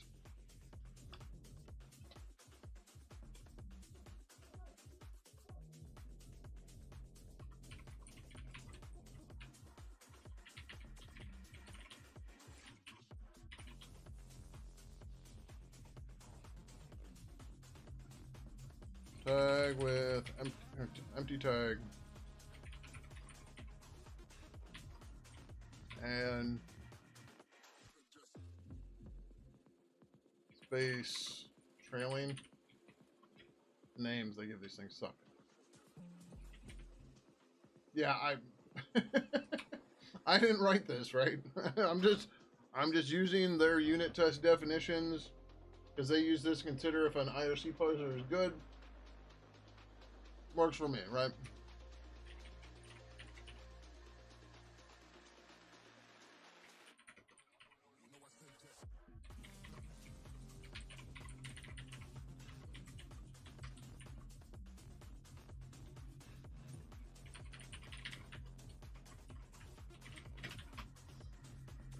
Basically, just a whole bunch of this shit. Copy paste.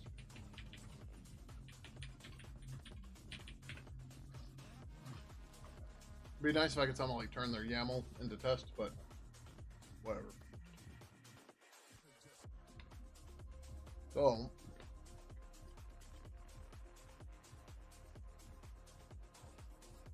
we'll get to tags in a second. Source is cool guy. Command is foo. Params is bar baz, 2 spaces.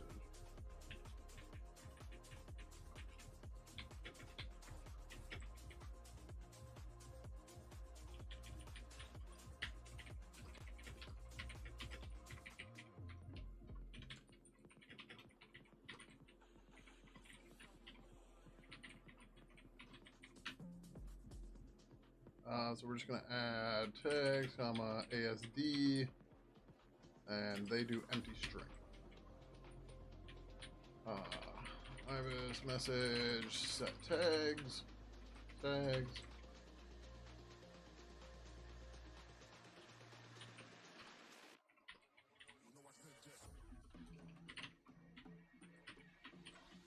Okay.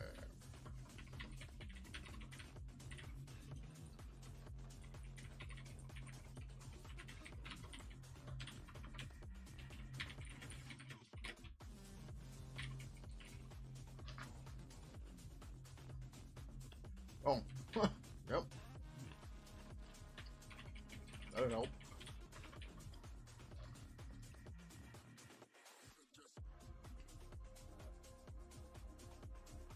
Oh, I must update the fucking value. So remember, we normalize the. So they give examples where they have both.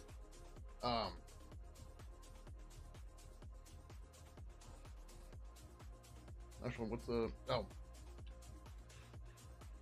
So I think they want to match either one. We're only matching one. We know what we're trying to do. Okay, code should not be reached. Our parser also puts everything in when you parse.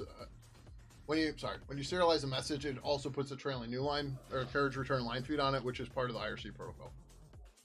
When you send a message, you do that. So boom, another one done. Yay!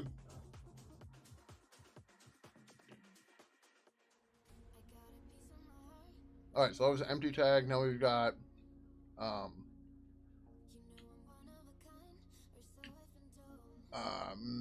wait, what was it? This is empty tag. Yeah, empty tag. Then we'll have missing tag with space trailing. What?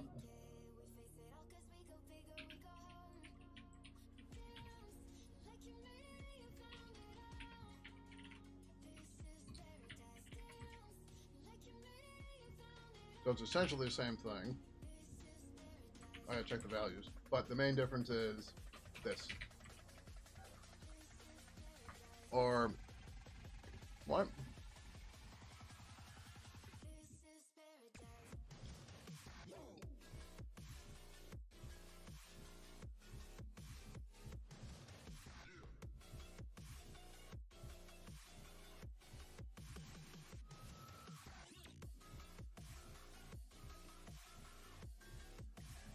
Why doesn't theirs have a nil in it?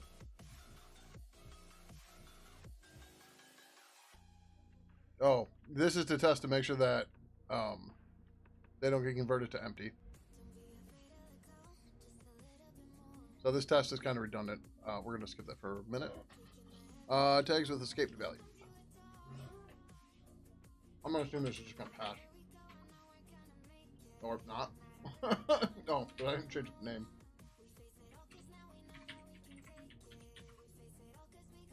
Yep. Alright.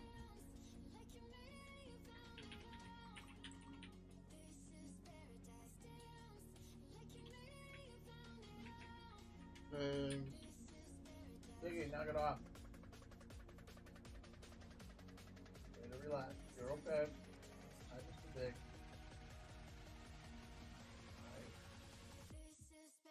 Vader, you're okay. Okay, we're gonna get out of your bed too. Right. I know you want attention. Oh, I know. Oh, I know.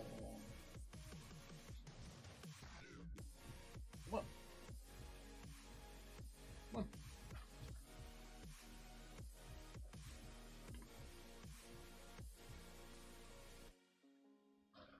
I have to give him his drops too, like he's gonna do it. Hi.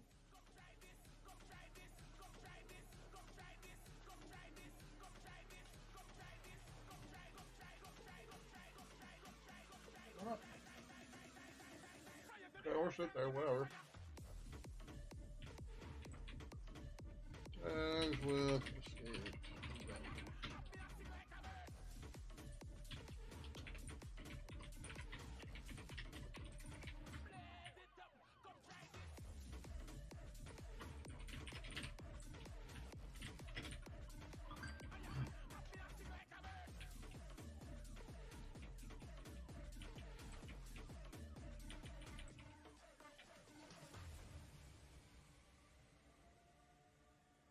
Okay.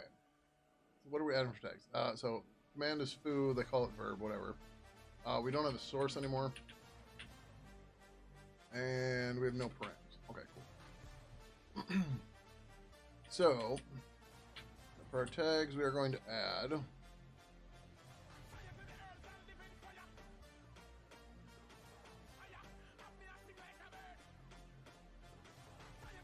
oh, okay, I got it. Yep. So they're doing b // and /nk. Or, I messed this up. This is the key. This is supposed to be A. Is that?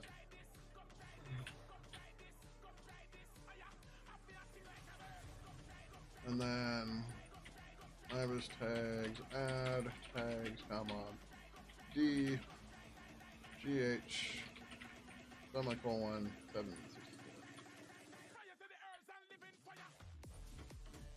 Okay. And then which one of these are we gonna? Oh. Okay. Well, our tags go in the all right order. So they allow either of them for their match, but ours go in order, so we don't have to worry about that. Well.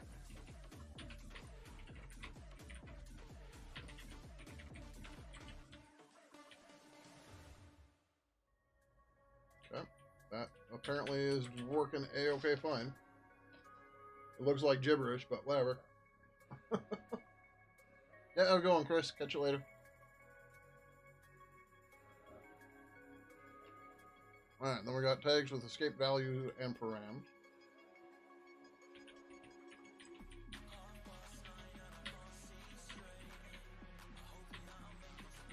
We're gonna be close to being done here soon too. We've got one more unit test to add after this one.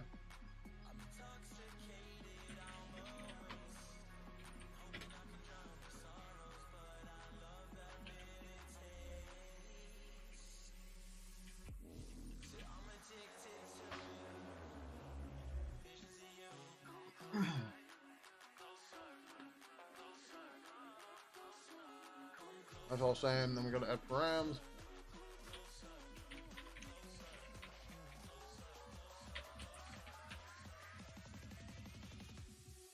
Step param.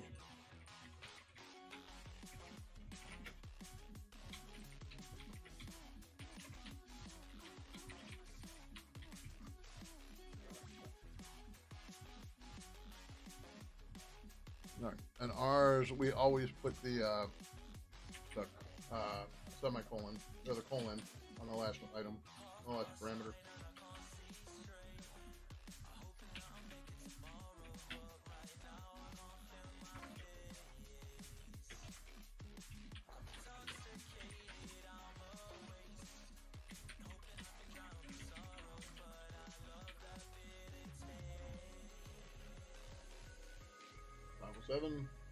Seven. Oh yeah.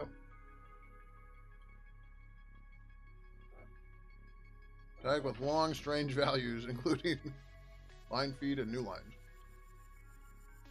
Or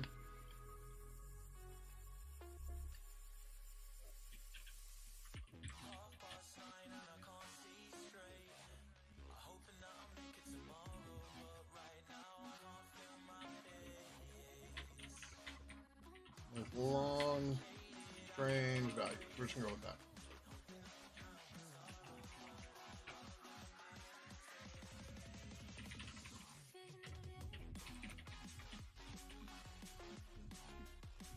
Son of a bitch.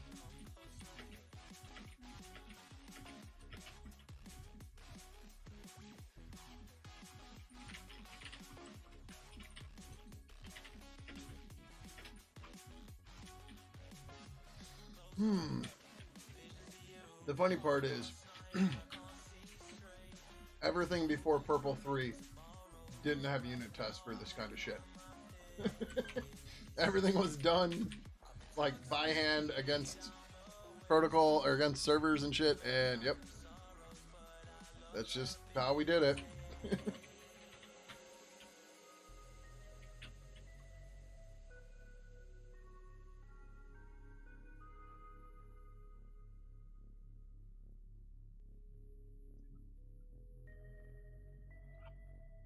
I couldn't copy the right thing. That's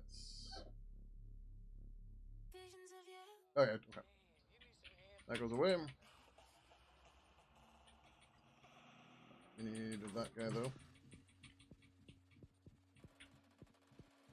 and then we're supposed to have this.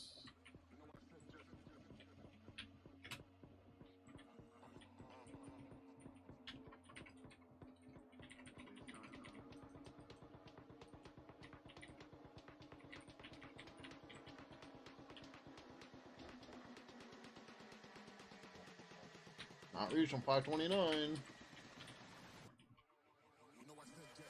Boom.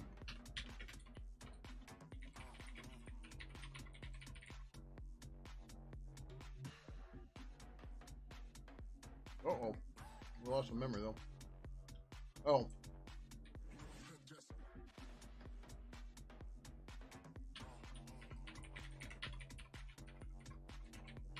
No, we did that.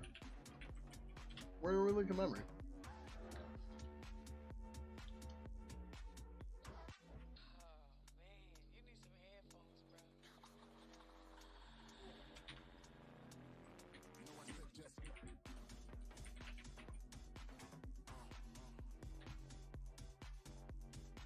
Aha!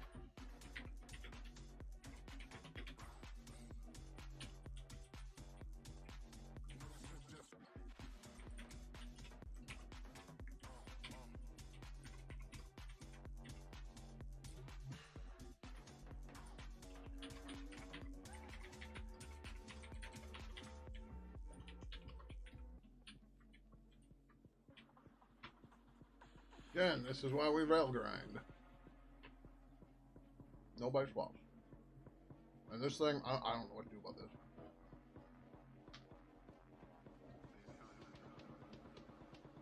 I can remove the test. Because the test isn't very beneficial. Let's go Reddit. Reddit tab.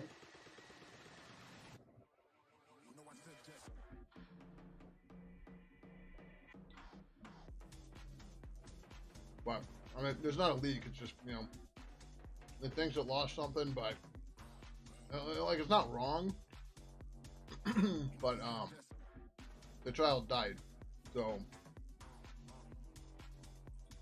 let's just remove the test. It's not really worthwhile.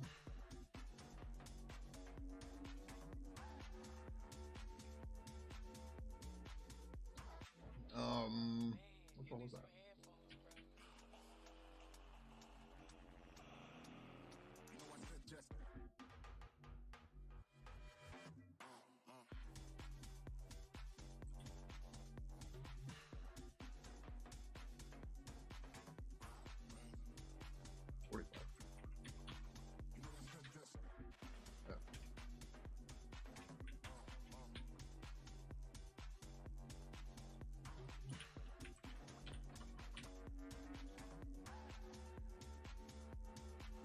I don't know shit about electronics. I'm not the person to ask.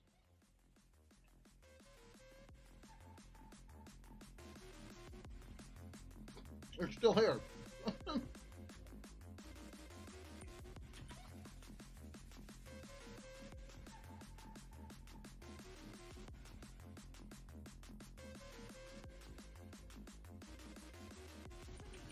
It's the same test, that's why.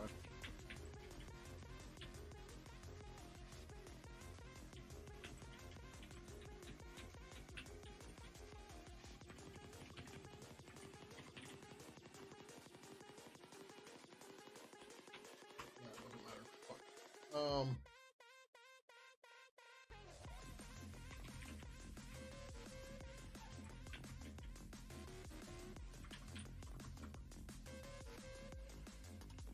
okay.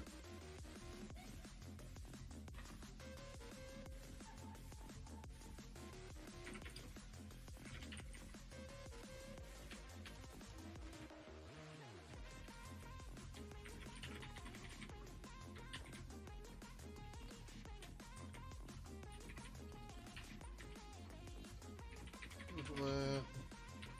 Maybe this message not serialized.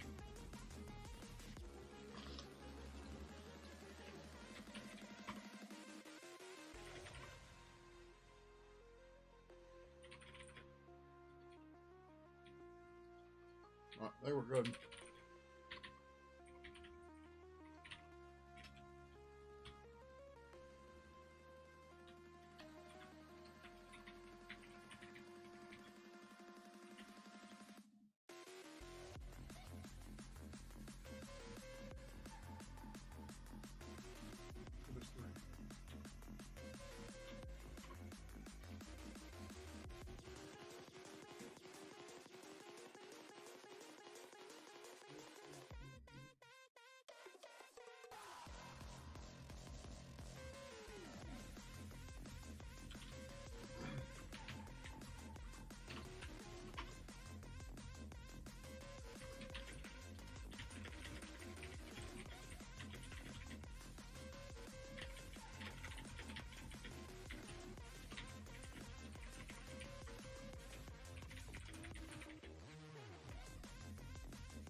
Oh wow.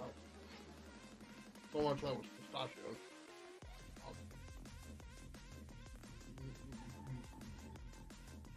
Alright.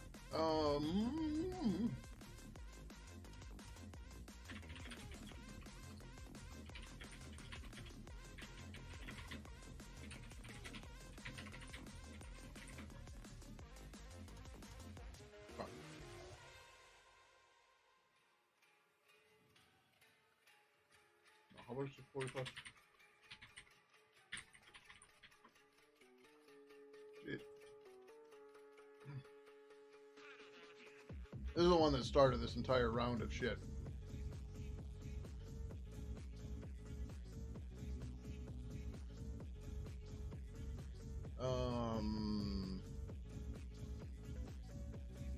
Oh no, that's fine.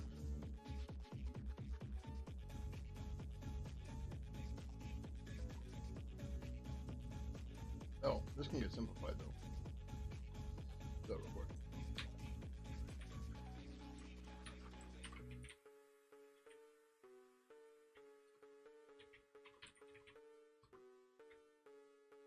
Like we don't check first after this, so we can just do that.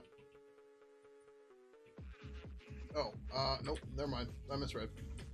If not first, and then if first. Yeah, okay.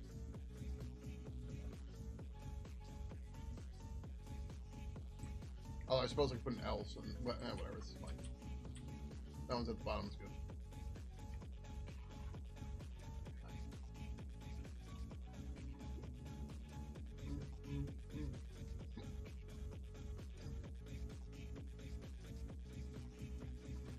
Yeah, so we have this internal method that serializes to a G string, and then we have a wrapper that will either call G string free and steal, or call G string free to bytes. You'll see, we'll get to it in a second. But yeah, I wrote this last night, this morning, whatever the hell you want to call it. This is a little inline function that checks if there's anything before this, then it adds a string. Or it's a space.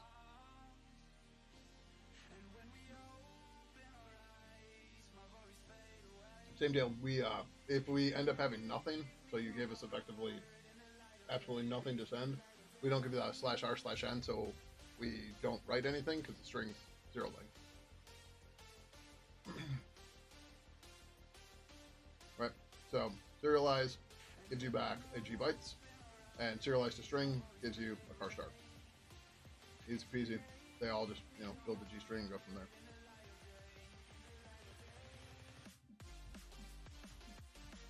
Oh, yeah. So we got rid of those tests because they suck.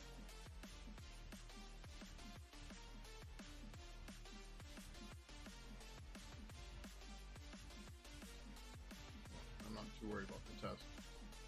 We know they do the right thing.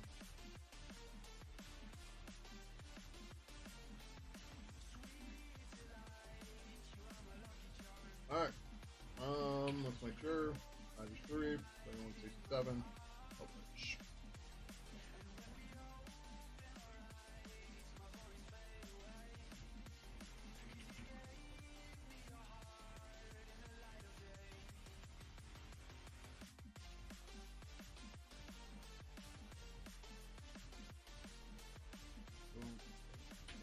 R/3168.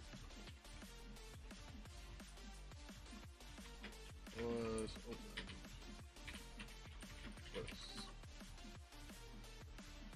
Alright, so what else do we have left here? Not that we're going to get to anything tonight, but, oh. So in theory, if I want to stack another pull request on this, which we could do,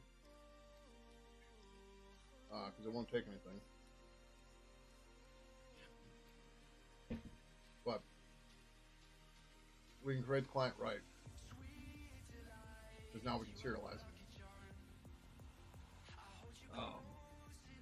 And that, so the idea is we write this, then we port everything over, use client right, and then we delete client right at. We're not doing all that tonight, but you want to do this quick? I don't know if I want to stack 4 pull requests deep though, is the problem.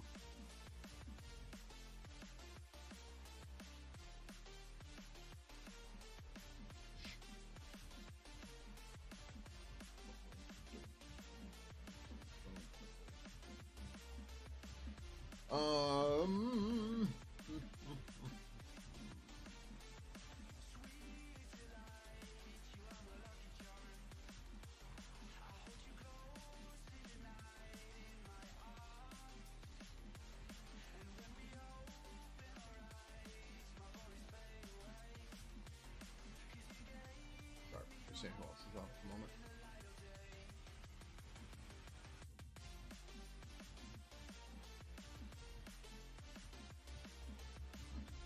Alright. Let's do this real quick.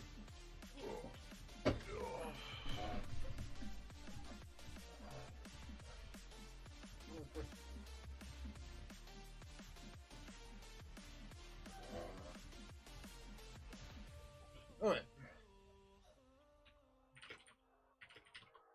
It looks like commit history, but these are all different branches, which are different pull requests.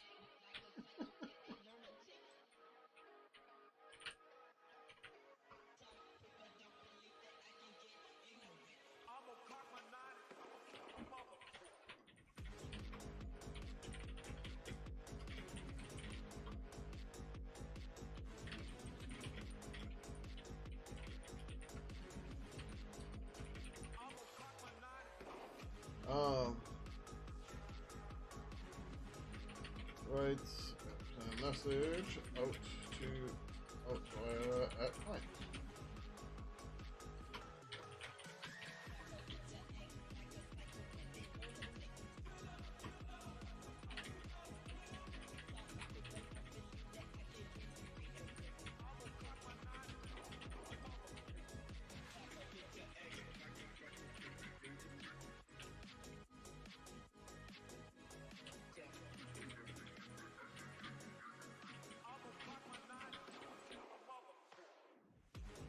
We're not going to mark this deprecated yet. We are going to do that in this pull request.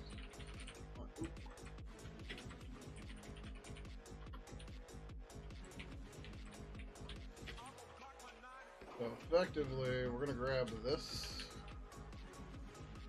and then we're just going to butcher it up. Do we need chip bites? We don't need that. We don't need that. Ibis is message.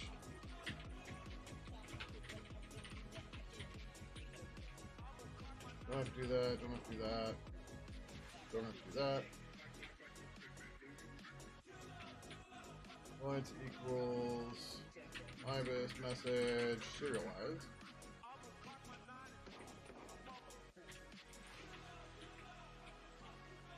Then we push the bytes to that.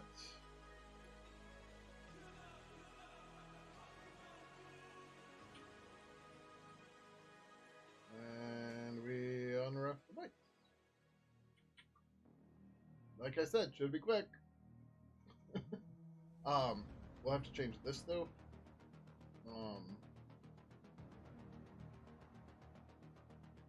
Let's change this to write F callback.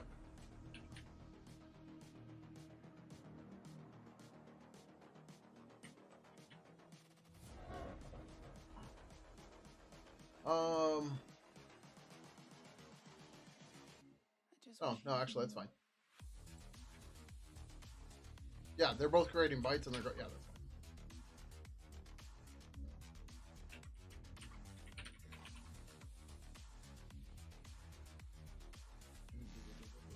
fine. We call the finish method. If there wasn't success, we clear the output stream. We add lost connection to our error, and then we just there's nothing else we need to do. RDBX Robin's raid. Welcome. How you doing? How's your stream? It's funny. I was just looking to see who was on and deciding if I wanted to do this one more pull request instead of raiding. And I'm almost done with the pull request. And this was like 2 minutes ago. So this is all the pull request is I just basically copied a thing in and I changed a few parameters. But yeah, how was your stream? What were you up to tonight? How you doing? Everybody bailing? Got a last miles raid just before, yeah. It happens. Yeah, so welcome everybody from Rob's stream. My name is Gary Kramlich. I'm the lead developer of Pidgin Instant Messenger. Maybe you've heard of it, maybe you use it, maybe you used to use it, maybe you've never heard of it, whatever. Either way, we spend all our time working on it. You might see that Ibis does not say Pidgin or libpurple. Ibis is a new IRC v3 library that we are building for Pidgin 3. It's been it's been moved around a bit. The concepts and implementation where it lived, um, and it's now. It started in a Twitch protocol plugin. Then it went into an IRC-v3 protocol plugin that we thought we could subclass and make work so that we could use Twitch that way. That turned out to be wrong. So now we're pulling it out of the IRC-v3 protocol plugin and we're making it its own standalone library so that the Twitch and IRC-v3 protocol plugins can build on top of it. So yeah. Used to use Pidgin for everything. That was years ago. Well, we still have. I mean, the support's not great for some things, but there is support for pretty much everything that's still around right now. The big thing that we're trying to do with Purple 3 and Pidgin 3 is make those experiences much better.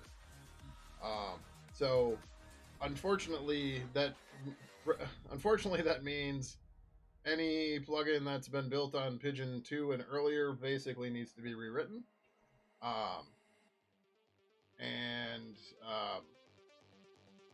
It sucks, but at some point we'll come up with a compatibility layer, but right now there's not a whole lot of point to that. So Pidgin 3 still leaves a lot to be desired. We've been building blocks after building blocks, but this is the rough draft of what it looks like right now, right? So the separate buddy list window is gone. So your contact list is embedded into a window. You're going to be able to have multiple of these windows. We just haven't done that part yet. But we've got a whole notification system here now. So if we... Oh, hey, look, a contact added us. Oh, we didn't merge that pull request yet. We're still working on getting notifications and stuff in here, and playing with UI and all that sorts of that stuff, whatever, right? But now your notifications, instead of ending up in the bottom of your contact list, which is easy to miss and accidentally delete and look at it with it being like an 8-point font, sucked. So you get options here now to like the notification will pop up, and you get actions you can do for it. This doesn't work at the moment. There's a pull request to fix this, but you get all of these, that kind of stuff.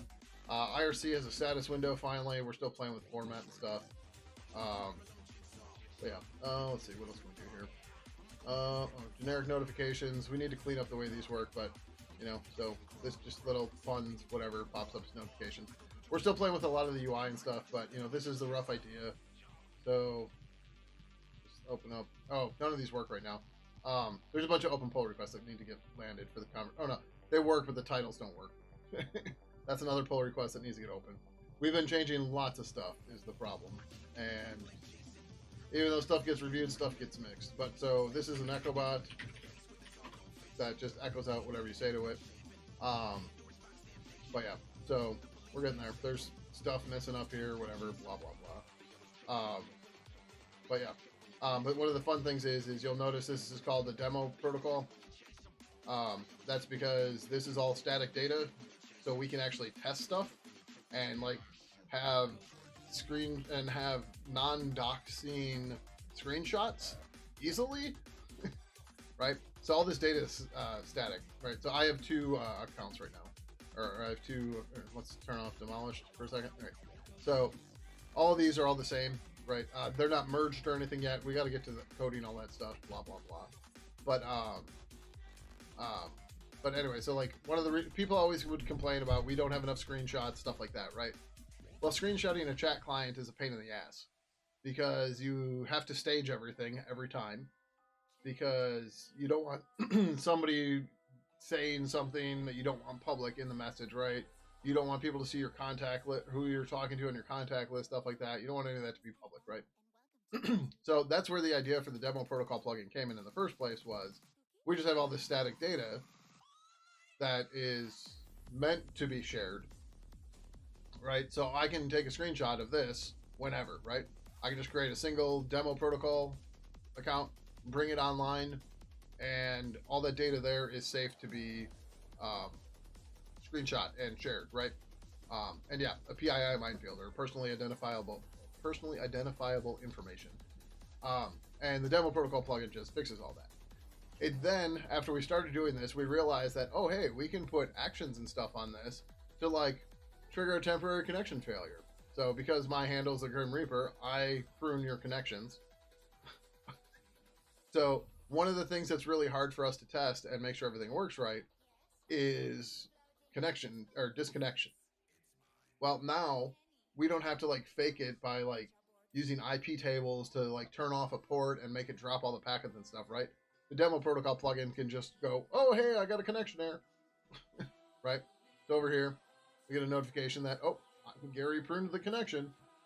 And then I can modify the account, which will pop up the account editor, so I can go change whatever I need to here if like something went wrong or whatever. Or I can just hit reconnect. And we're back online, right? So lots of fun stuff coming out of the demo protocol plugin. More stuff to come in the future, blah, blah, blah. The UI still being very much overhauled, but we're getting there. Slowly but surely. So, yeah. But that's just a quick little demo of it, if anybody was curious. I hope so. That I didn't just do that for nothing. But whatever. Wouldn't be the first time.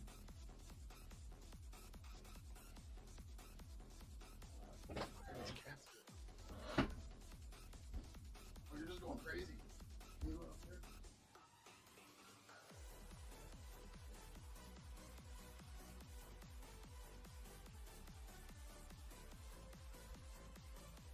Slater's just hyped up with energy. He's like, Dad, it's time to get off the computer. But yeah, so this is going to be basically the same thing, right? So the old method, we use a C-style printf string to do this, but this doesn't work. So writing the data to the client to the server, right, or the client writing the data to the server. To get this up and running originally, I wrote a writef function where you just put in the protocol stuff you needed to do, and you were off to the races. This does is just builds a string, turns it into bytes, and it calls burp queued up with stream push bytes async. We now this is going to be the fourth stack in a pull request chain. We now have a way to serialize an IBIS message, which will just give you a bytes. Then we call that function, and then we unref it. Easy peasy. So that's all this pull request is. We don't have any unit tests for the client yet, unfortunately, but we'll get there. The client doesn't actually, right now the client, you have to give it an IO stream to get it going. We'll add a helper for that, so you can pass it like a host name and stuff and it'll go, but we didn't do that yet. But there's a whole bunch of other stuff we have to figure out how we want to do and go from there yet, but we're getting there. So this isn't actually used in Purple 3 yet, in the IRC-v3 protocol plugin there yet. From your Meebo days? You used to work at Meebo? So you know Mark, I'm assuming? Mark Doliner? But yeah, oh, you were a user. Gotcha. Yeah. So, Meebo hired Mark Doliner. He was a Pidgin developer at one point. He was a lead developer for a while, too. But one year when I was in San Francisco for the Google Summer Code Mentor Summit, he gave me and one of the other Pidgin developers a tour of Meebo. It was your basic startup space, blah, blah, blah. But Meebo was based on libpurple. And yeah, so lots changed, but we're getting there. We're not quite where we want to be yet, but my goal right now is so that I will actually be using Pidgin 3 for IRC by my birthday, which is June 2nd. So that's 26-ish days. So we need to get the IRC protocol plugin finished up more. It'd be nice to get the formatting stuff in too, but we don't have that solved out yet. We need to get notification indicators working for conversations, so you can see when conversations have messages or not. And so having that on the notifications will work too, because there's been some issues with notifications for disconnections not showing up right, and then you're not online, blah, blah, blah. So, yeah, once that stuff gets going and I can start dog fooding this every day, things are going to, I don't want to say they're going to move faster, but I'm going to be finding more bugs and stuff, and I'm going to be addressing those rather than doing these. So what we've been working on for years now at this point is we've been trying to clean up and massage the code base and modernize it and add new features and stuff like that. And we've been building all these building blocks. The problem is we haven't put many of the building blocks together yet. So by trying to get to have me dog fooding the program all the time is so that we can take those building blocks, get them together, so we have something that's working, so we can get to the next iteration and so on. But the problem is we've decided we're rewriting the IRC support from scratch, we're rewriting the Bonjour support from scratch, and we're rewriting the XMPP support from scratch. Bonjour and XMPP both use XMPP, so we have another library for that. I'm currently kind of stuck in a design problem right now. I have some thoughts on how to fix it, but I'm not done with it yet. I don't have it solved. So this is gonna take a little bit of time. Oh, I was gonna do this quick before we finish this. So this is gonna be IBIS deprecated for IBIS client right. And then this is gonna make shit go crazy. Oh yeah. This is the intent. This is the entire intention of it, though, right? We're trying to migrate everybody from, so IBIS client right F is deprecated. Use IBIS client right instead, right? So the idea is this pull request goes in, then there's not a whole lot here. So we'll have another pull request that'll migrate everything, and then once that one lands, or maybe depending on how big it is, then we will go ahead and delete IBIS client right F, and then we go from there. But then after that, the next big things to do are to do the socket connectioning stuff for us, and then get Sasso working. And then we'll have to figure out how exactly we're going to do the handler work. I'm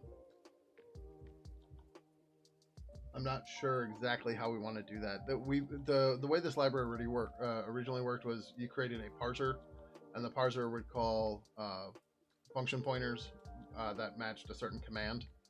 So when you registered them, you'd give it the IRC command that it was for, and then a function handler, and then it would call it. The thing is, that's not exactly useful for language bindings. So I need to figure out exactly how we want to solve that problem. When this was in Pidgin, it didn't matter so much, or when it was in libpurple. Like the language bindings, we're still trying to get there and stuff, but it wasn't as big of a deal then. So it's like, all right, just pass around function pointers, it's fine. But now that it's its own standalone library and it'll work with G-object introspection, we need to figure out how we're gonna make it work for them, right? That's ultimately what it comes down to. So, yeah. All right. G-branch message or client right.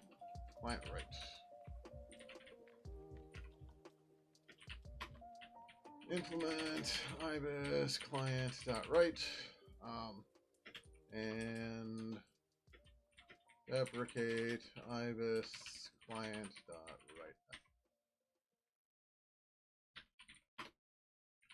Post dash depends on 3168. Looks closed IBIS 5. As you can tell, IBIS is a newer project.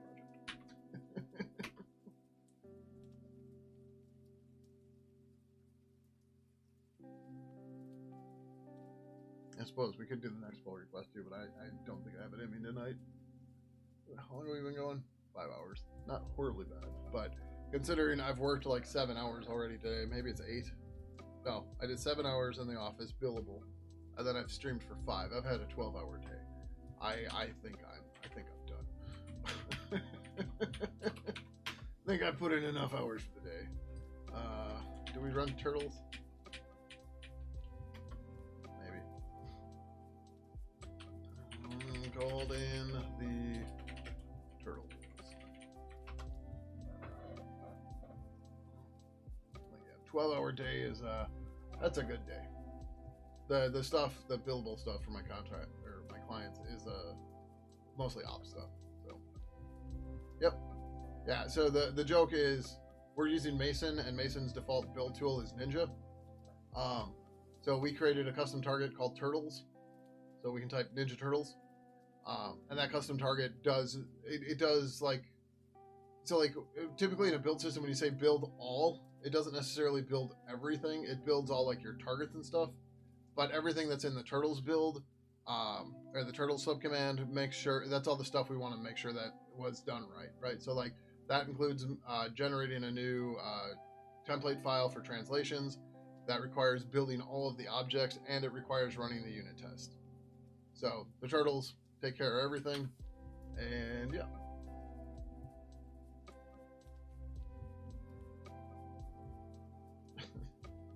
Writes message to via client. Dang it.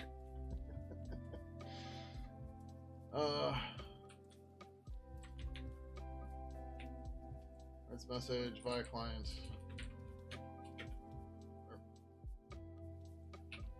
Writes message to the server. Sure.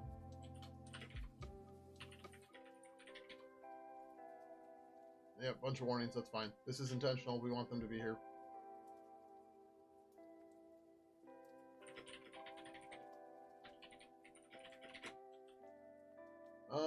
3669, 3169, whatever.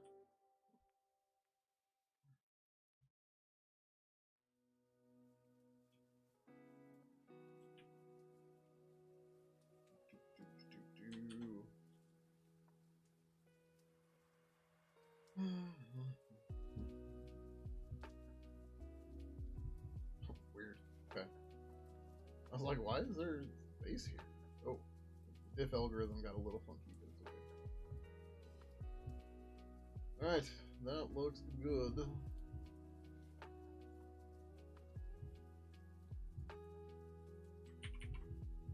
Ibis 5.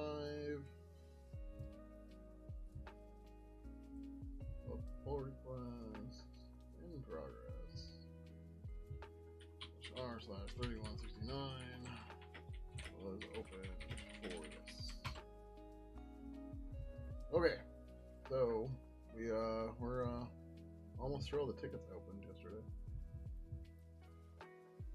Right. So this one we wrote today. That's fine. And then we just have that one to do. But we're not gonna do it tonight. I'm tired.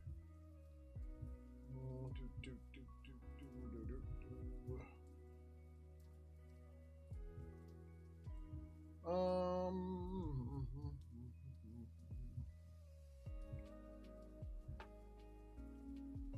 don't tell me my raid target left.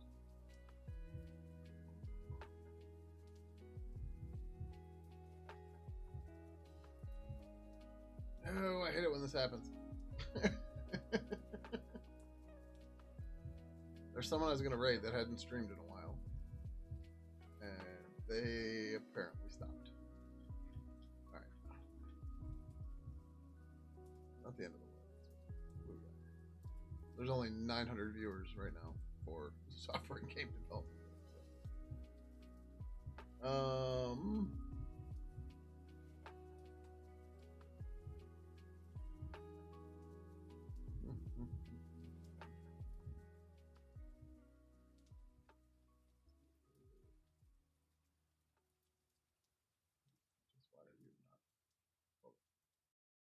All right, fun time. Yeah, have a good one, Pink Rubber Boots. Catch you later.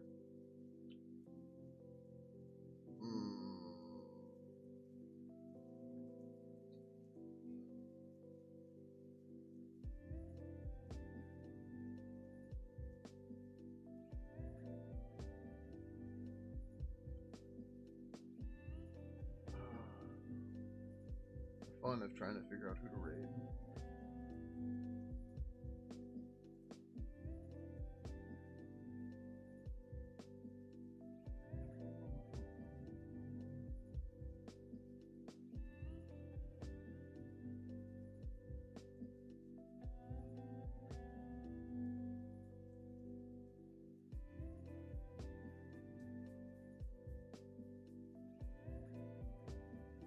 Yep. All right.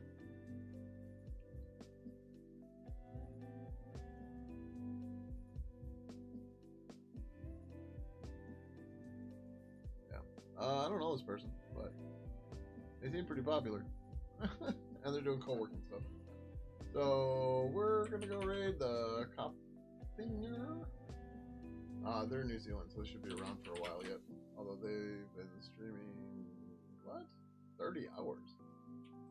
Alright, I don't know. We'll We'll see what happens.